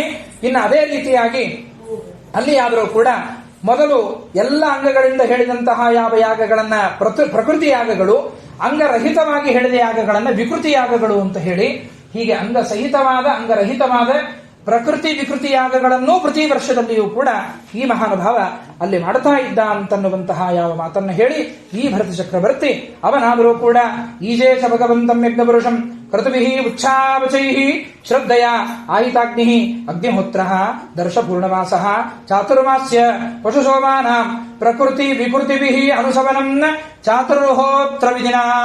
ಹೀಗೆ ಚಾತುರ್ಹೋತ್ರದ ಒಂದು ವಿಧಿಯಿಂದ ಸಂಪ್ರಸರತ್ಸು ನಾನಾ ಯೋಗೇಶು ವಿರಚಿತಾಂಗ ಕ್ರಿಯೇಶು ಅಪೂರ್ವಂ ಯತ್ತತ್ ಕ್ರಿಯಾಫಲಂ ಧರ್ವಾಕ್ಯಂ ಬ್ರಹ್ಮಣಿ ಯಜ್ಞಪುರುಷೇ ಸರ್ವದೇವತಾಲಿಂಗಾನಾಂ ಮಂತ್ರವರ್ಣಾತ್ಮಕಾನಿಯಾಮಗದಯ ಸಾಕ್ಷಾತ್ ಕರ್ತರೇ ಪರದೇವತಾಯಾಂ ಭಗವತೆ ವಾಸುದೇವ ಏವ ಭಾವಯಾನಃ ಆತ್ಮನೈಪುಣ್ಯಂ ಹೃದಿತಕಾಶಾಯೋ ಹವಿಕ್ಷಃ ಅಧ್ವರ್ಯುಭಿಃ ಗೃಹ್ಯಮಾಣೇಷು ಯಜಮಾನೋ ಯಜ್ಞಭಾಜೋ ದೇವಾಃ ತಾನ್ ಪುರುಷ ಅವಯವ ಮೇಶ್ವದ್ಯಮಾವಾಯಿತ. ಈ ರೀತಿಯಾಗಿ ಅಂತರ್ಯಾಮಿತ್ವೇನ ಭಗವಂತನಿಗೆ ತಾನು ಆಹುತಿಗಳನ್ನು ಕೊಟ್ಟು ಪರಮ ಪುಣ್ಯವನ್ನು ಸಂಪಾದನೆ ಮಾಡಿದ ಮಹಾನುಭಾವ ಒಂದಾನೊಂದು ಸಂದರ್ಭದಲ್ಲಿ ತಾನು ಪ್ರಾಯೋಪವೇಶಕ್ಕಾಗಿ ಕೂಡಬೇಕು ಅಂತ ಹೇಳಿ ಆ ಸಂದರ್ಭದೊಳಗೆ ಗಂಡಕಿ ನದಿಯ ತೀರಕ್ಕೆ ಹೋಗ್ತಕ್ಕಂತಹ ಪ್ರಸಂಗ, ಅಲ್ಲಿಗೆ ಹೋಗುವಂತಹ ಪ್ರಸಂಗದೊಳಗೆ ಯಾವ ರೀತಿಯಾಗಿ ಮತ್ತೆ ಅವನಿಗೆ ಅಲ್ಲಿ ಒಂದು ಘಟನೆ ಅನ್ನೋದು ಸಂಭವಿಸಿತು. ಮುಂದೆ ಇವನೇ ಅವಧೂತನಾಗಿ ಆ ಜಿಂಕೆಯ ಜನ್ಮವನ್ನು ಹೊಂದಿ ಮುಂದೆ ಅವಧೂತ ಜನ್ಮವನ್ನು ಹೊಂದಿ ರಘುಗಣರಾಜರಿಗೆ ಯಾವ ರೀತಿಯಾಗಿ ತತ್ವೋಪದೇಶವನ್ನು ಮಾಡಿ ಆ ಭೂಗೋಳ ಮತ್ತು ಖಗೋಳಗಳ ಒಂದು ವರ್ಣನ ಯಾವ ರೀತಿಯಾಗಿ ಇದೆ, ಎಷ್ಟೆಷ್ಟು ಅದರ ವ್ಯಾಪ್ತಿ, ಅವುಗಳನ್ನ ಬಹಳ ವಿಸ್ತಾರವಾಗಿ ಪಂಚಮಸ್ಕಂದ ಭಾಗವತ ನಿರೂಪಣೆಯನ್ನು ಮಾಡುತ್ತದೆ. ಮತ್ತೆ ನಾಳೆಯ ಪ್ರವಚನ ಮಾಲಿಕೆಯಲ್ಲಿ ಅದನ್ನು ಯಥಾಮತಿಯಾಗಿ ತಿಳಿಯೋಣ ಅಂತ ಹೇಳುತ್ತಾ ಅನೇನ ಭಾವಿಯತ್ ಪುಣ್ಯಂ ತದಾಪ್ನೋತು ಗುರುರ್ಮಮ. ಶ್ರೀಕೃಷ್ಣಾರ್ಪಣಮಸ್ತು. ಹರಯೇ ನಮಃ. ಹರಿ ಓಂ.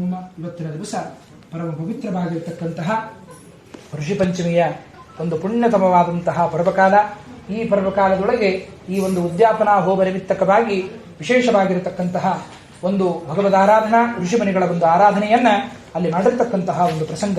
ಈ ಒಂದು ಪ್ರಸಂಗದ ನಿಮಿತ್ತಕವಾಗಿ ಬ್ರಹ್ಮಾಂಡ ಪುರಾಣೋಕ್ತವಾಗಿರತಕ್ಕಂತಹ ವಿಧಿಯಲ್ಲಿ ನಿರೂಪಣೆಯನ್ನ ಮಾಡಿದಂತೆ ಅಲ್ಲಿ ಆದರೂ ಕೂಡ ಋಷಿಪಂಚಮಿಯ ವ್ರತಕಥಾ ಸರ್ವಪಾಪ ಪ್ರಣಾಶನಂ ಅಂತ ಹೇಳ್ತಾರೆ. ನಾರದರು ಮತ್ತು ಬ್ರಹ್ಮದೇವರು ಇವರ ಮಧ್ಯದಲ್ಲಿ ನಡೆದಿರತಕ್ಕಂತಹ ಒಂದು ವಿಶೇಷವಾಗಿರತಕ್ಕಂತಹ ಪ್ರಕ್ರಿಯೆ. ಅಲ್ಲಿ ಆದರೂ ಕೂಡ ಆ ಶ್ರೇಷ್ಠವಾದಂತಹ ಆ ಋಷಿಪಂಚಮಿಯ ಒಂದು ವ್ರತಾಖ್ಯಾನ ಏನು ಅಲ್ಲಿ ನಡೀತಕ್ಕಂಥದ್ದಾಗಿದೆ. ಅಲ್ಲಿ ಆದರೂ ಕೂಡ ಸರ್ವ ಪಾಪಹರಂ ಶುಭಂ ಏರಚೇರಣೇನ ದೇವರ್ಷೇ ನರಕಂ ನೈವ ಪಶ್ಯತಿ.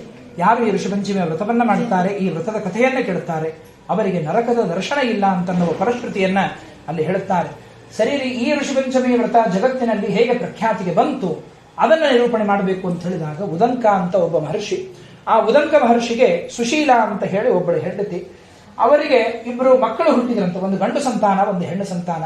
ಅದರಲ್ಲಿ ಗಂಡು ಸಂತಾನ ಒಳ್ಳೆ ಧರ್ಮಜ್ಞನಾಗಿರ್ತಕ್ಕಂತಹ ಮಗ. ಮುಂದೆ ಅವನಿಗೆ ಒಂದು ವಯಸ್ಸು ಬಂದಾಗ ಅವನಿಗೆ ಅನುರೂಪಳಾಗಿರ್ತಕ್ಕಂತಹ ಒಂದು ಹೆಣ್ಣನ್ನು ಕೊಟ್ಟು ವಿವಾಹವನ್ನು ಮಾಡಿದ್ದಾರೆ. ಮಗಳಿಗೂ ಒಂದು ವಯಸ್ಸು ಬಂತು, ಅವಳಿಗೂ ಮದುವೆ ಮಾಡಿದರು. ಆದರೆ ಪ್ರಾರಬ್ಧ ಕರ್ಮವಶಾತ್ ಆ ಮಗಳಿಗೆ ಬಹುಶೀಘ್ರದಲ್ಲಿ ವೈಧವ್ಯ ಅನ್ನೋದು ಬಂದುಬಿಡುತ್ತೆ. ತಾಯಿಗೆ ಬಹಳ ದುಃಖ ಆಯ್ತು ಪಾಪ ಮನಸ್ಸಿಗೆ. ಸಣ್ಣ ವಯಸ್ಸಿನೊಳಗೆ ಮತ್ತೆ ಮಗಳು ಗಂಡನನ್ನು ಕಳ್ಕೊಂಡು ಬಿಟ್ಲು. ವೈಧವ್ಯದ ಪರಿಸ್ಥಿತಿಯನ್ನು ನೋಡಿ ಕಣ್ಣಿನಲ್ಲಿ ನೀರು ಹಾಕ್ತಾಳೆ. ಅದೇ ಊರಿನಲ್ಲಿ ಅದೇ ಮನೆಯಲ್ಲಿದ್ದರೆ ಮತ್ತೆ ಅಳಿಯನ ನೆನಪು ಪದೇ ಪದೇ ಆಗತ್ತೆ ಅನ್ನೋ ಕಾರಣಕ್ಕಾಗಿ ಆ ಸುಶೀಲ ಗಂಡನ ಬಳಿಗೆ ಹೇಳ್ತಾಳೆ, ನೋಡ್ರಿ ನನಗೆ ಯಾಕೋ ಇಲ್ಲಿ ಇರಂಗ್ ಆಗ್ತಾ ಇಲ್ಲ, ಅದಕ್ಕಾಗಿ ಮತ್ತೆ ನಮ್ಮ ಮಗಳಿಗೆ ಯಾಕೆ ಈ ಗತಿ ಬಂತು, ಏನು ಎಂತು, ನೀವು ಜ್ಞಾನಿಗಳು ಇದನ್ನು ವಿಚಾರ ಮಾಡ್ರಿ ಅಂದಾಗ ಉದಂಕ ಋಷಿಗಳು ಒಂದೇ ಮಾತು ಹೇಳಿದ್ರು, ಪ್ರಾರಬ್ಧ ಕರ್ಮ ಅಷ್ಟೇ, ಅವರವರು ಮಾಡಿದ್ದನ್ನು ಅನುಭವಿಸಬೇಕಾಗತ್ತೆ. ಇದಕ್ಕೆ ನೀನು ಬಹಳ ತಲೆ ಕೆಡಿಸಿಕೊಂಡು ವಿಚಾರವನ್ನು ಮಾಡಬೇಡ. ಅವಳು ಪಡೆದದ್ದಷ್ಟೇ ಇತ್ತು. ಮುಂದೆ ಅವಳ ಸದ್ಗತಿಗೆ ಏನಾಗಬೇಕು ಆ ಧರ್ಮ ಕಾರ್ಯಗಳನ್ನು ಮಾಡಿ ನಾವು ಪ್ರಯತ್ನ ಮಾಡಬೇಕೆ ಹೊರತಾಗಿ ಇದ್ದುದನ್ನ ವಿಚಾರ ಮಾಡ್ತಾ ಕೂತ್ರೆ ಹೋದ ಜೀವ ಅಂತರೂ ಮತ್ತೆ ಬರುವುದಿಲ್ಲ ಅಂತ ಹೇಳಿ ಉದಂಕ ಋಷಿಗಳು ಸಮಾಧಾನ ಮಾಡಿ ಹೆಂಡತಿಯ ದುಃಖವನ್ನ ಕಂಡು ಮಗಳ ದುಃಖವನ್ನ ಕಂಡು ಅವರಂದ್ರು, ಇಲ್ಲಿ ಈ ಜಾಗದೊಳಗಿದ್ರೆ ಪದೇ ಪದೇ ನೆನಪಾಗುತ್ತೆ, ಅದಕ್ಕೆ ಬೇಡ, ಸ್ವಲ್ಪ ಜಾಗ ಚೇಂಜ್ ಮಾಡೋಣ ಅಂತ ಹೇಳಿ ಗಂಗಾ ನದಿ ತೀರಕ್ಕೆ ಕರ್ಕೊಂಡು ಹೋದ್ರು. ಅಲ್ಲಿ 10 ಜನ ವಿದ್ಯಾರ್ಥಿಗಳನ್ನು ಇಟ್ಟುಕೊಂಡು ಈ ಹೆಂಡತಿ ಸುಶೀಲ ಮಕ್ಕಳಿಗೆ ಅಡಿಗೆ, ಊಟ, ಮತ್ತೊಂದು ಮಗದೊಂದು, ಮಗಳು ಕೂಡ ಬ್ರಹ್ಮಚಾರಿಗಳ ಒಂದು ಸೇವಾ, ಇವುಗಳ ಒಂದು ನಿಮಿತ್ತಕವಾಗಿ ಸ್ವಲ್ಪ ನೋವನ್ನ ಮರೀತಾರೆ ಅಂತ ಹೇಳಿ ವಿದ್ಯಾರ್ಥಿಗಳಿಗೆ ಪಾಠ ಹೇಳ್ತಾ ಆ ಉದಂಕ ಮಹರ್ಷಿಗಳು ತಾವಲ್ಲಿ ಪಾಠ ಹೇಳ್ತಾ ಇರಬೇಕಾದ್ರೆ ಹೇಗೋ ಜೀವನ ನಡೀತವೆ. ಸ್ವಲ್ಪ ಮರ್ತ್ರ ಆ ಕೆಲಸದಲ್ಲಿ. ಕೆಲವು ದಿವಸಗಳಾದ ಮೇಲೆ ಏನಾಯಿತು, ಒಂದಾನೊಂದು ದಿವಸ ರಾತ್ರಿ ಕಾಲದಲ್ಲಿ ವಿದ್ಯಾರ್ಥಿಗಳು ಎದ್ದಿದ್ದಾರೆ. ಗುರುಪುತ್ರಿಯಾಗಿರ್ತಕ್ಕಂತಹ ಉದಂಕನ ಮಗಳ ದೇಹದಲ್ಲಿ ಭಯಂಕರ ಕ್ರಿಮಿರಾಶಿಗಳು ಕಂಡು ಬಂತು, ಹುಳಗಳು ಕಂಡು ಮೈಯಿಂದ ರಕ್ತ ಸೋರ್ತಾ ಇದೆ. ಈ ದೃಶ್ಯವನ್ನು ಕಂಡು ಗಾಬರಿಯಾಗಿ ವಿದ್ಯಾರ್ಥಿಗಳು ಓಡಿ ಹೋಗಿ ಗುರುಪತ್ನಿಯ ಮುಂದೆ ಹೇಳಿದರು, ಅಮ್ಮ, ನಿಮ್ಮ ಮಗಳ ದೇಹದೊಳಗೆ ಕ್ರಿಮಿರಾಶಿ ಕಂಡಿದೆ, ರಕ್ತ ಸೋರ್ತಾ ಇದೆ, ಗಾಬರಿಯಾಗಿ ನಾವು. ಮೊದಲೇ ಗಾಯ, ಅಳಿಯನನ್ನ ಕಳ್ಕೊಂಡಿದ್ದು, ಅದರ ಮೇಲೆ ಮತ್ತೊಂದಿಷ್ಟು ಬರಿ ಎಳದಂತೆ ಆಯ್ತು. ಏನಪ್ಪ ಈ ಕೂಸಿಷ್ಟು ದುಃಖ ಅನುಭವಿಸ್ತಾ ಇದೆ, ಯಾಕೆ ಹೀಗಾಯ್ತು? ಗಂಡನ ಬಳಿಗೆ ಹೋಗಿ ಬಿಡುತ್ತಾಳೆ. ಏನೋ ಪ್ರಾರಬ್ಧ ಕರ್ಮದಿಂದ ಗಂಡ ತೀರಿ ಹೋದ ಅಂತ ಹೇಳಿದಾಗ ನಾನು ಸುಮ್ಮನೆ ಇದ್ದೆ ಸ್ವಾಮಿ, ಅಪರೋಕ್ಷ ಜ್ಞಾನಿಗಳು ನೀವು, ಬೇಕಾದಂತಹ ಜ್ಞಾನ ನಿಮಗಿದೆ, ನೀವ ಈಗಲಾದರೂ ವಿಚಾರ ಮಾಡಿ ನನ್ನ ಮಗಳಿಗೆ ಈ ಗತಿ ಆಗಲಿಕ್ಕೆ ಕಾರಣ ಏನು, ಇದಕ್ಕೆ ಪರಿಹಾರ ಏನು, ಇದನ್ನು ಕಂಡುಕೊಳ್ಳಬೇಕಾದದ್ದು, ಅವಳ ದುಃಖ ನನಗೆ ನೋಡ್ಲಿಕ್ಕೆ ಆಗತಾ ಇಲ್ಲ ಅಂತ ಹೇಳಿದಾಗ ಆಗ ಉದಂಕ ಋಷಿಗಳು ಅಂತಶ್ಚಕ್ಷುಗಳನ್ನು ವಿಚಾರ ಮಾಡಿ ನೋಡುತ್ತಾರೆ. ಒಂದು ಘಟನೆ ನೆನಪಾಯ್ತವರಿಗೆ. ನೋಡಮ್ಮ, ಇವಳು ಇವತ್ತಿಗೆ 7 ಜನ್ಮಗಳ ಹಿಂದೆ ಬ್ರಾಹ್ಮಣ ಕುಲದಲ್ಲಿ ಹುಟ್ಟಿದ್ಲು. ಈಗ ನನ್ನ ಮಗಳಾಗಿ ಹುಟ್ಟಿದ್ದಾಳೆ. ಬ್ರಾಹ್ಮಣ ಕುಲದಲ್ಲಿ ಹುಟ್ಟಿರ್ತಕ್ಕಂತಹ ಸಂದರ್ಭದೊಳಗೆ ಒಂದಾನೊಂದು ಸಂದರ್ಭ ಇವಳಲ್ಲಿ ರಜಸ್ವಲೆಯ ಒಂದು ಸಂದರ್ಭ. ಮನೆಯಲ್ಲಿರ್ತಕ್ಕಂತಹ ಪಾತ್ರಗಳನ್ನ, ಭಾಂಡಗಳನ್ನ ಸ್ಪರ್ಶವನ್ನ ಮಾಡಿದ್ಲು. ಮತ್ತು ಅಷ್ಟೇ ಅಲ್ಲ, ಋಷಿಗಳ ಒಂದು ಅಪನಿಂದೆಯನ್ನೂ ಕೂಡ ಇವಳು ಮಾಡಿದವಳಾದ್ಲು. ಈ ಒಂದು ನಿಮಿತ್ತಕವಾಗಿ ಆ ಬ್ರಾಹ್ಮಣ ಜನ್ಮ ಬಂದಾಗ ಪಾತ್ರೆಯನ್ನ ಮುಟ್ಟಿದ್ದು ಒಂದು ದೋಷ, ಮತ್ತು ಬ್ರಹ್ಮ ಕುಲಾಪಮಾನಾಥ ಶ್ರೇಷ್ಠರಾದ ಸಪ್ತರ್ಷಿಗಳ ಒಂದು ಅವಮಾನ, ಇದೆರಡರ ನಿಮಿತ್ತಕವಾಗಿ ಅವಳ ದೇಹದಲ್ಲಿ ಕ್ರಿಮಿಜಾತಿ ಅನ್ನೋದು ಕಾಣಿಸಿಕೊಂಡಿದೆ. ಸರಿ, ಹಾಗಾದರೆ ಇದಕ್ಕೆ ಪರಿಹಾರ ಏನು ಅಂತ ಕೇಳಿದಾಗ ಅದಕ್ಕೆ ಉದಂಕ ಋಷಿಗಳು ಆ ತಾಯಿಯನ್ನ ಮುಂದೆ ಕೂಡಿಸಿಕೊಂಡು ಹೇಳುತ್ತಾರೆ, ಅವಳ ಸಲವಾಗಿ ಒಂದು ವ್ರತವನ್ನ ನಿನಗೆ ಬೋಧನೆ ಮಾಡುತ್ತೇನೆ. ಅವಳ ನಿಮಿತ್ತಕವಾಗಿ ನೀನು ಈ ವ್ರತವನ್ನ ಮಾಡೋಣದ್ರಿಂದ ಅವಳ ದೇಹದಲ್ಲಿ ಕಾಣಿಸಿಕೊಂಡ ಕ್ರಿಮಿರಾಶಿ ನಾಶವಾಗುತ್ತೆ. ಆ ವಿಶ್ವಾಸ ನನಗಿದೆ. ಯಾವುದು ಅಂತ ಕೇಳಿದಾಗ ಭಾದ್ರಪದ ಮಾಸದ ಶುಕ್ಲ ಪಕ್ಷದ ಪಂಚಮಿಯ ದಿನದಂದು ಮಾಡಬೇಕಾದಂತಹ ಶ್ರೇಷ್ಠವಾದ ಒಂದು ವ್ರತ, ಅದು ಋಷಿಪಂಚಮಿ ಎನ್ನುವಂತಹ ಯಾವ ವ್ರತ, ಇದನ್ನ ಬಹು ಶ್ರದ್ಧೆಯಿಂದ ಭಕ್ತಿಯಿಂದ ಕಶ್ಯಪ, ಅತ್ರಿ, ಭರದ್ವಾಜ, ವಿಶ್ವಾಮಿತ್ರ, ಗೌತಮ, ಜಮದಗ್ನಿ, ವಸಿಷ್ಠ, ಅರುಂಧತಿ ಸಹಿತವಾಗಿ ಸಪ್ತರ್ಷಿಗಳ ಪೂಜೆಯನ್ನ ವಿಧಿವತ್ತಾಗಿ ಯಾರು ಷೋಡಶೋಪಚಾರಾದಿಗಳನ್ನ ಅಲ್ಲಿ ಮಾಡತಕ್ಕಂಥವರಾಗುತ್ತಾರೆ ಅಂಥವರಿಗೆ ಪರಮ ಶ್ರೇಷ್ಠವಾಗಿರತಕ್ಕಂತಹ ಗತಿಯಾಗತ್ತೆ. ಮತ್ತು ಅವರ ದೇಹದಲ್ಲಿ ಕಾಣಿಸಿಕೊಂಡ ರೋಗ ರುಜಿನಗಳೆಲ್ಲ ಅಲ್ಲಿ ಯಾದರೂ ಕೂಡ ಹೊರಟು ಹೋಗುವುದರಲ್ಲಿ ಯಾವುದೇ ತರಹದ ಸಂದೇಹವನ್ನು ಮಾಡಬೇಡ ಅಂತ ಹೇಳಿ ಸುಶೀಲೆಯ ಮುಂದೆ ಆ ವ್ರತದ ವಿಧಿವಿಧಾನಗಳನ್ನೆಲ್ಲವನ್ನೂ ಕೂಡ ಆ ಸಂದರ್ಭದಲ್ಲಿ ನಿರೂಪಣೆಯನ್ನ ಮಾಡುತ್ತಾ ಹೋದರು. ಹೇಗೆ ಮಾಡಬೇಕ್ರಿ ಆ ವ್ರತ ಅಂತ ಹೇಳಿ ಅಂತಂದರೆ, ಅಲ್ಲಿ ಆದರೂ ಕೂಡ ಪ್ರತಿಯೊಬ್ಬ ಹೆಣ್ಣಿಗೂ ಕೂಡ ರಜಸ್ವಲ ನಿಮಿತ್ತಕವಾಗಿ ಬರತಕ್ಕಂತಹ ದೋಷ. ಆ ಸಂದರ್ಭದಲ್ಲಿ ಇಂದ್ರದೇವರು ಸ್ತ್ರೀ ಸಮಾಜದಲ್ಲಿ ಹಂಚಿರತಕ್ಕಂತಹ ಒಂದು ಬ್ರಹ್ಮಹತ್ಯಾ ದೋಷ. ಪ್ರಥಮೇ ಹನಿ ಚಾಂಡಾಲಿ, ದ್ವಿತೀಯೇ ಬ್ರಹ್ಮಘಾತನಿ, ತೃತೀಯೇ ರಜಕೀ ಪ್ರೋಕ್ತ, ಚತುರ್ಥೇ ಹನಿಶುದ್ಧತಿ. 1ನೇ ದಿವಸದಲ್ಲಿ ಚಾಂಡಾಲತ್ವ, 2ನೇ ದಿವಸದಲ್ಲಿ ಬ್ರಹ್ಮಹತ್ಯಾ ದೋಷ, 3ನೇ ದಿನದಲ್ಲಿ ಮಡಿವಾಳ ಹೆಂಗಸಿನ ಒಂದು ದೋಷ, ಹೀಗೆ 4ನೇ ದಿವಸದಲ್ಲಿ ಆ ಹೆಣ್ಣಿನ ಶುದ್ಧಿಯಾಗತ್ತೆ.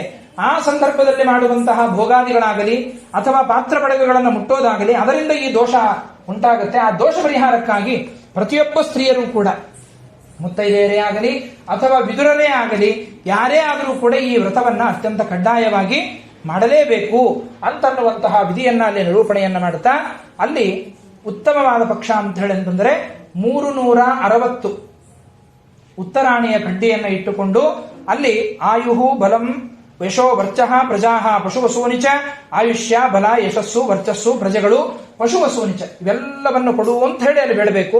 ಬ್ರಹ್ಮ ಪ್ರಜ್ಞಾಂಚ ಮೇಧಾಂಚ ತ್ವಮ್ನೋ ದೇಹಿ ವನಸ್ಪತೆ, ನಮಗೆ ಬ್ರಹ್ಮಜ್ಞಾನವನ್ನು ಕೊಡುವಂತ ವನಸ್ಪತ್ಯಾಭಿಮಾನಿಯಾದ ದೇವತೆಗೆ ಉತ್ತರಾಣಿ ಕಡ್ಡಿಗಳಿಗೆ ನಮಸ್ಕಾರ ಮಾಡಿ ದಂತದಾಪನವನ್ನು ಮಾಡಿ, ಯೋಗ್ಯತೆ ಇತ್ತು ಅಲ್ಲೇ ಹತ್ತಿರದಲ್ಲಿ ಶ್ರೇಷ್ಠವಾದ ನದಿಗಳು ಇದ್ವು ಅಂತಂದ್ರೆ ನದಿಯಲ್ಲಿ ಸ್ನಾನ ಮಾಡಬೇಕು. ಇಲ್ಲ ಅಂತ ಹೇಳಂತಂದ್ರೆ ಸರೋವರಗಳು ಪುಷ್ಕರಣಿಗಳಿತ್ತು ಅಂದ್ರೆ ಅಲ್ಲಿ ಸ್ನಾನ ಮಾಡಬೇಕು. ಅದೂ ಇರಲಿಲ್ಲ ಅಂತಂದ್ರೆ ಬಾವಿ, ಅದೂ ಇರಲಿಲ್ಲ ಅಂತಂದ್ರೆ ನಮ್ಮ ಪ್ರಕಾರ ಮತ್ತೆ ಬಕೆಟು. ಈ ರೀತಿಯಾಗಿ ಅಲ್ಲಿ ಆದರೂ ನಳ ಬಿಟ್ಟುಕೊಂಡು ಮಾಡತಕ್ಕಂಥದ್ದು. ಈ ರೀತಿಯಾಗಿ ಆ ಸ್ನಾನವನ್ನ ಉತ್ತಮ ಪಕ್ಷ 360 ಬಾರಿ ಅವಗಾಹನ, ಇಲ್ಲ ಅಂದ್ರೆ 108 ಬಾರಿ ಅವಗಾಹನ, ಇಲ್ಲ ಅಂದ್ರೆ ಕನಿಷ್ಠ ಪಕ್ಷ 8 ಬಾರಿ ಆದರೂ ಅವಗಾಹನ ಸ್ನಾನಾದಿಗಳನ್ನ ಅಲ್ಲಿ ಮಾಡಬೇಕಾಗಿರತಕ್ಕಂಥದ್ದು. ಈ ರೀತಿಯಾಗಿ ಮಾಡಿದ ಮೇಲೆ ಬ್ರಾಹ್ಮಣ ಕ್ಷತ್ರಿಯ ವೈಶ್ಯ ಶೂದ್ರಾಶ್ಚಾಪಿ ವರಾನನೆ ಏವಮೇಕಾಗ್ರ ಮನಸ ಸ್ನಾತ್ವಾ ಮೃತ್ಸಾನ್ನ ಪೂರ್ವಕಂ. ಇದು ಕೇವಲ ಒಂದು ವರ್ಣದವರಿಗೆ ಹೇಳಿದ ವ್ರತ ಅಲ್ಲ. ಬ್ರಾಹ್ಮಣ ಕ್ಷತ್ರಿಯ ವೈಶ್ಯ ಶೂದ್ರ ಯಾರ್ಯಾರಲ್ಲಿ ರಜೋದರ್ಶನದ ಬಾಧೆ ಇದೆ ಅವರೆಲ್ಲರೂ ಕೂಡ ಈ ನಿಮಿತ್ತಕವಾಗಿ ಸ್ನಾನವನ್ನ ಋಷಿಪಂಚಮಿಯ ದಿವಸ ಮಾಡಲೇಬೇಕು ಅಂತನ್ನುವಂತಹ ಮಾತನ್ನ ನಿರೂಪಣೆಯನ್ನ ಅಲ್ಲಿ ಆದರೂ ಕೂಡ ಮಾಡತಕ್ಕಂಥವರಾಗ್ತಾರೆ. ಆಮೇಲೆ ಹೊಸದಾದ ಶುದ್ಧ ವಸ್ತ್ರವನ್ನ ಉಟ್ಟುಕೊಂಡು ನಿತ್ಯ ಕರ್ಮಗಳನ್ನ ಅದೇ ನದಿ ತೀರದಲ್ಲಿ ಮುಗಿಸಿಕೊಂಡು, ಅಂದ್ರೆ ಗುರುಮಂತ್ರಾದಿಗಳನ್ನ ಮುಗಿಸಿಕೊಂಡು ಆಮೇಲೆ ಆ ಋಷಿಗಳ ಒಂದು ವೇದಿಕೆಯನ್ನೇ ನಿರ್ಮಾಣ ಮಾಡಿರುತ್ತೇವೆ. ಅಲ್ಲಿಗೆ ಬಂದು ಅವರಿಗೆ ಷೋಡಶೋಪಚಾರ ಪೂಜೆಗಳನ್ನ ರಂಗವಲ್ಲಿಯಿಂದ ಸಾರಿಸಲ್ಪಟ್ಟಂತಹ ಮಂಡಲದಲ್ಲಿ ಅದನ್ನಾದರೂ ಕೂಡ ಅಲ್ಲಿ ಮಾಡುತ್ತಾ ಕಶ್ಯಪ ಅತ್ರಿ ಭರದ್ವಾಜ ವಿಶ್ವಾಮಿತ್ರೋತ ಗೌತಮಃ ಜಮದಗ್ನಿ ವಸಿಷ್ಠಶ್ಚ ಸಾಧ್ವಿ ಚೈವಾಪ್ಯರುಂಧತಿ ಇವರೆಲ್ಲರ ಒಂದು ಪೂಜೆಯನ್ನ ಅಲ್ಲಿ ಆದರೂ ಕೂಡ ಆಚರಣೆಯನ್ನು ಮಾಡಬೇಕು. ಮಾಡಿದ ಮೇಲೆ ಅವರಿಗೆ ವಿಶೇಷವಾದ ನೈವೇದ್ಯಾದಿಗಳನ್ನು ಎಲ್ಲವನ್ನೂ ಕೂಡ ಮಾಡಿ ಮೊದಲನೇ ಒಂದು ವರ್ಷದಲ್ಲಿ ಪ್ರಥಮಾಬ್ಧೆ ಮೊದಲನೇ ವರ್ಷದ ಪೂಜೆ ಆದ ಮೇಲೆ ವ್ರೀಹಿ ಭತ್ತದ ಒಂದು ದಾನ ಮಾಡಬೇಕಂತ. ಇನ್ನು 2ನೇ ಮಾಸದಲ್ಲಿ ಯಾವಕಂ ಅಕ್ಕಿಯ ದಾನ ಮಾಡಬೇಕಂತ. 3ನೇ ವರ್ಷದಲ್ಲಿ ಗೋಧಿಯನ್ನ ದಾನ ಕೊಡಬೇಕು. ಇನ್ನು 4ನೇ ವರ್ಷದಲ್ಲಿ ಮಾಷ ಉದ್ದಿನ ಬೇಳೆಯನ್ನ ದಾನ ಮಾಡಬೇಕು. ಇನ್ನು ಆಮೇಲೆ ಶ್ಯಾಮಕಂ 5ಮೇ ವರ್ಷೆ ಸ್ಯಾಮಿ ಅಕ್ಕಿ ಅಂತ ಏನು ಕರಿತೇವೆ ಆ ಸ್ಯಾವಿ ಅಕ್ಕಿಯನ್ನ 5ನೇ ವರ್ಷದಲ್ಲಿ ದಾನ ಮಾಡಬೇಕು. ಇನ್ನು ಷಷ್ಠೆ 6ನೇ ವರ್ಷದಲ್ಲಿ ನೀವಾರ ಅಂತ ಋಷಿಭೋಜ್ಯವಾದಂತಹ ಒಂದು ಧಾನ್ಯ ನವಣಕ್ಕಿ ಅಂತ ಹೇಳಿ ಕರೀತಾರೆ. ಅಂತಹ ನವಣೆಯನ್ನ 6ನೇ ವರ್ಷದಲ್ಲಿ ದಾನ ಮಾಡಬೇಕು. ಸಪ್ತಮೇ ತಿಲಧಾನ್ಯಂಚ 7ನೇ ವರ್ಷದಲ್ಲಿ ಎಳ್ಳನ್ನು ದಾನ ಮಾಡಬೇಕು. ಇದನ್ನ ಪ್ರತಿ ವರ್ಷದಲ್ಲಿಯೂ ಒಂದೊಂದು ಪದಾರ್ಥಗಳನ್ನು ದಾನವನ್ನಾದರೂ ಕೊಡಬಹುದು. ಅಥವಾ 7ನೇ ವರ್ಷ ಕೊನೆಗೆ ವ್ರತವನ್ನ ಮುಗಿಸಬೇಕಾದರೆ ಎಳನ್ನು ಸೇರಿಸಿ ಒಟ್ಟಿಗೆ ಕೊಡಬಹುದು. ಇದೂ ತರಹದ ಒಂದು ಪ್ರಕ್ರಿಯೆ. ಇಲ್ಲರಿ ನಮಗೆ 7 ಪದಾರ್ಥಗಳು ಸಿಗಲಿಲ್ಲ ಅಂತಾದರೆ ಸರ್ವಭಾವೇತು ತಿಲಂ ಯಾವುದೂ ಸಿಗಲಿಲ್ಲ ಅಂತಂದ್ರೆ 7 ವರ್ಷಕ್ಕೆ ಪ್ರತ್ಯೇಕವಾಗಿ 7 ತಿಲದಾನಗಳನ್ನು ಮಾಡಬೇಕಂತ. ಒಂದೊಂದು ವರ್ಷಕ್ಕೆ ಒಂದೊಂದರಂತೆ ಎಳ್ಳಿನ ದಾನವನ್ನ ಅಲ್ಲಿ ಮುಖ್ಯವಾಗಿ ಮಾಡಬೇಕು. ಆಮೇಲೆ ವಿಶೇಷವಾಗಿ ಬ್ರಾಹ್ಮಣರ ಒಂದು ಆರಾಧನಾ ಇತ್ಯಾದಿಗಳನ್ನು ಎಲ್ಲವನ್ನೂ ಕೂಡ ಮಾಡಿ ಯೋಗ್ಯತೆ ಇದ್ದಾಗ ಪ್ರತಿ ವರ್ಷದಲ್ಲಿಯೂ ಕೂಡ 7 ಜನ ದಂಪತಿಗಳಿಗೆ ಭೋಜನ ಮಾಡಿಸಬೇಕು. ಇಲ್ಲ ಅಂತಂದ್ರೆ ಕನಿಷ್ಠ ಪಕ್ಷ 1 ದಂಪತಿಗಾದರೂ ಕೂಡ ಭೋಜನವನ್ನ ಅಲ್ಲಿ ಮಾಡಿಸಬೇಕು. ಈ ಒಂದು ವ್ರತದ ಒಂದು ಪರಿಸಮಾಪ್ತಿಯನ್ನ ಪೂಜೆಯ ಆರಂಭದಲ್ಲಿ ಅಥವಾ ಮಧ್ಯದಲ್ಲಿ ಅಥವಾ ಅಂತ್ಯದಲ್ಲಿ ಆದವು ಅಂತ್ಯೇಚ ಮಧ್ಯೇಚ ಅದರ ಒಂದು ಉದ್ಯಾಪನ ವಿಧಿಯನ್ನ ಅಲ್ಲಿ ಆಚರಣೆಯನ್ನ ಮಾಡಬೇಕು. ಈ ರೀತಿಯಾಗಿ ಇರತಕ್ಕಂಥದ್ದಮ್ಮ ಅಂತ ಹೇಳಿ ತನ್ನ ಹೆಂಡತಿಗೆ ಸುಶೀಲೆಗೆ ಇಷ್ಟೆಲ್ಲ ವ್ರತದ ವಿಚಾರಗಳನ್ನು ಉದಂಕ ಮಹರ್ಷಿಗಳು ಅಲ್ಲಿ ಹೇಳಿದ್ದಾರಂತೆ. ಸರಿ, ಈ ವಿಚಾರಕವಾಗಿ ಇದರ ಒಂದು ಪ್ರಭಾವವನ್ನು ಇನ್ನೊಂದು ಹೇಳ್ತೇನೆ ನೋಡು. ಹಿಂದೆ ಭುಜಂಗ ದೇಶ ಅಂತ ಒಂದು ದೇಶ, ಆ ಭುಜಂಗ ದೇಶದಲ್ಲಿ ವಿಷ್ಣುಸ್ವಾಮಿ ಅಂತ ಹೇಳಿ ಒಬ್ಬ ಕುಲಧರ್ಮಗಳನ್ನು ಆಚರಣೆ ಮಾಡುವ ಬ್ರಾಹ್ಮಣ, ಅವನಿಗೊಬ್ಬ ಹೆಂಡತಿ, ಶೀಲರೂಪ ಸಮಾಯುಕ್ತ ಬದಿಶುಶ್ರೂಷಣೆ ರತಾಹ, ಅವರಿಗೆ ಶ್ರೇಷ್ಠನಾಗಿರತಕ್ಕಂತಹ ಒಬ್ಬ ಧರ್ಮಶೀಲ ಎನ್ನುವಂತಹ ಮಗ ಅಲ್ಲಿ ಹುಟ್ಟಿರ್ತಕ್ಕಂತಹ ಒಂದು ಪ್ರಸಂಗ ಇದೆ. ಹೀಗಿರುವಂತಹ ಯಾವ ಸಂದರ್ಭದೊಳಗೆ ಪುಣ್ಯಶೀಲಾಚಿರಾಮ್ರೇಮೆ ಸಂಜಾತಾಭಿರಜಸ್ವರ, ಒಂದಾನೊಂದು ಸಲ ಈ ಪುಣ್ಯಶೀಲ ಎನ್ನುವವಳು ಈ ವಿಷ್ಣುಸ್ವಾಮಿಯ ಜೊತೆಗೆ ಸಂಘವನ್ನು ಮಾಡಬೇಕಾದರೆ ಗೊತ್ತಿಲ್ಲದೆ ರಜಸ್ವಲೆಯಾಗಿದ್ದಾಳೆ. ಆಗ ಗಂಡನ ಸಂಘವನ್ನು ಮಾಡಿದ್ದಾಳೆ. ಆ ಗಂಡನ ಸಂಘವನ್ನು ಮಾಡಿರ್ತಕ್ಕಂತಹ ಒಂದು ಪಾಪ, ಅದರ ಒಂದು ನಿಮಿತ್ತಕವಾಗಿ ಇವರಿಗೆ 6ನೇ ಜನ್ಮದಲ್ಲಿ ಮರಣ ಆಗಿದೆ. ಮರಣ ಆಗಿ ಮುಂದಿನ ಜನ್ಮದಲ್ಲಿ ಒಬ್ಬರಿಗೆ ವೃಷಭದ ಜನ್ಮ ಬಂದಿದೆ, ಇನ್ನೊಬ್ಬರಿಗೆ ನಾಯಿಯ ಜನ್ಮ ಬಂದಿದೆ, ಶುನಿಕ. ಹೀಗಿರ್ತಕ್ಕಂತಹ ಪ್ರಸಂಗ ಪದ್ಮಪುರಾಣದಲ್ಲಿ ಇದೇ ಕಥೆಯನ್ನ ಹೇಳ್ತಾರೆ. ಸ್ವಲ್ಪ ವ್ಯತ್ಯಾಸ ಆಗುತ್ತೆ. ಅಲ್ಲಿ ಒಂದು ಶ್ರಾದ್ದದ ಪ್ರಕರಣದ ಕಥೆಯನ್ನು ಹೇಳಿ, ಆ ಸಂದರ್ಭದಲ್ಲಿ ಈ ಬ್ರಾಹ್ಮಣನ ಮನೆಯಲ್ಲಿ ಅಪ್ಪ ಅಮ್ಮನ ಶ್ರಾದ್ದ ನಡೆದಿತ್ತು. ಆ ಶ್ರಾದ್ದ ನಡೆದಿರ್ತಕ್ಕಂತಹ ಸಂದರ್ಭದಲ್ಲಿ ಒಂದು ನಾಯಿ ಬಂದು ಅಲ್ಲಿ ಆ ಪಾಯಸವನ್ನು ಮುಟ್ಟಿಬಿಡ್ತು. ಅದಕ್ಕೆ ಆ ಮನೆಯ ಯಜಮಾನತಿ ಅಂದ್ರೆ ಆ ಧರ್ಮಶೀಲನ ಹೆಂಡತಿ, ಎಷ್ಟೊತ್ತನಕ ಕಷ್ಟಪಟ್ಟು ಪಾಯಸ ಅಡಿಗೆ ಎಲ್ಲ ಮಾಡಿದ್ದೆ, ಈ ನಾಯಿ ಮುಟ್ಟಿಬಿಡ್ತು ಅಂತ ಹೇಳಿ ಅದನ್ನು ಹೊಡಿತಾರೆ. ಹೊಡೆದಾಗ ದುಃಖದಿಂದ ವೃಷಭದ ಬಳಿಗೆ ಹೋಗುತ್ತೆ. ಎತ್ತಿನ ಬಳಿಗೆ ಹೋಗಿ ಇವತ್ತು ನಮ್ಮ ಸೊಸೆ ನನ್ನನ್ನು ಹೊಡೆದು ಬಿಟ್ಲು ಅಂತ ಹೇಳಿ ರೀತಿಯಾಗಿ ಅಲ್ಲಿ ಆದರೂ ಕೂಡ ದುಃಖವನ್ನು ಹೇಳ್ಕೊಳ್ಬೇಕಾದ್ರೆ ಈ ಮಗ ಅದನ್ನು ಕೇಳಿಸಿಕೊಳ್ತಾನೆ. ಏನಪ್ಪ ಇವು ಮನುಷ್ಯವಾಣಿಯಿಂದ ಹೀಗೆ ಮಾತಾಡ್ತಾ ಇವೆ, ಯಾರಾಗಬೇಕು ಇವರು ಅಂತ ಕೇಳಿದಾಗ ಇವರು ಬೇರೆ ಯಾರು ಅಲ್ಲ, ನಮ್ಮ ಅಪ್ಪ ಅಮ್ಮನಿಗೇನೆ ಈ ವೃಷಭ ಮತ್ತು ನಾಯಿಯ ಜನ್ಮ ಬಂದಿದೆ ಅಂತ ಶ್ರಾದ್ದದ ಪ್ರಕ್ರಿಯೆಯನ್ನು ಹೇಳಿ ಅಲ್ಲಿಯೇ ಹವಿರ್ದ್ರವ್ಯ ಉಚ್ಚಿಷ್ಟವಾಗಿರ್ತಕ್ಕಂತಹ ಕಥೆಯನ್ನು ಪದ್ಮಪುರಾಣದಲ್ಲಿ ಹೇಳ್ತಾರೆ. ಬ್ರಹ್ಮಾಂಡ ಪುರಾಣದೊಳಗೆ ಆ ಭಾಗವನ್ನು ಹೇಳುವುದಿಲ್ಲ. ಅದೇ ಬ್ರಾಹ್ಮಣರೇ ಅಲ್ಲಿ ಆದರೂ ಕೂಡ ಈ ಶುನಕ ನಾಯಿ ಏನಿದೆಯಲ್ಲ, ಏಕಾಂತದಲ್ಲಿ ಇರಬೇಕಾದರೆ ಕಾಡಿನಲ್ಲಿ ತನ್ನ ಗಂಡನಾದ ಆ ವೃಷಭ ರೂಪದಲ್ಲಿ ಇರತಕ್ಕಂತಹ ಎತ್ತಿನ ರೂಪದಲ್ಲಿರುವ ಬ್ರಾಹ್ಮಣನಿಗೆ ತಾನಾದರೂ ಕೂಡ ಆ ಸಂದರ್ಭದಲ್ಲಿ ಇವತ್ತು ನನ್ನ ಮಗ ಹೀಗೆ ಬೈದ, ಮತ್ತೊಂದು ಮಗದೊಂದು, ಆ ವಿಚಾರಗಳು ಅಲ್ಲಿ ಒಂದು ಪ್ರಸಂಗ ಬೇರೆ ಬರ್ತದೆ. ಆ ಪ್ರಸಂಗವನ್ನು ಅಲ್ಲಿ ನಿರೂಪಣೆಯನ್ನು ಮಾಡಬೇಕಾದ್ರೆ ಮಗನಿಗೆ ಗೊತ್ತಾಗುತ್ತೆ, ಓ ಇಲ್ಲಿ ನನ್ನ ಮನೆಯಲ್ಲಿ ಇಷ್ಟು ದಿವಸ ವಾಸ ಮಾಡಿದವರು ಬೇರೆ ಯಾರೂ ಅಲ್ಲ, ನಮ್ಮ ಅಪ್ಪ ಅಮ್ಮನೇ. ಹತ್ತಿರದಲ್ಲಿ ಹೋಗಿ ಮಾತಾಡಿಸ್ತಾನೆ, ಯಾಕೆ ಹೀಗಾಯಿತು? ಇಲ್ಲ, ರಜಸ್ವರ ಸಂದರ್ಭದೊಳಗೆ ನಮ್ಮ ಸಮಾಗಮ ಆಗಿದ್ದಕ್ಕಾಗಿ ಈ ತರಹದ ದೋಷ ನಮಗೆ ಉಂಟಾಗಿದೆ, ಇದನ್ನು ಹೇಗೆ ಉದ್ಧಾರ ಮಾಡಬೇಕು? ಹಾಗಾದರೆ ಅದಕ್ಕೆ ನೀನು ಮತ್ತು ನಿನ್ನ ಹೆಂಡತಿ ಇಬ್ಬರೂ ಸೇರಿಕೊಂಡು ವಿಶೇಷವಾದ ರೀತಿಯಲ್ಲಿ ಈ ಋಷಿಪಂಚಮಿ ಎನ್ನುವ ಒಂದು ವ್ರತ ಇದೆ, ಈ ವ್ರತವನ್ನು ಭಕ್ತಿ ಶ್ರದ್ಧಾದಿಗಳಿಂದ ಮಾಡೋಣದ್ರಿಂದ ನಮಗೆ ಬಂದಿರುವ ಈ ಎತ್ತಿನ ಜನ್ಮ ನಾಯಿಯ ಜನ್ಮದಿಂದ ನಾವು ವಿಮುಖರಾಗ್ತೇವೆ ಅಂತ ಹೇಳಿದಾಗ ಧರ್ಮಶೀಲ ಎನ್ನುವಂತಹ ಮಗ ಅತ್ಯಂತ ಭಕ್ತಿ ಶ್ರದ್ಧಾಪೂರ್ವಕವಾಗಿ ಈ ಋಷಿಪಂಚಮಿಯ ಒಂದು ವ್ರತವನ್ನು ಮಾಡಿದ್ದಾನೆ. ತನ್ನಿಮಿತ್ತಕವಾಗಿ ಈ ತಂದೆ ತಾಯಿಗಳಿಗೆ ಬಂದಿರುವಂತಹ ಈ ಶುನಕ ಜನ್ಮ ವೃಷಭ ಜನ್ಮ ಅದು ಸಂಪೂರ್ಣವಾಗಿ ಹೊರಟೋದದ್ದಾಗಿ ಆ ಸಂದರ್ಭದೊಳಗೆ ಅಲ್ಲಿ ಆದರೂ ಕೂಡ ಉತ್ತಮವಾದ ಗತಿ ಅವರಿಗಾಯಿತು ಅನ್ನುವ ವಿಚಾರವನ್ನ ಉದಂಕ ಋಷಿಗಳು ಸುಶೀಲ ಎನ್ನುವ ತನ್ನ ಹೆಂಡತಿಗೆ ಹೇಳಿ ಅವಳ ದ್ವಾರ ಈ ಗಂಗಾ ನದಿಯ ತೀರದಲ್ಲಿ ಈ ಪರಮ ಪವಿತ್ರವಾಗಿರತಕ್ಕಂತಹ ಋಷಿಪಂಚಮಿಯ ವ್ರತವನ್ನ ಅಲ್ಲಿ ಮಾಡಿಸ್ತಾರೆ.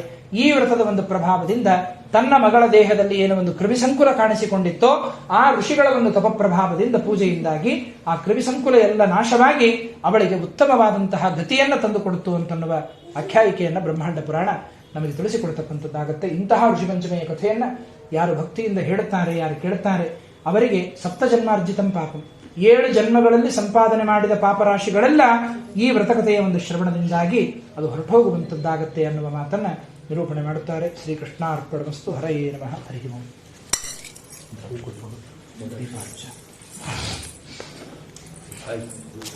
ಇದು ಬಂದ್ ಮಾಡಿ.